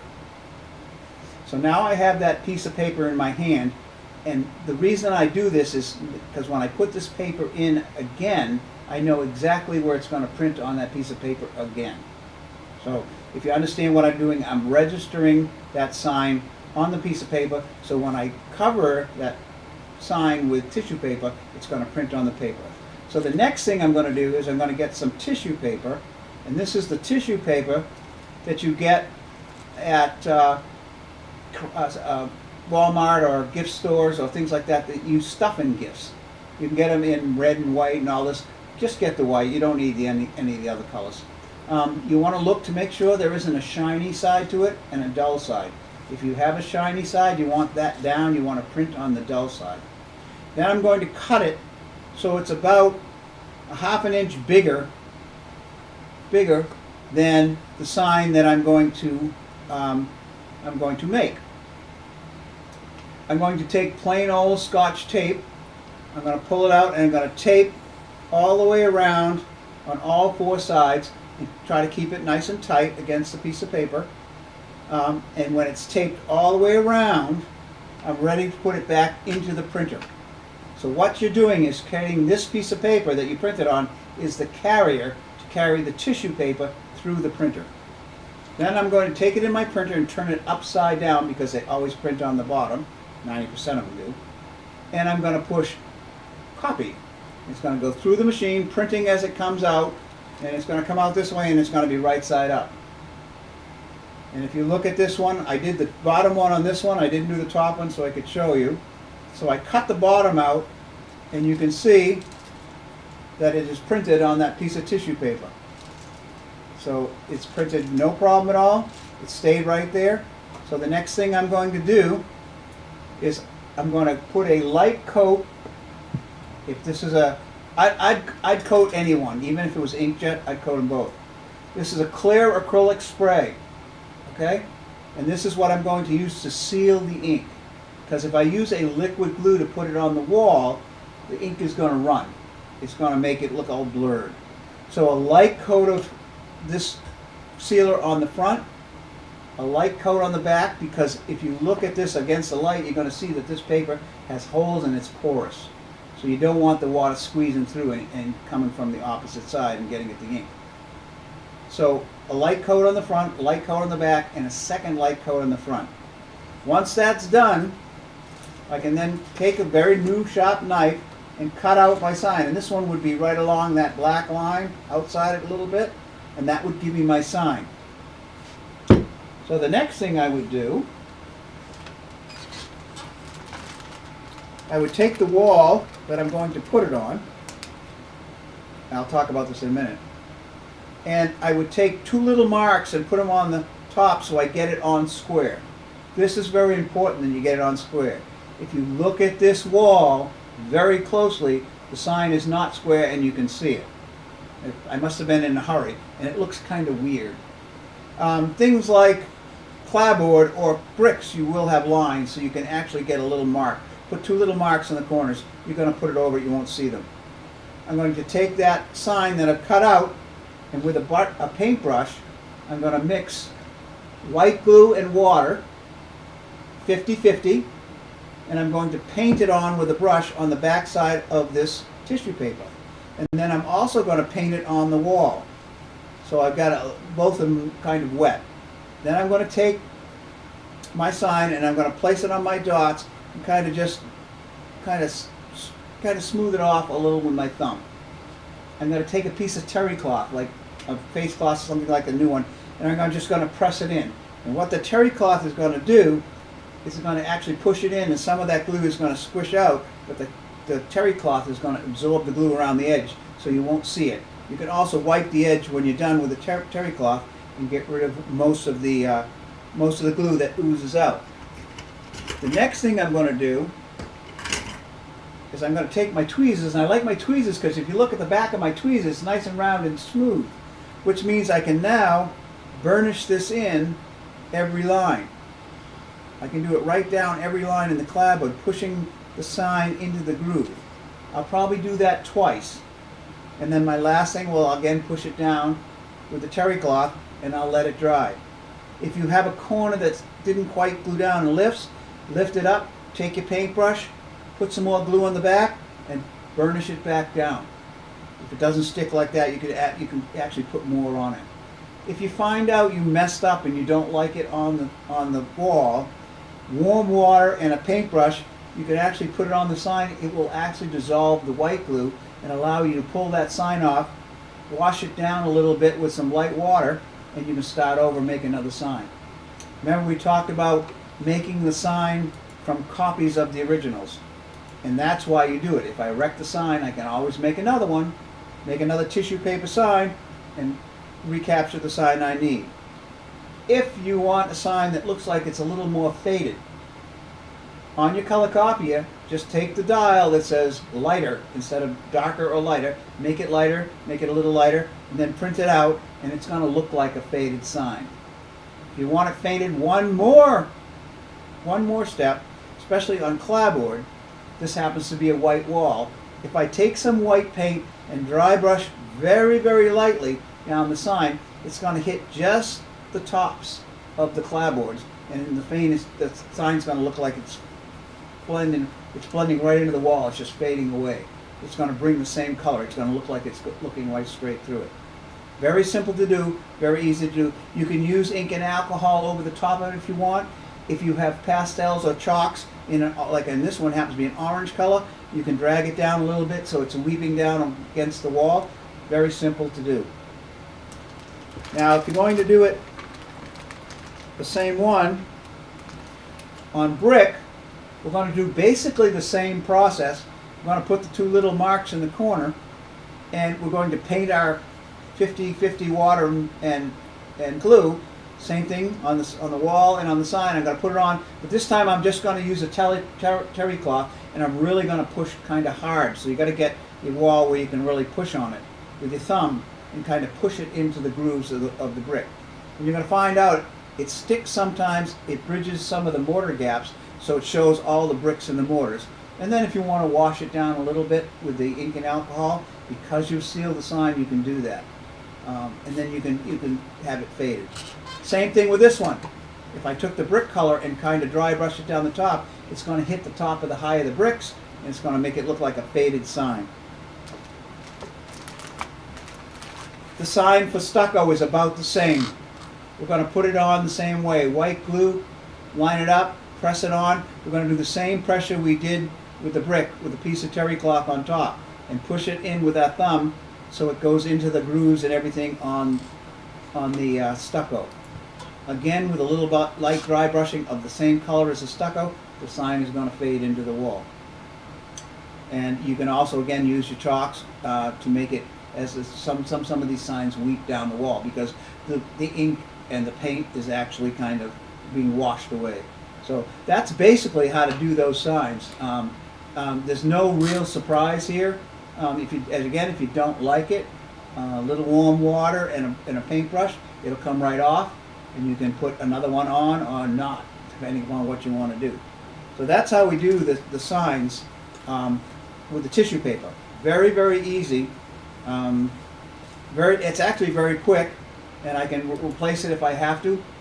I still have my original sign. I can use it somewhere else if I want, or if it's just particular to that particular building, I can also use it in an advertisement later.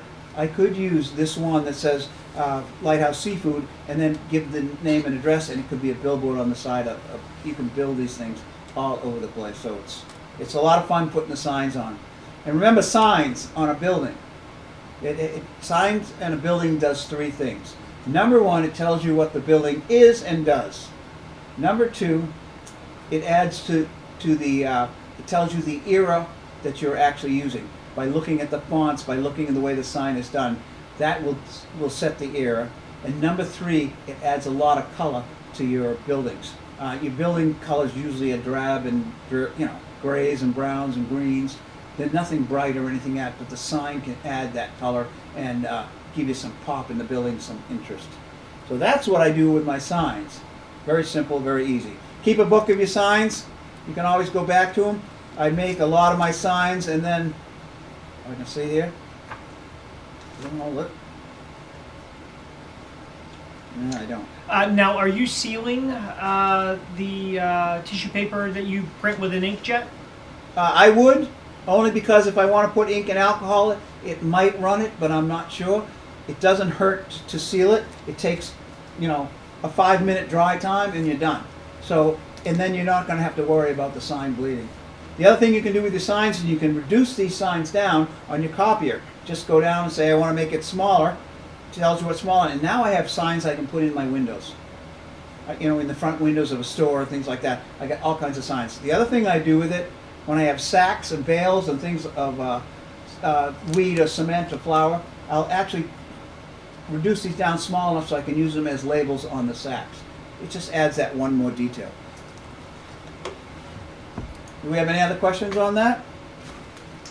Let's see here. Sue says thank you. She has tried this, but the tissue tore because she was not spraying it with matte spray. When did it tear? Oh, you don't know. And I was also not diluting the glue. All right, you want to dilute the glue because the glue is very thick, so you want to dilute it down a little bit. It's going to hold, and if you start rubbing and pushing, the tissue paper is not very thick. The other thing is, when we talk about using the sealer spray, it adds a little strength to the actual tissue paper because it's basically a plastic bond to it, so it gives it a little more strength. You got to kind of work it a little bit easy, not too hard.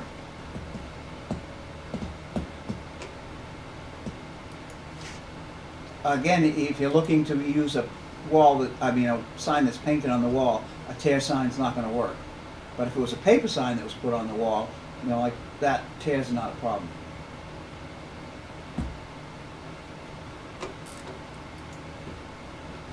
Anything else? Now, where do you get your signs? My signs. I go to the internet and I'll look. Like if I'm going to do, let's say I did a pharmacy. All I have to do is put in maybe signs, pharmacy, old time, and I'll punch that in, and it'll give me some older signs instead of the new signs. If I want new ones, I can put in new ones. If it's a liquor store, I do a liquor store, a pool room. Just put those in, and they'll all come up, and they'll give you an idea of what you want to do. You can also make them up yourself. I'm going to show you one here. I did this before. I don't know if you can see that picture of that. Yep, we can. Yeah, that's a diner. That's in Canada somewhere. I have to read the name. It's really weird. But if you look at it, if you can see it, the signs all over it. They're black and white signs.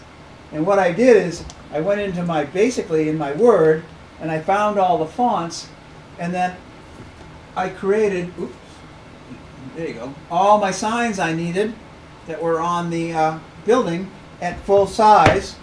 And what I'll do is when I go to use these on my building, I'll reduce them down at a proper size, and then I'll have all the ones I need right there to do my whole building. And then I look for my inspiration from Sharpie, and that's a great sign on a building. I mean, that's a painted sign. I wonder if I could even do that one.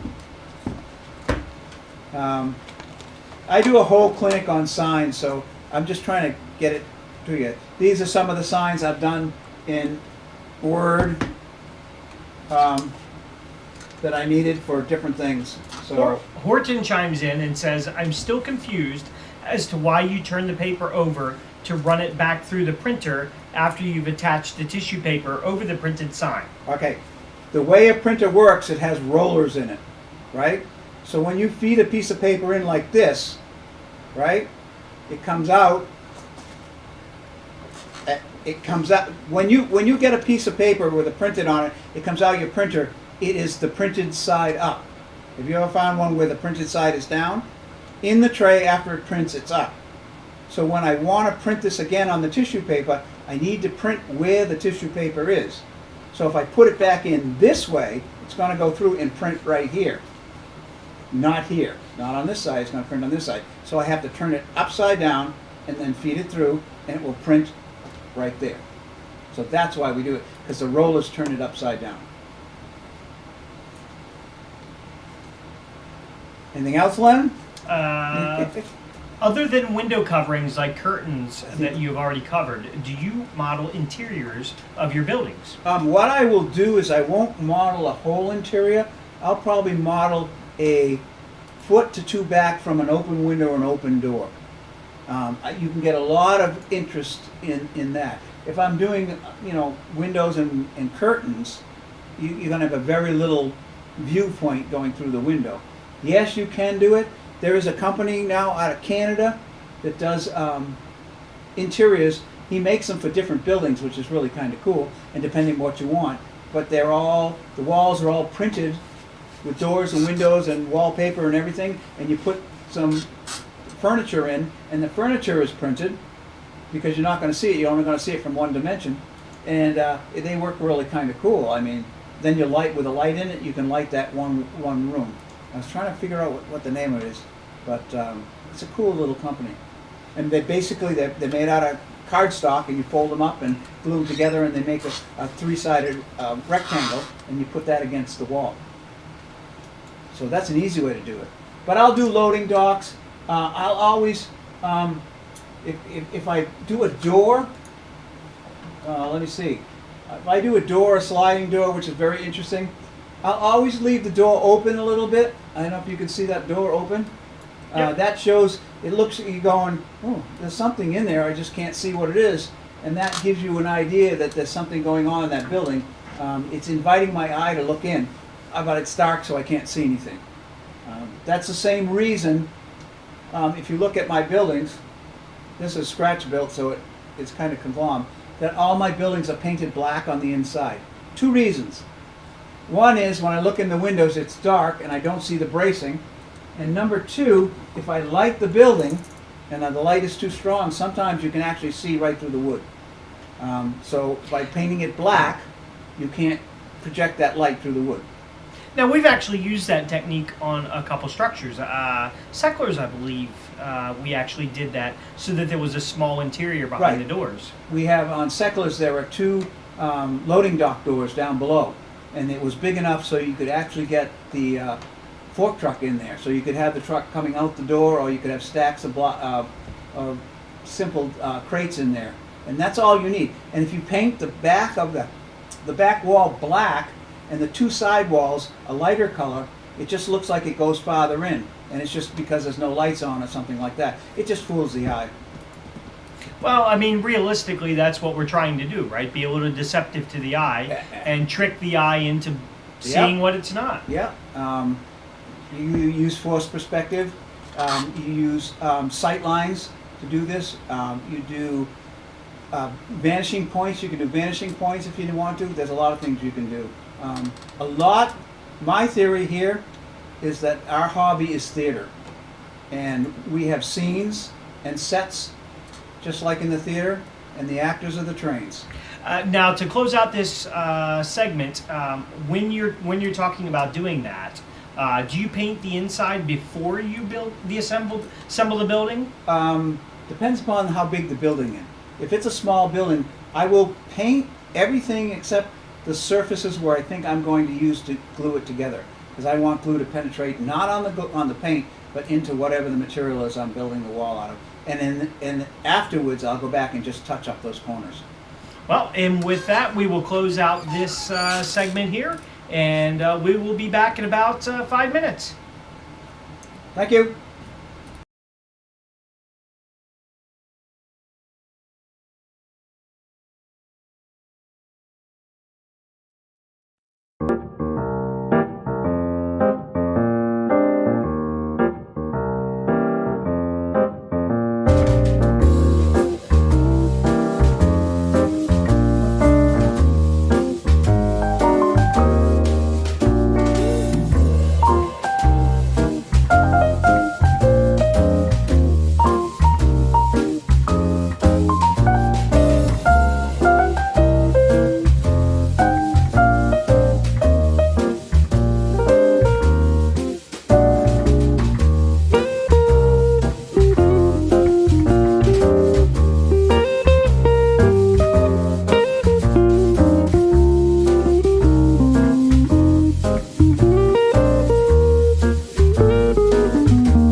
Well, for this week's Made in Maine, we head to the village of Bar Mills, where tiny models are big business.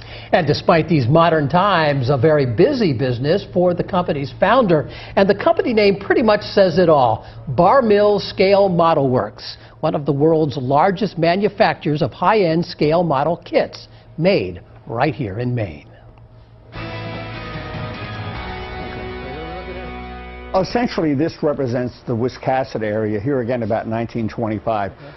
Long before Art Fahey ever dreamed of selling scale models, he was an ardent builder. It's a hobby that dates back to his childhood. But it's always there if you really have a passion for it. It was 15 years ago Fahey parlayed that lifelong passion into one very successful profession.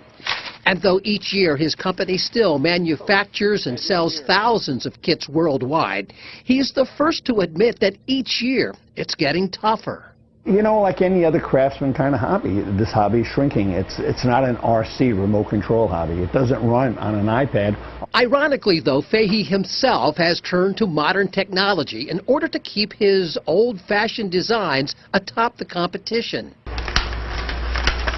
Precision lasers cut the many model pieces, and the materials used are actually developed by a moonlighting physics engineer at Johns Hopkins University. It's the same guys that design accessories and so on for space missions are actually helping us design our kits here through their knowledge of SolidWorks and CAD. Still, it's the simplicity that sells this hobby, which Fahey touts encapsulates the history of the United States. A point well emphasized by the company headquarters in Bar Mills, an exact one-for-one scale replica of the former railroad station up north in Strong. The key thing here was to take some of our main history and kind of revisit it, and that's what we've done here by building the station. In this day of instant electronic gratification, Bar Mills Scale Model Works is proof there's still room in this world for a little old-school fun, and a little old store, even a little old train. Try it, Fahey claims, and you'll understand. It's something that stays with you. It's like music. It's something that once it's inherent, it doesn't really go away. And if nothing else, there is your answer to why there is a train station in the woods of Bar Mills. It definitely gets Fahey and his crew in the mood when they show up to work. Yeah, and I recognize that little store. Yeah, That little store, huh? A lot of us do. Yeah. Yep. Well, how special was that? Really, how special was that? Oh, I'm not getting any younger. And from looking around this room, neither are any of you. So it's either time to introduce the Bar Mills crew or take a bathroom break. I tell you what, you take the boys from Bar Mills, and I'm going to go visit a far more comfortable room in the building. I'll be the same.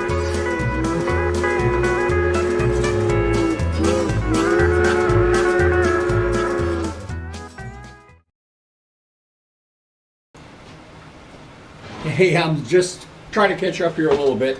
We're going to go on for 90 minutes straight right now as we close out Springfield with a really kind of a special surprise, I think, for all of you. And we're going to start this right away. First of all, let me look at my phone here. Nancy, who's been right here taking care of business, has gotten to me and says that we never announced the winners of the sheets of brick for kit enhancement, things like that. And we have 6 winners. So please remember, if you're mentioned, but only if you're mentioned, drop us a line at barmillsmodels@yahoo.com with your name and address and what you won, because it's kind of important. And you will not be paying shipping on this. This is all on us. So for 6 of you, we have John O. I remember John O. I think yesterday, John, we ran into.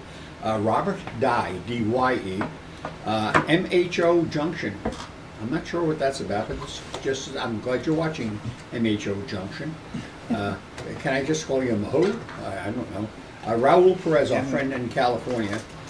Bruce, I know your name, Bruce. Hardest, it's a long one. It's Oberleitner. Oberleitner? Overlenter, isn't it? Leitner? He's like how I like my eggs, Oberleitner. Oh, and Ricky, this guy sounds like a hillbilly, not what is that, a rockabilly star. Ricky Carl Covey. And you see him on stage with a white guitar and a big DA. Ricky Carl Covey, come on down. He's probably loading his pistol as I'm doing this. So you've all won something there. So that's how we're going to start this session. Now remember. Now what was that for again? Just that was for the brick. That's for the detailed brick sheets. Okay. Which I got to tell you, it may not seem like a big deal, but honestly, this stuff is not getting any easier to get, and the quality on this stuff is amazing. I've built some nice buildings with that stuff. Yeah, Jack really, it's easy to cut. You just need a substrate to put it on, and you can use mat board. Yeah, it's real easy. It works really well. Yeah. So we're going to be talking now 90 minutes straight, and we're tired, but you know what? We are I'm thinking we're all feeling real good, because we just feel like we've done the right thing, and hopefully you do too. I've never asked in all this time, 21 years, not that Facebook has been around for 21 years, I've never asked for likes on Facebook or something like that, but if you don't mind, we get a couple difficult people time to time, and if you've ever been in business, you know exactly what I'm talking about. And I would like to see more likes for us, because I hate to see the other ones. I'd like to see blown out of the water. We certainly do try. Do we have any questions or comments? Because if we don't, it's okay, but if we do, that's good too. Did we announce the winner of the last RMC subscription? You know what? I thought we did. I thought we did, but did we do that? Let me take a look, because let's see, the Craftsman. I don't think we did. Yeah, somebody's waiting to find out if they're going to be reading a really incredible magazine, Railroad Model Craftsman. And somebody named, a good Scotsman, I have to tell you, a good Scotsman. And Jack Ellis, by the way, is a Scotsman as well. Rob Ferguson. Rob Ferguson is going to be getting the gift certificate. Rob, write to us, include your email certainly, and we will get you a PDF so you can fill out the form that you need to get a free 1-year subscription to one of the very finest model magazines out there, Railroad Model Craftsman. It's if you're looking for Bar Mills product, anything like that with Bar Mills, that's the magazine that we rely on, because we know our customers, and our customers are pretty detail oriented, and that's exactly the magazine you're going to want to go to, other than the Narrow Gauge Gazette, also, by the way, published by White River Publications. I'd like to thank Mike Lindsay over there for helping coordinate this, along with George Riley. And this is embarrassing, I can't remember the owner. Tony Cook, of course. Tony Cook's a bigwig over there. And that's part of the staff over there. Jerry wants to know when you're flying out to Colorado to ride bikes up mountains. Well, it seems as I'm getting older, it's easier to ride them down the mountains. And frankly, going out to Colorado, going any place outside of our lovely little frozen ball of fluff over here, Bar Mills, is tough. I am waiting, honestly, to get my shots. Nancy and I have applied for our COVID shots. I'll give you a shot. See, he's trying to get back for what I did for him earlier today. And once we get the COVID shots, I think we're going to be heading out to Key West for 6 or 7 years. Someplace.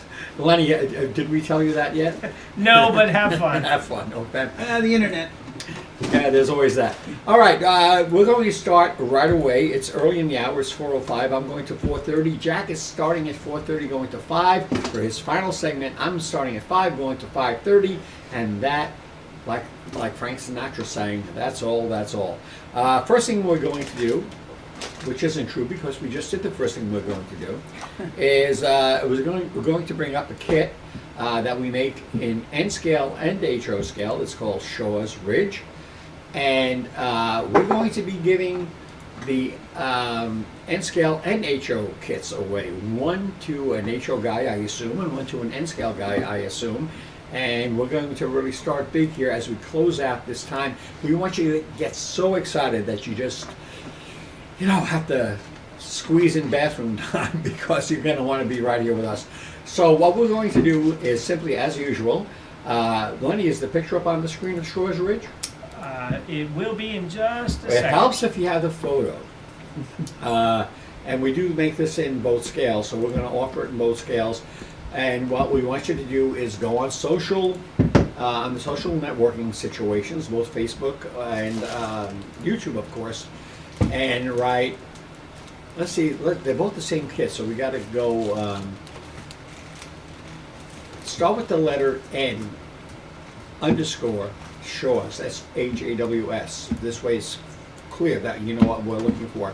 N Shaws or HO _ Shaws. We only have one of each kit to send out, but we're sending out 2 kits because we have 2 different scales. And you guys can go crazy with this, but if you don't specify the scale, we're not, it could screw up and you may end up losing out totally. So Shaw's Ridge is on the chopping block. It goes for, I don't know, $40 to $60, give or take, right, Lenny? Yep, depending on your scale. And as usual, it's not free. It can't be free because that would be lying to you. It's an incredibly deep discount of 100%, but you still have to pay the shipping and help us out on that end of things. Shipping is $7.50. Be prepared to contact us with credit card information. You can give us a call. We'll take it over the phone. This is not something that we can put through our website. If you lose out on this and you give it more than 3 or 4 days, you're going to lose out, period, on this, because we can't have these things hanging out ad infinitum, as they say, as time goes on. It's just, we've had hundreds of emails that we have to answer and deal with. Please don't screw us up, and please like us on Facebook. I don't know why, but you're supposed to like us on Facebook. Pat Buffalino would probably know why, but I don't. And nobody likes Jim Mooney on Facebook because Jim Mooney doesn't like Facebook anyhow. As far as any questions, do we have any comments other than Jerry out in Colorado, who is, by the way, a competition cyclist as far as I know. Anything out there? What is Shaw's Ridge meant to model in terms of what inspired it? Well, what inspired the name? Shaw's Ridge is the name of a road around here that had a John Deere dealership on it. And that's where I got my first John Deere tractor for. It's a lawn tractor in our case. And I thought it was a great name, Shaw's Ridge. But what we wanted to do was do a small factory building with some garage doors in the front. That was basically, you can make it a widget factory. It looks good next to the tracks. It looks good in a populated city. It's more of a foreground building because it doesn't have the height of a background building, but it's a clapboard construction with a unique garage tip out in the front. We did a couple of interesting things, and I'm going by memory here. You understand I don't have a screen to look at. One thing was we kept the roof at an angle. Now you may say the pitch on the roof it's a rolled roofing roof. That's how we did it. But if I'm not mistaken, I got inspired by something on George's layout, George Celios's layout, where he used external rooftop racing to support the roof. And that's the first time we ever did that, was in that kit. And it gives it, am I right, Jack? Exterior Exterior. truss racing. Exterior, this is why he knows what he knows and I just don't. It's called exterior truss racing, and it appears on that kit in both HO and N scales. And the thing of it is, honestly, you can name it something else. You could, we feature it, I believe, as a tractor dealer. It's perfect for putting, if you happen to have some scale tractors, around, that would be good. and it would just be a really, really versatile building. You could put anything in there, honestly. It's just big enough to be something and small enough not to be in the way. And you know what? We're getting so many. How many responses are we getting? Can you see, Lenny? Are we getting? We are. There's a lot of people that like this building. Let's put it that way. Well, we've been trying to do the right thing for 21 years now, and you know, we got to stay together. We can't afford to lose anybody here. I can't tell you how proud we all are, and we've built such a great modeling community around our brand. And I hope if you'll do us the courtesy that we've been trying to do you, and treat us gently. Let people know about us, and you know, if you don't like us, I understand. Not everybody likes everybody. I mean, I'm not wild about Lenny, but you know, this guy over here. That guy. Lenny's like a son to us. He's like the son we actually have. But tried to kick out and came back. Don't forget, you can't pick your relatives. Yeah, I tell you what, he's like the son we never had, but we did have. But he's just a smaller version of him. And that's our son Devin, who we're deeply dedicated to as well. And Devin, our son, is Zachary's father. So if you saw Zachary earlier, our son Devin had Zachary, who's now bigger than Devin. 16 years old, my goodness. At any rate, do we have any questions? Yes. Let's see here. John over on Facebook asks if we can talk about rods again. Oh, you know, that's a great idea. John, thank you so much. We will. I'll tell you, while Lenny's getting the photo up, we're going to go someplace else. In HO scale, I don't know if you have the photo, because you're going to have to dig around for it. I can certainly pull up a photo. We're going to be doing another giveaway here again. HO scale, but it's only one kit. Uno kit. But you have to get your name in. And which kit are we giving away this time? Do? One that's been a really big seller lately. We do an HO and O scale, but this is the HO version. Jerry's small engine repair. Okay, yes, Jerry's. Wow. It's really been very big for us lately. I have a kit here. I can hold this up. Thank you. Yeah, actually, Jack design. This is Jack's design. I forgot about that. That's right. Wow. Someday I should consider paying you at one point. This is Jerry's, and we're going to call up the picture so you can see it better. Not that I have to sell you this because it's free to one of you. It's not free. I take it back. It's deeply discounted, as opposed to simply deeply disturbed or something. At a 100% discount, help us out with the shipping, guys. $7.50 within the U.S. and only one winner. Only one winner. So you want to get in on this one, maybe, and then we're going to have to burn a little time because Lenny's got to go looking for Stewart's Rods, which is yet another new building we're working on. What do you have there? Len, can you turn my camera on? I certainly can. I have Stewart's Rods sitting right here on my table. You actually had the prototype. And I can do some close-ups for them? Sure. Let me see here. Put us both on. You can leave it on. Let's see what I won't do anything that we shouldn't. Nothing to embarrass us? Come on, Jack. You know, if you pay me for this stuff, I probably will work at 100%, not at like 40. 99%. 40% on those. Just think about what you get at 100%. You know what? While you're talking and Lenny's working there, I'm going to get up and get a bottle of Poland Spring water, made in Maine. You guys need a water? Everybody okay? I am good. All right, Jack, we've got you up on screen now, right there.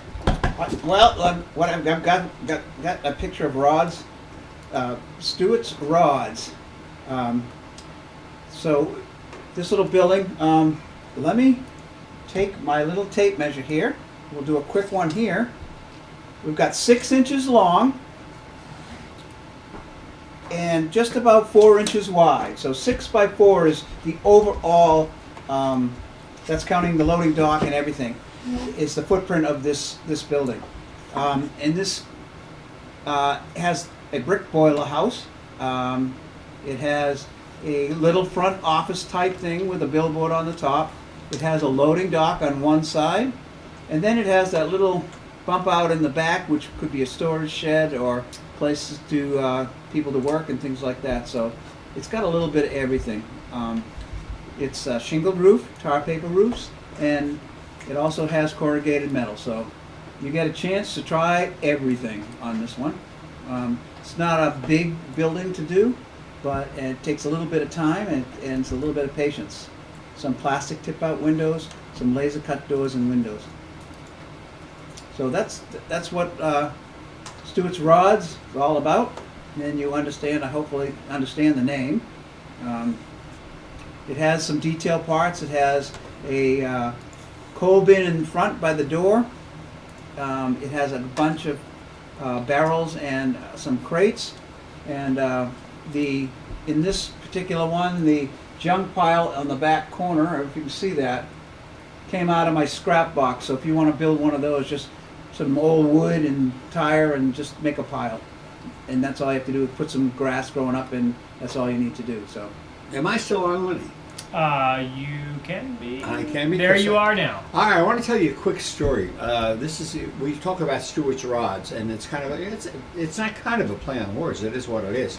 A few years ago, my wife Nancy was ill with cancer, and this went on for years, and it was a very, very hard time. And I got to tell you, if it wasn't for the support of Jim Mooney and the support of Len here to keep things going, and the support of Jack Ellis, I don't know what would have happened to Bar Mills, because this went on for years, and anybody who's ever been through cancer knows what a drain it is. Of course, today Nancy is totally recovered through the help of the folks at Dana-Farber down in Boston, and we had orders back then from Rod Stewart, and one time was a woman who called, another time was a guy who called, and I mentioned that Nancy had been ill, and he took some interest in it, and we started talking, and somehow within a week or 10 days or so, we got from Rod Stewart, I guess you guys know this, right? We had autographed photos, autographed albums wishing Nancy well from Rod Stewart, all signed to her, wishing her well here. You know, you talk about, this is a story that maybe should be told a lot more often. This is kind of a private story. We still have these photos, and can you imagine someone taking the time, and here again, pop singer, celebrity, model railroader too, and it just shows what it's all about. So when we name this Stewart's Rods, it's with the deepest respect and gratitude for somebody who actually went out of his way for us, and wouldn't that be nice all the time? So I did want to bring that up. It's an interesting story. We are going to be getting ready for yet another giveaway soon, but I'm going to go back for the first giveaway, which was the Shaw's, I can't do this, Shaw's Ridge. The N scale winner was John T. Mr. T. Hey fool. Mr. T. I don't think it's the same. I don't know Mr. T's first name. Maybe it is John T. He has the N scale Shaw's coming his way, but you're going to have to email us with your mailing information plus specific information that says, hey, look, I got the Shaw's in N scale. Be specific. We are going to ask you for $7.50. You can call us here at Bar Mills to verify this. Obviously, we can't ship until we have that information and a payment, typically by a credit card, because this is not something that we can do online. Okay, that would be good. And Jeff Brown, who's been sitting around watching us for 2 days, I think he's probably knocked off more potato chips and beer than anybody else in the room, gets the HO version. So Jeff, all is not lost. You've got something coming your way, and it's the same rules. Write to us on our email, let us know what you want, and let's get together and just do the dirty with the $7.50, just so as you know. We're going to be coming up with something else next. Lenny, do you have a certain graphic that I kind of hinted at that you should be coming up with? I do. Let's see here. This is an HO scale kit, and we're going to give away another free one away. We're going to be giving something away every 10 minutes for the next hour and a half. First myself for 3 kits, and Jack for 3 kits, and myself for 3 kits, and with that we say goodbye. And thank you so much for joining us in this episode of Springfield Live from right here in Bar Mills, Maine. So right now, Lenny, how are we on the graphic? Right now, we are looking at a bait barge. We are, and I have the kit right here. It's not one of the biggest kits we have, but really one of the coolest. And if you're into nautical modeling, I actually did the master on this with the resin master, and this is a very unique situation where this, if you can see, the picture's up there. You have an idea of the detail involved in this. And it's not an advanced build, but it's certainly you have to be somewhat advanced because it's a board-on-board construction. We actually used toilet paper for the roof jack. I kind of took a hint from the old Pullman cars that I remember back in the 1960s, when toilet paper, very thin toilet paper, by the way, was used for representing the tar paper that would go on top of the clerestories and the rest of it in the passenger cars. Very, very classic. So what you want to do is put BAIT, B-A-I-T. Remember, it's only HO scale, okay? And we've only got one to send out. Help us out with the shipping. This one is not quite as expensive as the others, but it still has to be shipped, and certainly would fit in an envelope, so the shipping is the same. Help us out with the $7.50, but let us know it's you. Once you hear your name announced, come on back at us, and we will have to touch base somehow. It's a little unorganized. It's not going to get too much better, but we have to take care of this stuff as soon as we can, because this stuff gets old really fast, and once we lose track, we're not going to help you. We just can't. We've got to get this over with. Do we? Let's see what time it is. 4:21. You know what? The Jerry's kit. We've talked about the Jerry's kit before, right? We've had people coming in for the Jerry's small engine and a show, right? Steve, I don't know if you can see that better if I put it all the way up here. Steve Sherwood. I can. You can. That's the important thing. Steve Sherwood has won that kit. So Steve, email us at barnmillsmodels@yahoo.com and give us your name and address, and be prepared to maybe call us or somehow get us $7.50. You can call us. We can tell you how to do it. Okay. All right, I'll give you one more look at the firehouse. This is going to be our release, and it'll be out mid to end March. I just wanted to give you one on the, instead of looking at just pictures. I'm going to go all the way around so you can see it all the way around. We'll go slow. Again, it's the firehouse, not with the fire truck, but it does have the flagpole, and it does have a piece of Insta-fence with it, so that'll be able to, you can, and the graphics and things like that. And the one that comes through in March will have a bell in it. We just had not had the bell cast yet, so that's being in the works right now. So that's what it looks like all the way around. So don't forget that. That'll be out there, and you can have one of this nice small footprint too. So we did put the footprint on. Let me do it if I can do it quick again. It is 3 inches by 5 inches. 3 by 5. It's the footprint on the. You know what that is? You know what that is, Jack? It's an index card. Oh, that's good. 3 by 5. Or so if you can remember that. Or photographs. 3 by 5 photographs. But it doesn't take up much space, but it certainly has a lot of. It's very vertical, so it yeah, doesn't take absolutely. up much space. Yep. Okay, right now it's 4:23. Jack will be in again at 4:30, and he'll be taking over at that time. Of course, we've been double teaming it now, which I kind of like doing. We could have done this all along, but who knew? And frankly, we also need breaks here once in a while, with Jack's bladder and all. I couldn't resist, Jack. It's too easy. Did you say bladder or blabber? I got the blabber. You got the bladder. Thanks. All right. Do we have any questions, any comments? Something we should be looking forward to? Let's see. Looks like the fire truck is off scale. No, it's not actually.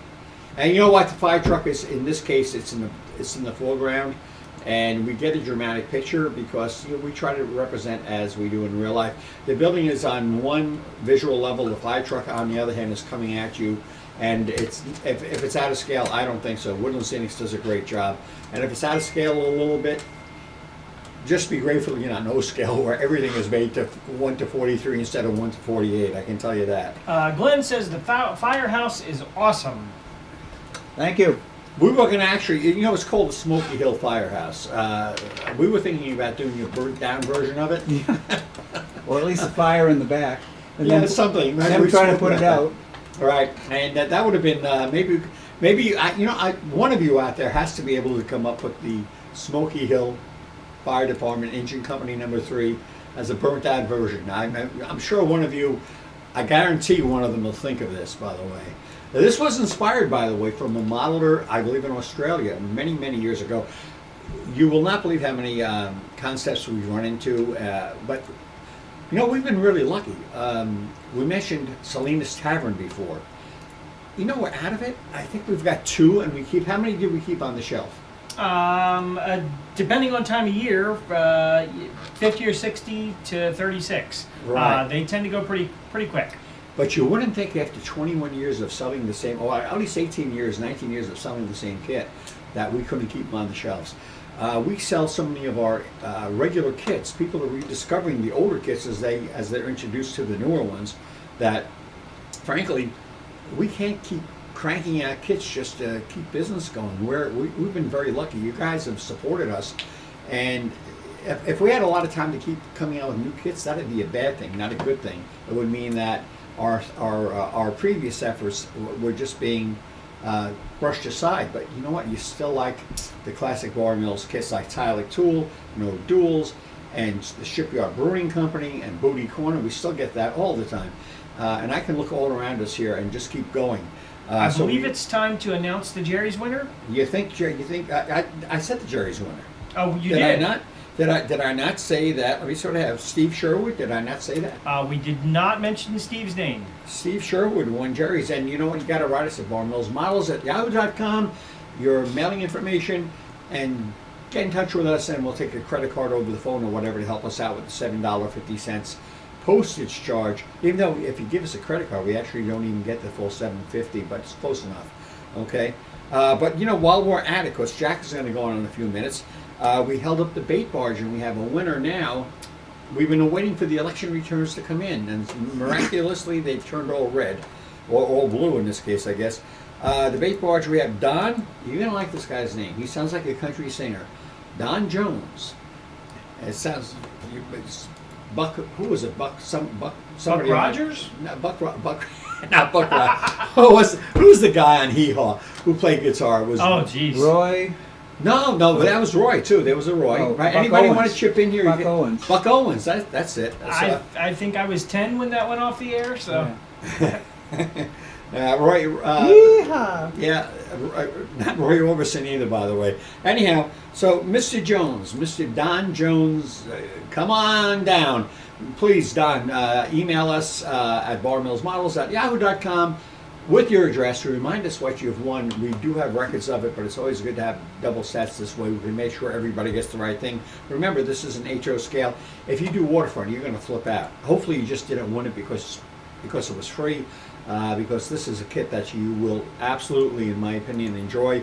I enjoyed my designing efforts on this one because it's something that even now stays pretty close to me. We are looking at 4:28. A couple more minutes before we go to Jack. Do we have any other input from anybody?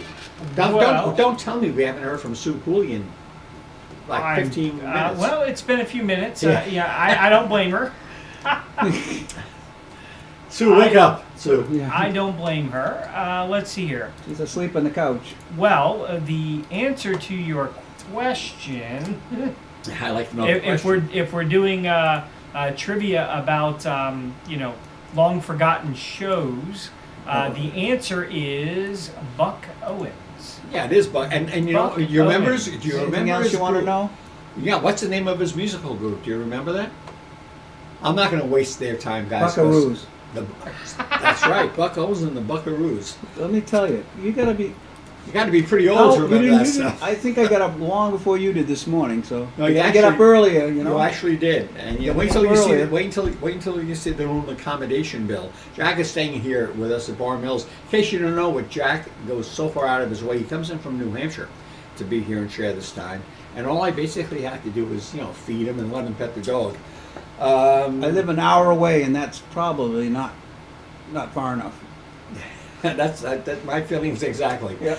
At any rate, we're going to be going over to Jack. And Jack, please pose any questions with any clinic kind of oriented questions to Jack. And he's going to fill in, but he's also going for the first time during this broadcast to continue with special deals that he's not remember. He may not remember that they're deeply discounted instead of free because we have to be careful there. So Jack will be offering some deeply discounted postage-only deals for you as he gets through his half hour, right, Jack? Yeah, I don't have to worry about it. It's not my company. All right, Lenny, I guess I should sign off now. Or you gonna? You can sign off, and we'll head to the other studio. the other- It's a long walk. Lenny and I are going to dinner. My Nick, Shut we are. it off and shut the lights off when you get back here, will you? Yeah. Let's start with a question from Pat down in New York. Can you speak about vanishing points? Oh, well, yes. For people that don't understand what he's talking about, is as you look in the distance, everything gets smaller, and it's just the way your eye perceives it. Everything in the front is bigger, and as you get farther away, it gets smaller. And the way you can replicate that is by taking 2 points on the, like would say, right on in front of you, and then projecting those 2 points away from you in an angle so they meet together. And that where they meet together would be the vanishing point. So you can use this in our modeling to create depth, perspective of the depth that isn't really there. And that means that if I take that vanishing point and maybe halfway to that vanishing point, I take the model that is full size at the front and I make it 2/3 size at that midpoint, and now when my eye perceives that, I put the two of them in front of each other and look at them on the same plane. One looks much smaller than the other, but it's not, because, and it looks farther away, because it is smaller, it does look farther away. Yeah, I want to add something. I'm off camera here, but I'm close enough to the mic. A lot of people perceive it on that level, on a horizontal level, but equally as important, especially with signs, water tanks, things like that, is the fact that that same vanishing point works in a vertical nature. It works in a vertical. So don't use full-size signs. You can use an N-scale sign on top of an HO building, especially if it's a taller building, maybe something from Cornerstone or DPM, something like that.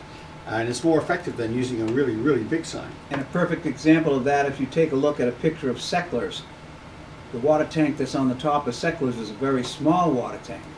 And it looks like it's much taller than that building really is, because that tank is small. And if that tank was full-size? It would not look small. I mean, the building wouldn't be as tall. It would look squatter, because it's created your eye to think it's taller than it really is.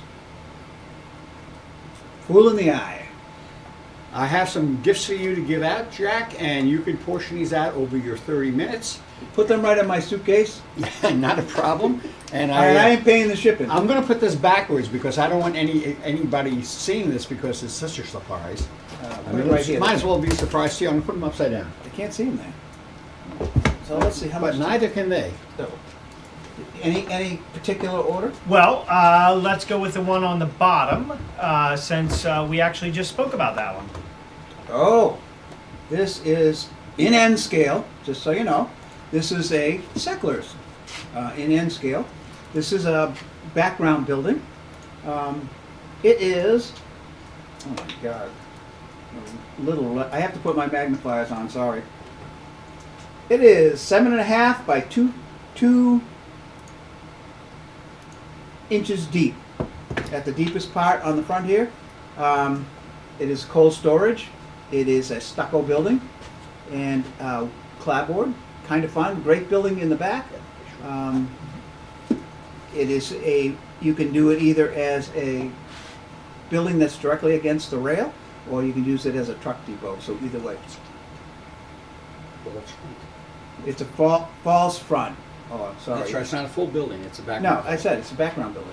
And now a Yeah. cool thing with that kit, in the N-scale version, it actually comes with figures in the box. Oh, that's even a good. There you go. We got figures already in the box with this one. So it's a very much like the original one in HO. We copied most of it all the same. It's got a lot of detail. I think it does. And we had special pieces that were cast for this particular kit. It has the water tank on the top. It has the vents on the side, and it's a task board, so you get that texture for the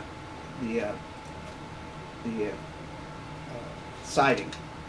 So the word will be on this one. Let's say cold. C-O-L-D will be the word. Cold. The key word for any Amherst Springfield show. Right, cold. This is like going outside the door. Cold. All right? You need to get in there quick. Get it. Remember, it's Ed scale.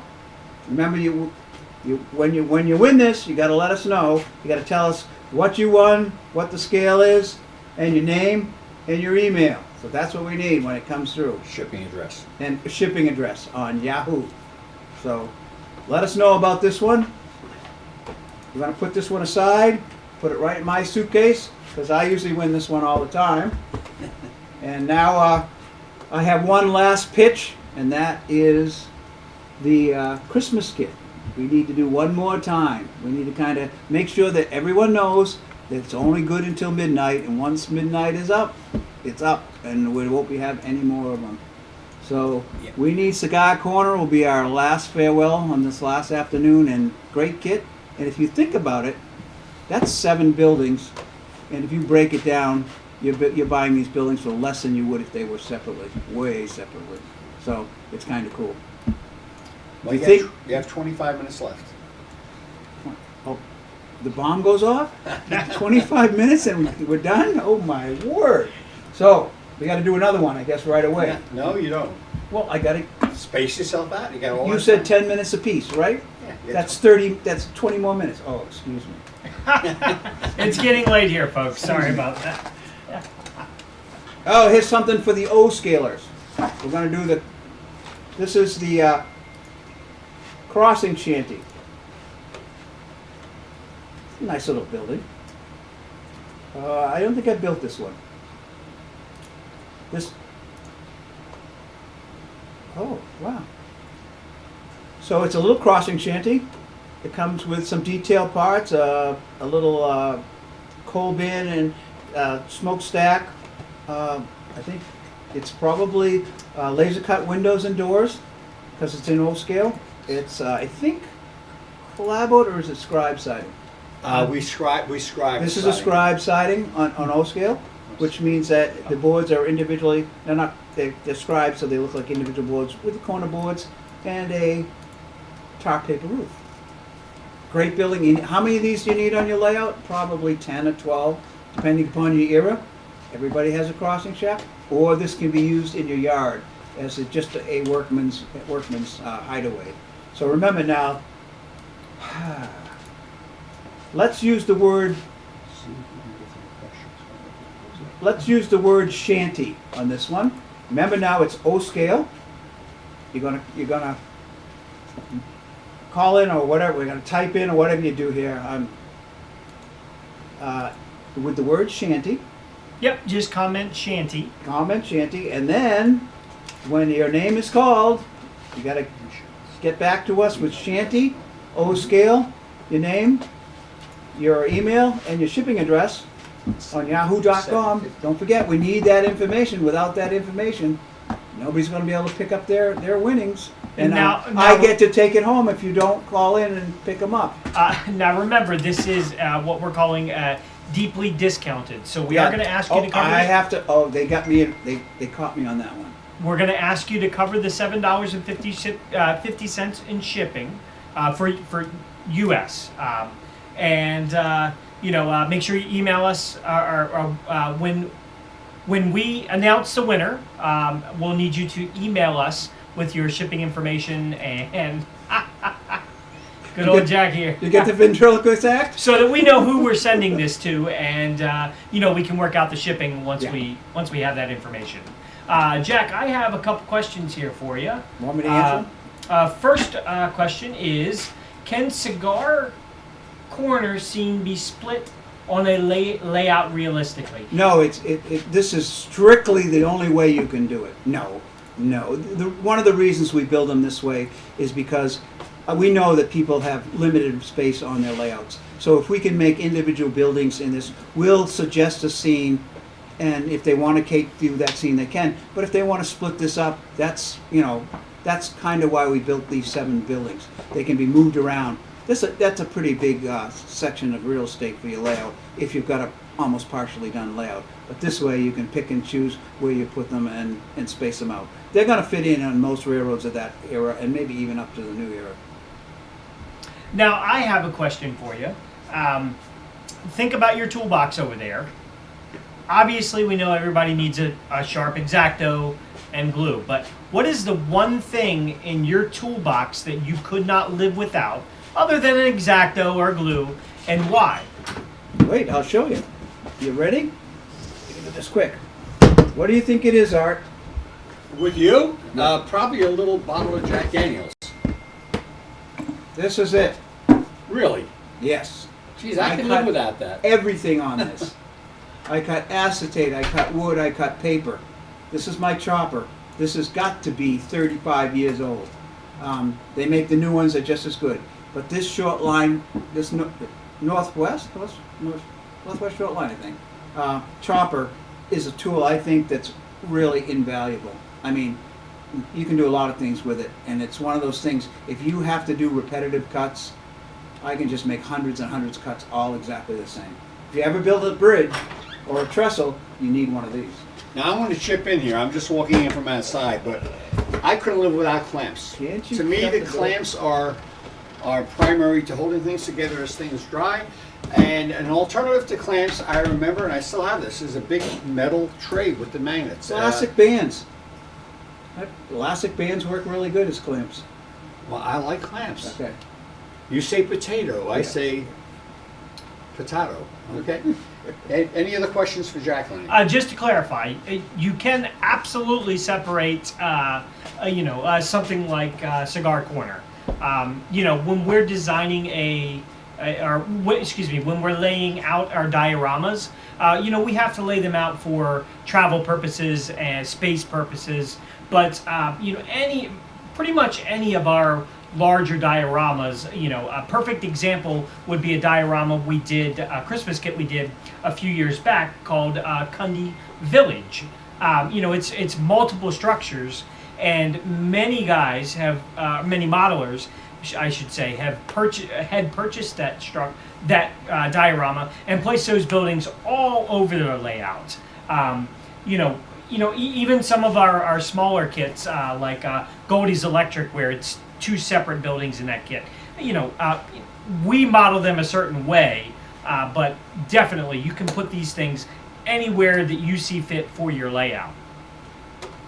We do have people that model them exactly, but as I said, you bought the kit, you can split them up the way you want to do it. That's the nice thing about it. You can make them your own with a little bit of change too. I mean, it doesn't have to be that way.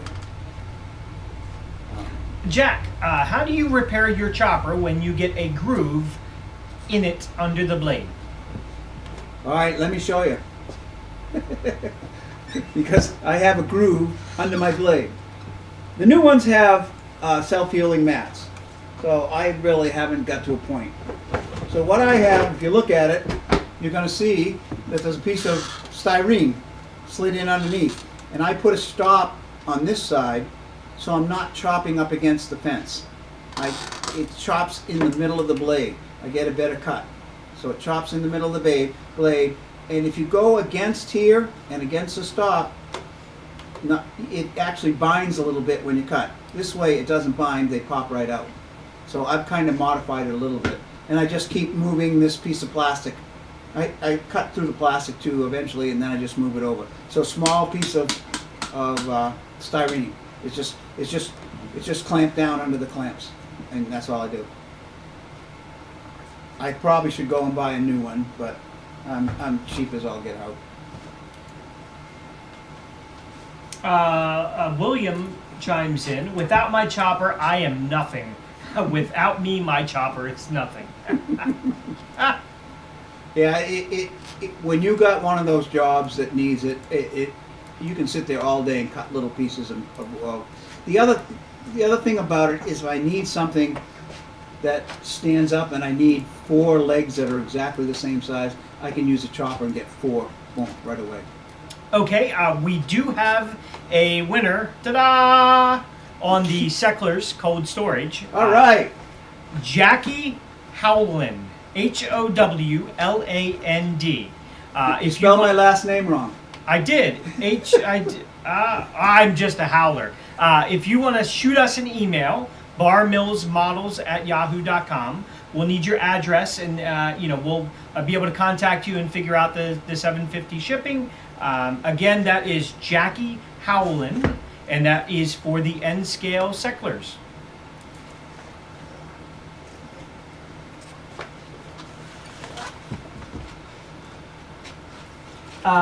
Let's see here.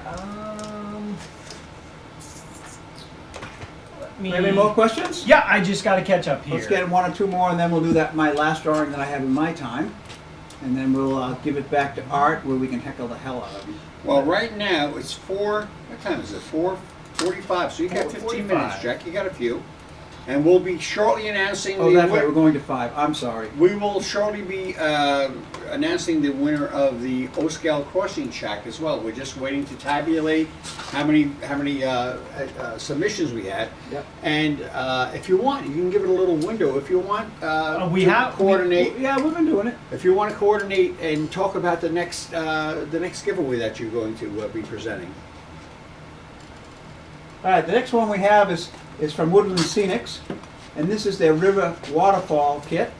You're going to be able to learn how to do rivers and waterfalls, and it comes with all kinds of good stuff. It comes with again, I got to put my eyes on. Sorry. Let's see. Comes with realistic water, scenic glue, water effects, earth-colored pigments, stir stick, paintbrush, some plastic cloth, some small stones, talus, green grass. So it gives you a little bit of everything in this little kit to see if you can get to make water effects. In other words, waterfalls or a river or something like that. These are kind of cool. I use basically the realistic water and the water effects on some of my small dioramas. They work really pretty well. And scenic cloth, you can't go wrong, plastic cloth, and they give you some pigments, which is really kind of cool. So you're going to washes and stains to create rock and things like that. So it's, if you want to give it a close look here, there's our kit, and let's see, what are we going to say that this is? River. River would be a good name. River, and remember now it's deep discount. It's $750 on shipping. So we're going to need your name. We're going to need what you've won, which is the river, or the river waterfall kit by Woodland Scenics. We're going to need your name, your email, and your shipping address, and it will be $750 for shipping. So that's what we're going to do with this last one that I have to give out. So we'll put that in the works, and we'll kind of chat for a while until we find out the results of those two things. You know, I have a question. Something that actually it comes up in Springfield often. There is a special, not glue, but a special applicator for glue that you tend to not brag about, but get very excited about. Maybe you could talk a little bit about that. I went through looking for something that would really put just a little tiny bit of glue on a surface. So I tried hundreds of things, and I went on the internet and looked, and I finally found these relatively inexpensive squeeze bottles, but they have a metal applicator. And let me see if I've got a dark piece of material here. That isn't. That's white. I was just trying to look so I can show you what thin you can get. And if I do it on a white piece of paper, you're not going to be able to see it. I'm going to steal this, folks. So if you look right below the Woodland Scenics, can you see that line? I can. I'm going to put a little bit line of glue. So you can see how thin that line of glue is. Very little amounts of glue, and it was very easy to do. The other thing I found that was really kind of cool is this orifice that comes out of this needle is exactly the same size as a common pin. So if you do get a clog up in there, or you get it dries out because you left the little top off, All you have to do is take the pin and run it back and forth, up and down a couple times, and then it's right back to working. And then it's got a little cover on it that keeps the air out, and they work great. Just go look on the internet for squeeze bottles with a metal tip. They're not much. I buy them by the gross. I sell them at most of the shows I do for $1.50, $2. They don't have to do the shipping or anything else. It's just sometimes easier, but you can do it just as much as I can. They do sell them by, I think, by 2 dozen. You can buy a box of 2 dozen. So they're great too. I love them. I use them for scenic cement. I use them for alcohol when I'm doing my dioramas. I use them for a whole bunch of things. So that's Now, what I if do. we could step back a little bit, I can't. There's something in the way. the driveway material Oh, we forgot that one, didn't we? on something like rods or even Smoky Hill. Well, what's very interesting is, let's see if I can get them both here. The material on these 2 driveways, can you see that, Len? I can't. These 2 driveways are the same material. What I came to find out, I thought it was a clay, but it's actually rock hard, which is water putty. You can find it in hardware stores. You just mix it with water, and I put it on with it's a palette knife, and I can smooth it out. I can put ruts in it. I'll take my paintbrush when it's almost done, and I'll just use the paintbrush and put some ruts in it and things like that. You know, the barrel of the paintbrush, the wooden part, just kind of press it in and get me some ruts. Now on the firehouse, we did the same thing. We kind of planed it off smooth, and then we painted it with pavement black, and then used some white powders and kind of weathered it up just a little bit. And I would, if it was a regular road, I'd even do more. So basically, they're the same material.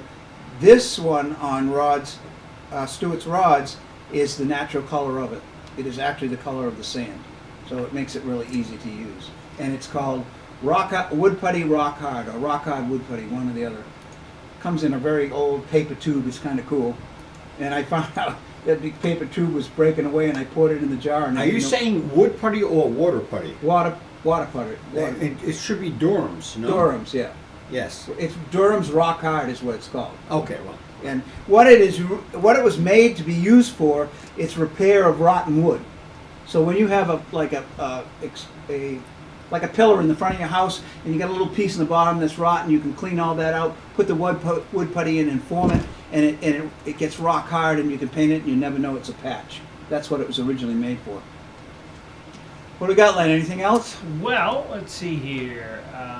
Because on the clock on the wall is getting there. Mickey's hands are almost to where I get to go. We've got about 7 minutes. You got 7 minutes. You're going to the top of the hour this time, Jack. I know. Why is it at the top of the hour? Because this is a little different. It's 90 minutes straight. Robert chimes in. The glue bottles, you can find them on Amazon. Yep. They carry something similar.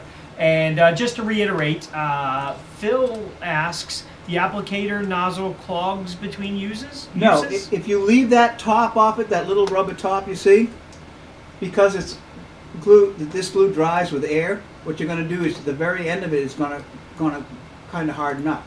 But if it does that, all you need to do is take a regular common pin, which I have on my bench anyway, with the little balls on the end of them, and run it through it and cleans it out, and away you go. It takes a second. I have more of those pins around when I clean them up. It's like I can never find the one I just used, and then I have to go get a new one out of the little box. If it clogs too much, and you need it to take the cover off, and take a glass full of hot water, and throw the cap in and let it sit for about 20 minutes, you take it out, it'll be nice and clean. Buy a couple of them anyway. You can always use one and then the other one. Okay, here's a great question. And honestly, this is a question we would probably be used to, seeing this is Springfield weekend. Scott chimes in, fun weekend, love the videos. Problem, what do I do now? So you often do a clinic in Springfield for the very beginner. So I've just sat through your clinic, and I'm green. I don't know what I'm doing next. Okay. What's my next step? Your next step, and we're going to update it, is we have a, on the website, there is a section of it called Craftsman 101. It's a 26-page pamphlet, and it goes through all of these clinics and then some, and then more, page by page, where you can sit and read it, flip it like a book, stay on that page while you're doing something, and you'll have all that information right at your fingertips, right on the front of the computer. And now what you got to do is, if you're a very beginner, you want to find something at your skill level, kit to start trying something out. And if you're a beginner, I would suggest you go, and through our stuff, I would buy the Shack Pack. It's 3 small buildings. It's a tar paper building, it's a wood structure building, and it has different types of roof materials. So you can practice these techniques on a very inexpensive kit, and when you've done, you've got three small buildings that you can use all around the layout. And then you take the techniques that you've used in these buildings and you transfer those over to the bigger buildings as you build bigger and more complex kits. That would be my suggestion. You know, that's a really good point. Whether you're doing a small crossing shanty or you know, something as large as Cigar Corner, the basic techniques are the same across the modeling hobby. You know, a clapboard wall is weathered the same way, whether it's a 2-inch clapboard wall or a 6-inch clapboard wall. A wood wall is a wood wall. You may have vertical boards on it instead of that, and it's very, very little difference. But in that Craftsman 101, it'll have techniques for all of that stuff. Now, speaking about clapboard walls, that's something we really haven't talked about in depth as it relates to one of Art's favorite techniques is to lift boards. You know, someone asked earlier today, how do I know I'm putting too much detail, I'm weathering too much?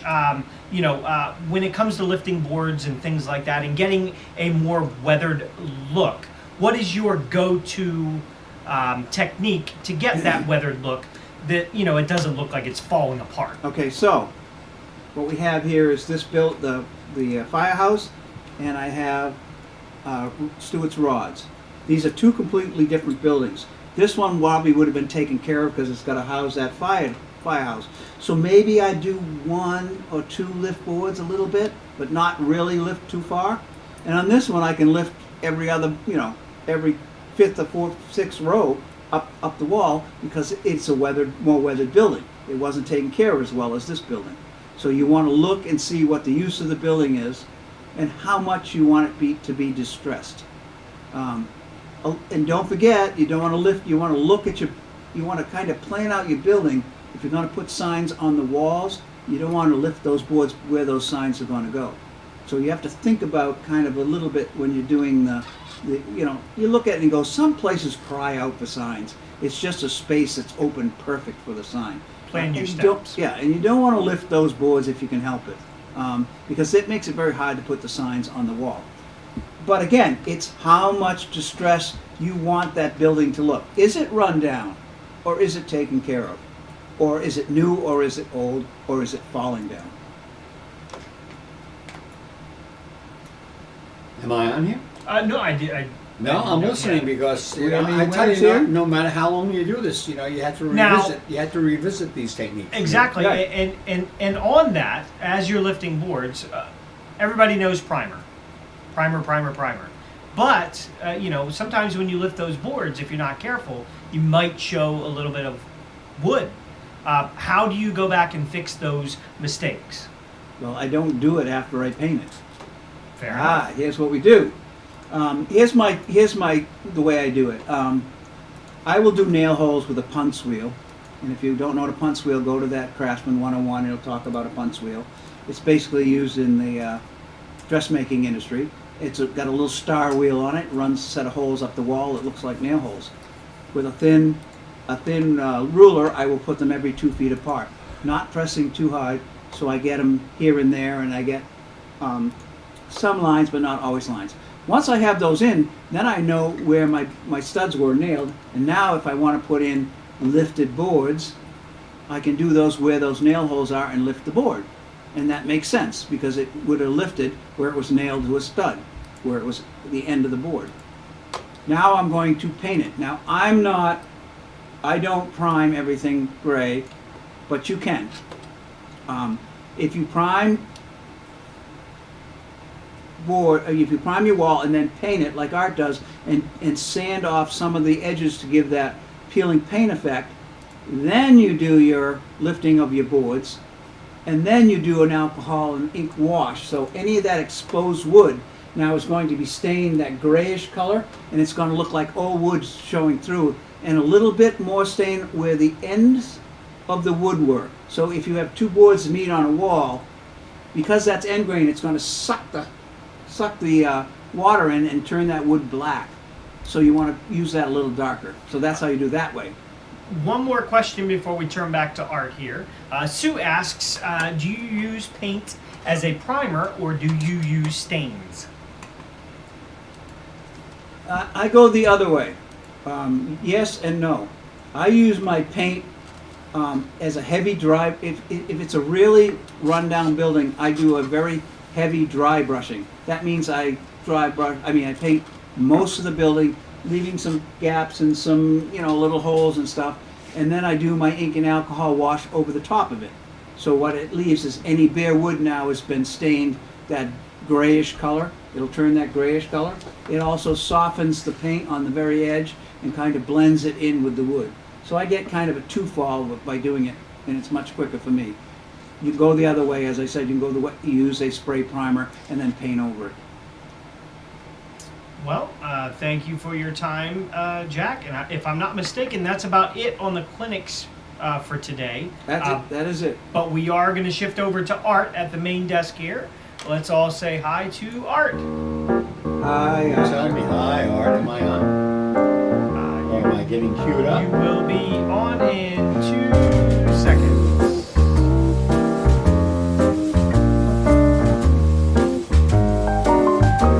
This is how he does it too.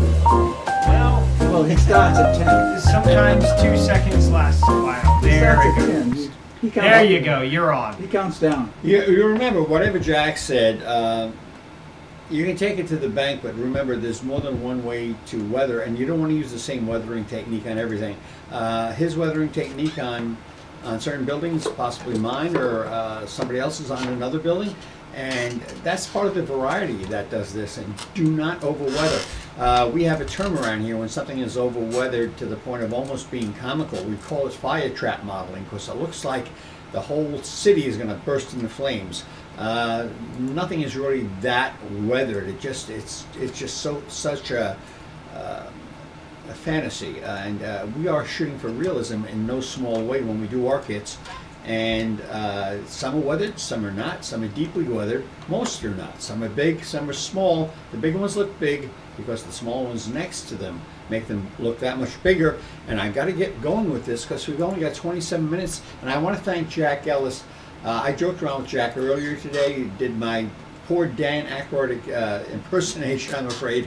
But Jack is not only a terrific friend who showed up on our doorstep many, many years ago. I had no idea who he was. And since then, we've gotten a very strong bond, and we've done a lot together, both for Bar Mills, and I'd like to think for the hobby as well. And of course, Len Lednam sitting right here is I can't tell Len how much we care for him and his kids, because his kids are actually our adopted grandchildren. His two little girls and his son Ben and his son Jake and little Izzy and little Caitlin. They join our three grandchildren by my own son. Zach is one of them. You met him, and our guy Jackson, and of course our oldest grandchild Megan, or as I call her, McGee. So we want to thank them all. I see Lenny's waving a little bit. This is almost like a, Jack reminds me a little bit of a closing New Year's Eve ceremony where we look back and go, all set to break out in Old Lang Syne or something here. Here comes the ball. Look out. Here comes the ball. Now, you know that Jackie Howland, Lenny, won this Secular and had to, hit us at barmillsmodels@yahoo.com, what her name, what her address is, what she won, and arrange for helping us with shipping of $7.50. That was an in-scale building. We got Big John Justice, who's a very regular customer of ours. John, welcome aboard. I'm glad you've been here. He won the O-scale. It's O-scale, John. The O-scale crossing shanty, which is one of my favorite buildings for what it is. It's small, but it's just realistic. It puts everything else in perspective. And then Iron Dagger. Da-da-da-dum. I don't know. So is that anything like Iron Sides? I hope not. I can ask that one. I can come in and say I'm Iron Dagger. You're Iron Dagger. You're not Iron Dagger. We have Iron Dagger here. I'm Steel Dagger. Steel Dagger. Wasn't that a movie? It kind of I sounds don't like know. But the waterfall kit winner was Iron Dagger for that. And with the time starting to come to a close, normally I'd kind of ask you guys to chip in with more questions, and we'd like to hear some. But right now we're going to keep very busy. Lenny, what is the first kit that you can put up on display? We're going to do something. Well, you know how you wait for fireworks shows, and at the very end it's like, whoa, I can tell it's the end of the fireworks We have the show. finale. The finale. That's the it, finale. we got the finale. Which our friend Pat Buffalino works for Grucci Fireworks, and he's the master of the finale, the grand Pat's finale. a very explosive guy. Well, let's stay away from that. Let's start out with actually, which was used to be one of my favorite kits, mainly because of the But no more. Well, it is retired at this point, but mainly because of the wonderful graphics and the name that kind of goes along with it. Mortimer Stiffs. Mortimer Stiffs was a building that we did. It's a small building, and it's an HO scale. And if you're interested in taking this one home with you, you have to submit your entry through social media, and of course, if you should win, but you have to wait till you see if you do. You'd give us the information, as we've been saying all along. It is a deeply discounted kit, which means 100% discount, but help us out with the shipping. $7.50 within the U.S.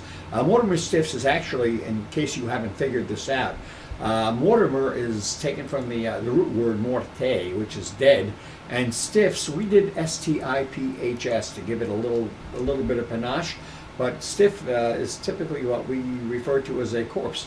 So basically we're calling this the dead stiff. It's a casket parlor. It comes with the, it's a small building. It comes with the horse and the wagon, and actually comes with caskets that we created for that kit. This is kind of a collectible because we haven't made this in a while. We sold it for years. It was a very big kit, and because we have limitations on space, and we do want to introduce new things once in a while, we've put this one to rest. Pardon the pun. Oh, okay. So Mortimer Stiffs in HO scale. Enter your name on social media, and we will be doing some picking and choosing by the end of this half hour, because it's a cool kit, and the price is right, and you don't have to be an advanced modeler to do this one. What else do we have? We're going to go right to another one. But before we do that, we just have a quick question. We need a reminder, just in case someone missed it. If you could speak about the shipping discount code real quick. I had a feeling through this weekend, through tomorrow morning, because we open it, fairly early in the morning. We're going to be sleeping late tomorrow, I have a feeling. If you use the discount code PDC, like Peter, Dog, Carrot, with the number 750, you'll get a discount of $7.50 on any orders $50 or over. Odd discount, yes, but there's a reason. We normally charge $7.50 for shipping within the U.S., so by using that discount code, you will actually avoid or substitute shipping charges. You won't basically be paying shipping charges. For the Canadians aboard, Clark Cooning, all of our friends north of the border, Tim Morris, that simply means that whatever you would pay as an international customer will also be reduced by the same $7.50 that the folks in the U.S. are getting discounted. But it only goes tomorrow morning. We have to take this off because we have to get right back to business. We have literally well over 100 emails that we have to answer, and we really depend on the cooperation of all of you to help move these things along. These things cannot be left out in the wind to dry because we just have a lot going on here. Lenny, what do you got? Iron Dagger, just to answer his question, when is a good time to call to pay for shipping? How about maybe just send us an email for right now, and then we'll get back in contact with you? Well, if you want to send us an email with your phone number, it may help because we have phones. and they're not even mechanical. They're real people most of the time, and we could do that. And hopefully, if you're around, maybe your cell phone is more convenient, more accessible to you. You might want to use that. That goes for anybody here, by the way. Now, and just to clarify, the keyword for Mortimer is Mortimer? No, let's make it stiff. But let's do STIFF, a little Americanization of the word stiff, which is quite British, you know. Okay. All right. And we're moving through right now, just so you know, the countdown is down. We're like watching the ball on the top of the Bar Mills cupola up on top. And we've got 20 minutes So let's go to the next to kit. dinner. To dinner.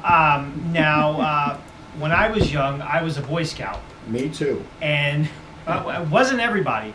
And the first thing we had to learn to qualify to be a Boy Scout was all about our knots. Okay, our knots. Well, you know what?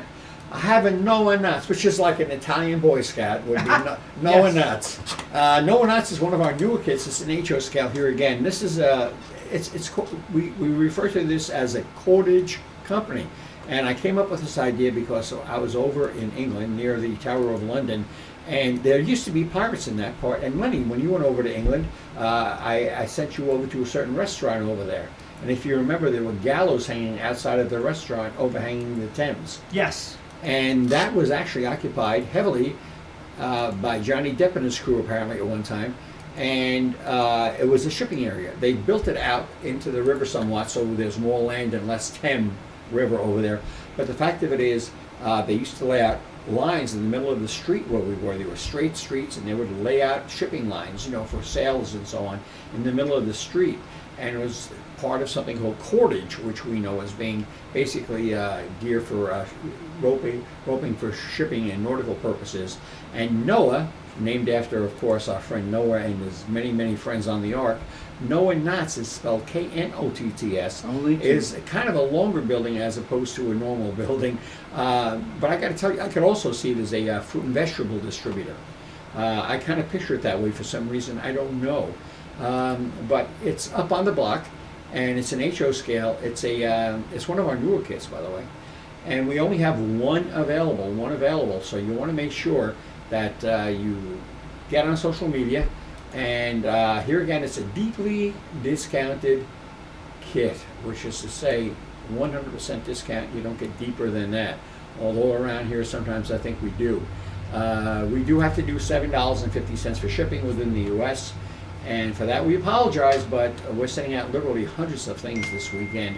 And we're doing the best we can, but we ask for a little help on the larger items, okay?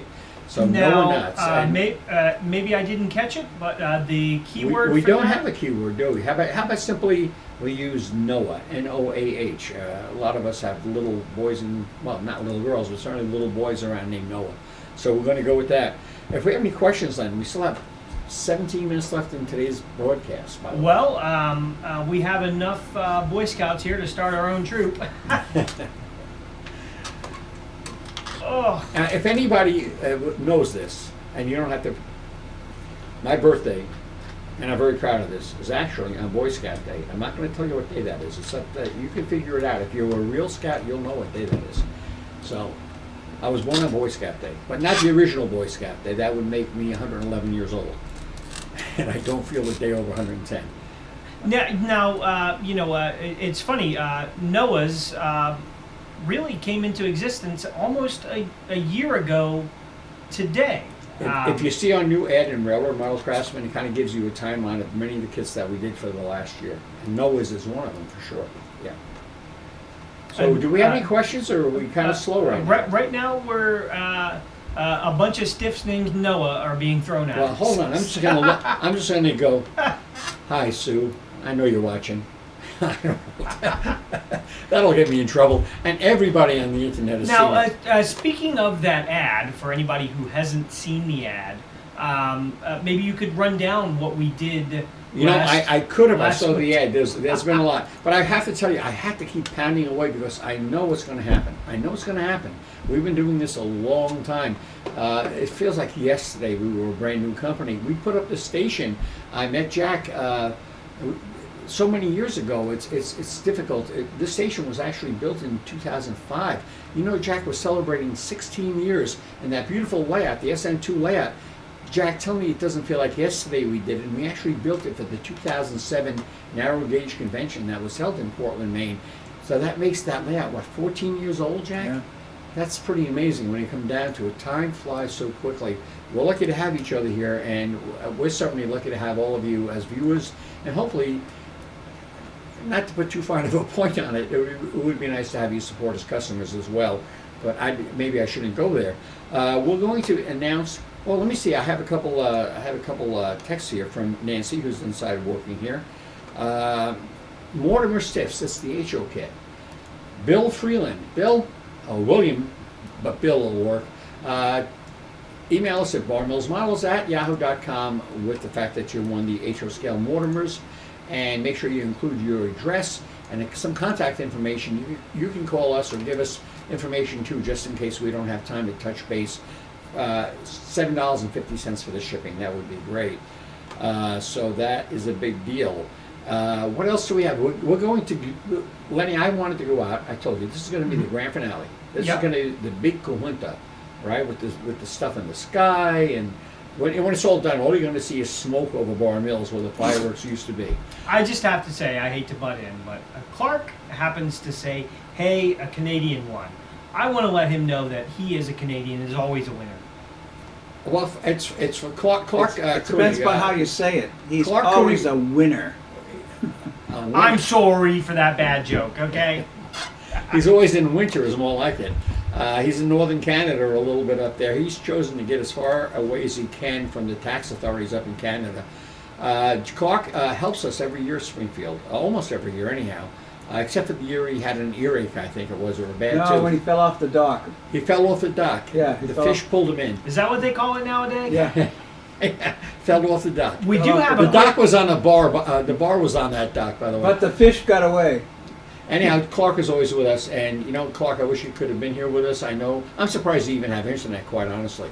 Well, he pedals the bicycle to get the energy. He's good, and Clark, we miss you. We'll see you next year. We will expect you to be there with flying colors, and if you're going to be there, we'll make sure you set up with a Bar Mills hoodie. Okay. We'll The burgers are on me. The burgers are on that what you Lenny. said?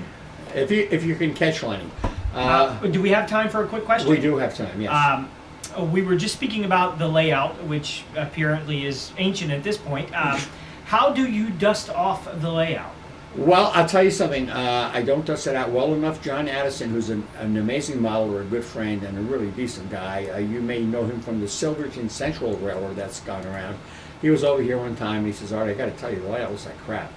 And he was right. You know, it gets dusty in such a slow way because in the shop here with the heating and all of these lasers going, pollution is low, but you know, over 15, 16 years, you know, things happen. The one thing I'm most cognizant of is when people come here to visit, when you guys come over to visit, I rip out the bottle of Windex and I polish off the water because you can get a little dusty people in dusty buildings and even dusty trees, but dusty water doesn't work. I've been advised to simply hit it with a vacuum and follow it up with another vacuum, that kind of thing, and we will get to that. But time is running low. We're down to 12 minutes, and Lenny, I think we have something else we're going to be announcing, and that's for the O-Scale guys, something called Buster's Barbershop, which is named after a barbershop in Gorham, Maine, which is just a little bit from here, called Buster's Barbershop.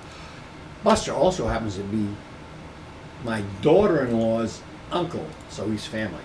And it was such a great name for a barbershop. He's been cutting hair for years.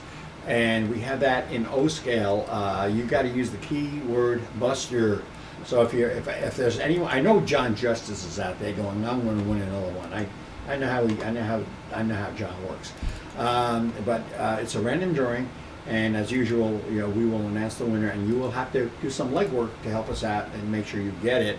Let me just take a look at any notes from. We have something for Noah. Did I announce the Noah Knott's winner? I don't believe we did. A guy named Todd. Maybe this is the Todd you mentioned. Todd Mickelrath. Mickelrath? I think that's right. It's Mickelrath. Todd Mickelrath. Anyhow, he won it, and so Todd, do us a favor, contact us at barmillsmodels@yahoo.com. Your name, your contact information, maybe your phone number, because we do have to touch base on trying to handle the shipping charges on this. Now, just to clarify, that was Todd for the Noahs. Todd for the Noahs, right. So this recently we've put the Buster's Barbershop, which just put out on the air, right? And one of the other kits that we just recently announced on. Let's see here. Under you there. Yep. Did we do the bait barge? Did we announce? We did. The ones from that Jack. Yes. Bait was Don Jones. Okay. We did one that I did because. And let's see, we had for wooden The cities, Mortimer we sticks. had Iron Dagger. Yeah. And for Mortimer, we had Bill Freeland, okay? Okay. And of course, nothing yet because we had to get a few, submissions before we give out anything else there. And we're down to our last 10 minutes. We're working down, don't forget, if I do encapsulate anything that was worth listening to, I would still emphasize Cigar Corner. You don't know how proud we are of that kit.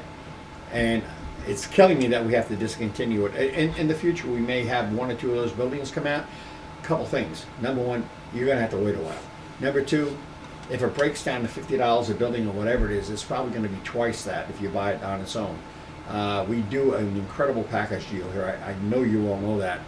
That's a reality. That's a reality. So you want to keep that in mind, especially if any of those buildings are offered through retail channels. Well, we have to build in distributor discounts, dealer discounts on top of everything else, and it inflates the cost of these kits immensely. This is one of the reasons that it's such a good deal when you get it directly from Bar Mills in this case, and you get so many more extras than you would ever get in a standalone kit. John, I got to tell you, John, I'm proud of you. We just got the news. John Ruvadik, this is or Rudovic. I think Nancy spelled it wrong. Is a regular customer of ours. I hear from John all the time. Where's my kit? I want my kit. We hear from him a lot. And actually, he's a good guy. And John, I have to tell you, you did win the Buster's Barbershop kit in O scale. I know we know you, but you still have to go to barmillsmodels@yahoo.com. Give us your information, and we can do a $7.50 stipend to help us with the shipping on this one. That leaves us with only one kit left to get out, right? Only one kit as left. we close in. We've been giving a kit out every 10 minutes here, and this one, don't kill yourself. I know everybody's going to hang up when they hear this. It's an N scale. I can hear the phones clicking. I can hear the computers being shut off. It's a wonderful kit that we do that I really like. It's called Billings Bakery, named after our friend Dick Billings, and who was, by the way, he had no idea we named this after him, and we had no idea that his father was actually a baker. So this worked out really well. How much does that kit go for, Lenny? I believe right around $60, It's about $59.95. about $65. And we've only got one to go. We've got 8 minutes, so we're going to close this one out. And is it on the screen where they can see it? It is. It is on the screen. We don't do this one in any other scale. Sometimes we'll do something exclusively for O scale, like Buster's was only O scale. In this case, Billings is only an N scale. And I want you to call up. I sent you a photo before. Do you have the photo I sent you? I emailed Bar Mills a photo before. Can you look that up? Which photo was it? I just emailed it to you lately. It's the group photo. I'd like you to post that. Well, let me see if I Okay. can find Another thing that says Buster's John Rudovic, but how'd you did Rudovic? She still spelled it like that. Anyhow, we are waiting to settle up on the Billings Bakery, and we have a few minutes. Do we have any other questions? This is kind of the final farewell for us here at Bar Mills. We have a lot of cleaning up to do. We really won't be exactly in top-notch form tomorrow. We're tired, and the station here has undergone a lot of changes to become a television studio. Anything coming in as far as questions, Len? Because if not, I could just sit here and we can look at each other. Right this second, Thank no, you. but I do not Please see. spare me. Please spare me. That's it. Okay. You guys have been great. This is probably the last broadcast of the Springfield Live series anyhow. I know Springfield went off the air at 5 o'clock, and we're going to 5:30. Trainman 6446 says, I would love to see Billings in HO. Neat building. Not a bad idea, but we did something similar a while ago, which is no longer available, called Pinkham's pallets. It's the same but different. And we've kind of been there and done that, and what we want to do is keep stuff fresh. And your point is well received, okay? Factory buildings are always good. Right now we are tied up with, what are we coming up with, Jack? We have Stewart's Rods in February, the Smoky Hill Fire Company number 3 in March. We have the Downtown Garage in O-Scale in April. And you're working on some new shacks, right? Or the railroad shacks, right? I'd like to do a trackside shanties, basically, or work shacks, similar to the Shack Pack, where they're small buildings that you can put in your yard or along the track. The Cranberry Yard, the shacks at Cranberry Yard will be coming up, which will be a 2 or 3, maybe even a 4-pack, we don't know. Handcart shed, tool shed, yeah, a lot of stuff at Cranberry, and we have something else that's kind of unique coming up too. We're also working on a city building coming up, another brick building. That's a little bit in the future. And is there anything else that we're up to 4 or 5 buildings here? Yeah, we got, which has always been on this back burner, is that sand house for Cranberry Yard. We're working on a sand house at Cranberry Yard, but it's taking forever. Yeah, it's kind of been taking back seats. That's the problem. I am definitely thinking, by the way, also, we were speaking earlier today about a compact, small, 1 reefer serviceable icing platform. And that's something that, if we get it out in HO, I think it'll work. I think it'll work, Jack. You tell me. Very well in N and O as well. So that's something that could be easily, I think, convertible. We have to speak to Jim Mooney about that, though, because Jim Mooney is an important part of this equation here, and we can't do anything without Jim. We do have a familiar name. Bill Stimson won the Billings kit in N-Scale, which leaves us at 526. Don't forget, Bill. Don't forget, all of you, barmillsmodels at yahoo.com. This should have been about making money. All this effort, you think we would have made some money, but you know what? I'm happy. We didn't make a ton of money, but we got your support, and you have our support. And I don't know what we can do better than that. It can't always be about money, that's for sure. We've gone through a lot of expense here. I know you know that, but I got to tell you, every nickel was well spent, and I know that you'll hopefully support us in the future and spread the word and share the hobby with other hobbyists. And Lenny, do you have that picture up? Not yet. Just a second. I want to answer a question by Sue, and I will actually drop her a link. Sue Cooley. Who else? I'll drop her a link in the comments. Cooley. Her question is about ordering Cigar Corner. Actually, Frank Bernard just dropped it in there. You want to go to barmillsmoose.com. You can get there through the regular website. Go to the Cigar Corner page, and that will give you a hyperlink to that, or you can go right to barmillsmoose.com. And again, with that kit there, the shipping discount does not apply, only because it is a very heavy kit. Depending on which version you purchase, it's 3 to 4 pounds, and unfortunately, it does cost a lot. And it's also actually listed on a different part of our website that we can't apply a code to.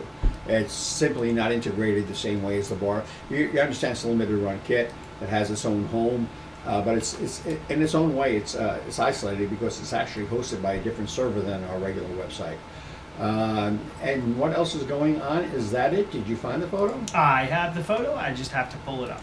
And so I'm going to say Lenny's going to post a photo of pretty much everybody involved, with the exception of my beautiful grandson Zach, who you've met. For myself, and especially for Jack Ellison, if you look at the photo, you may recognize a younger version of Jack there. And that was taken in Springfield, by the way. And our main man and my stepson of sorts, Lenny. I do smile every once in a while. Yeah. Just not a Sunday night at Springfield. He is actually That's not Sunday night. That'd be Thursday night. He is actually. We're going with Sunday night. Don't listen to Jack. He's actually wearing the same. Well, that's why we all smile, because it's Thursday night, not Sunday night. He is actually wearing the same hat as in that picture right now. That's Lenny's hat. Okay, everybody else has a hairpiece. Lenny has a hat. It's because I don't have hair, so. We have Nancy there. You haven't seen Nancy here. She was going to actually co-host here, but it worked out better having her isolated where there was peace and quiet. and she has been going crazy. Both Nancy and Lenny are the hardest working people here, and all due respect to Jack and myself, because we do get breaks, and they have not had one break in 2 days. It's a lot of hours. And of course, in the picture also, I believe right next to Jack, just to the back, is Jim Mooney.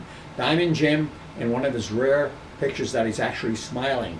And Jim is somebody who is a real brother to me. We've been through a lot of times together, especially during Nancy's illness a while back. Also, all the way to the extreme right is Pat Buffalino. Pat made a couple guest appearances here.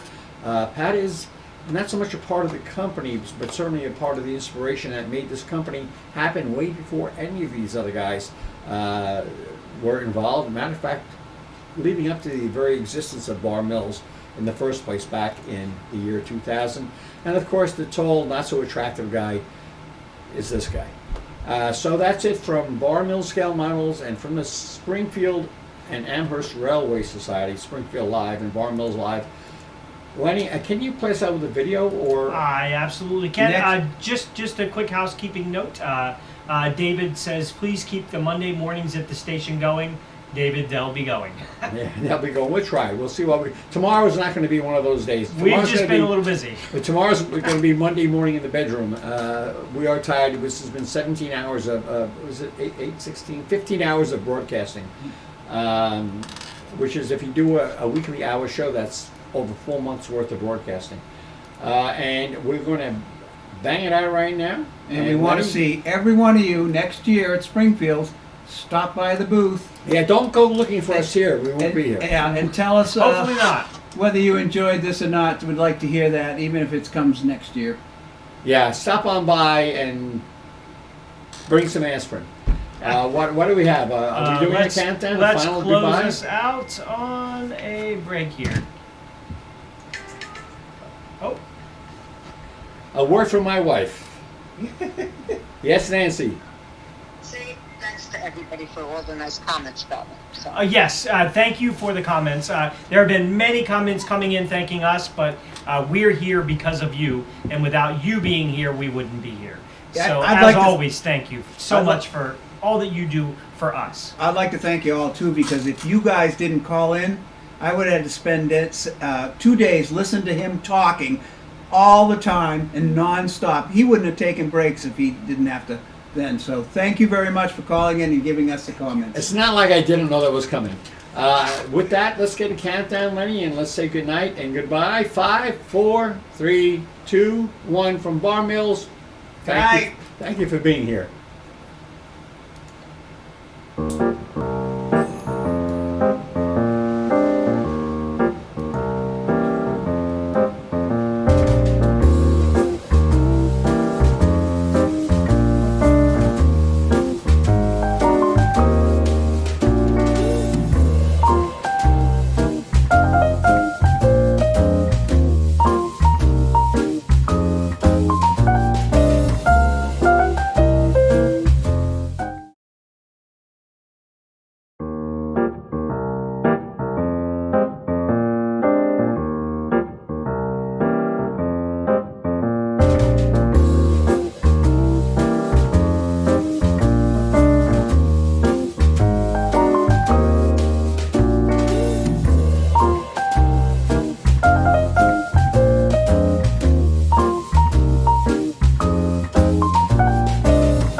I didn't notice you standing there. Hey everybody, this is John Sacerdote from Bar Mills, or is it Amherst Railway Society? I think today it's both, but that's only because a shout out to Artie and Lenny at Bar Mills is well deserved. Thank you guys so much for doing these 2 days of clinics, etc. This makes it a great weekend. We're doing our virtual stuff, you're doing your virtual stuff. There's so much going on this weekend. We're both all recording, you'll be able to see everything. So a real nice shout out, and Art, thanks very much for doing this. It's been a pleasure, and we'll see everybody back in person at 2022's show, which is the 29th and the 30th of January. So hang in there, guys, and I need to go back to work on my Berlin Bangor in Maine. Take care.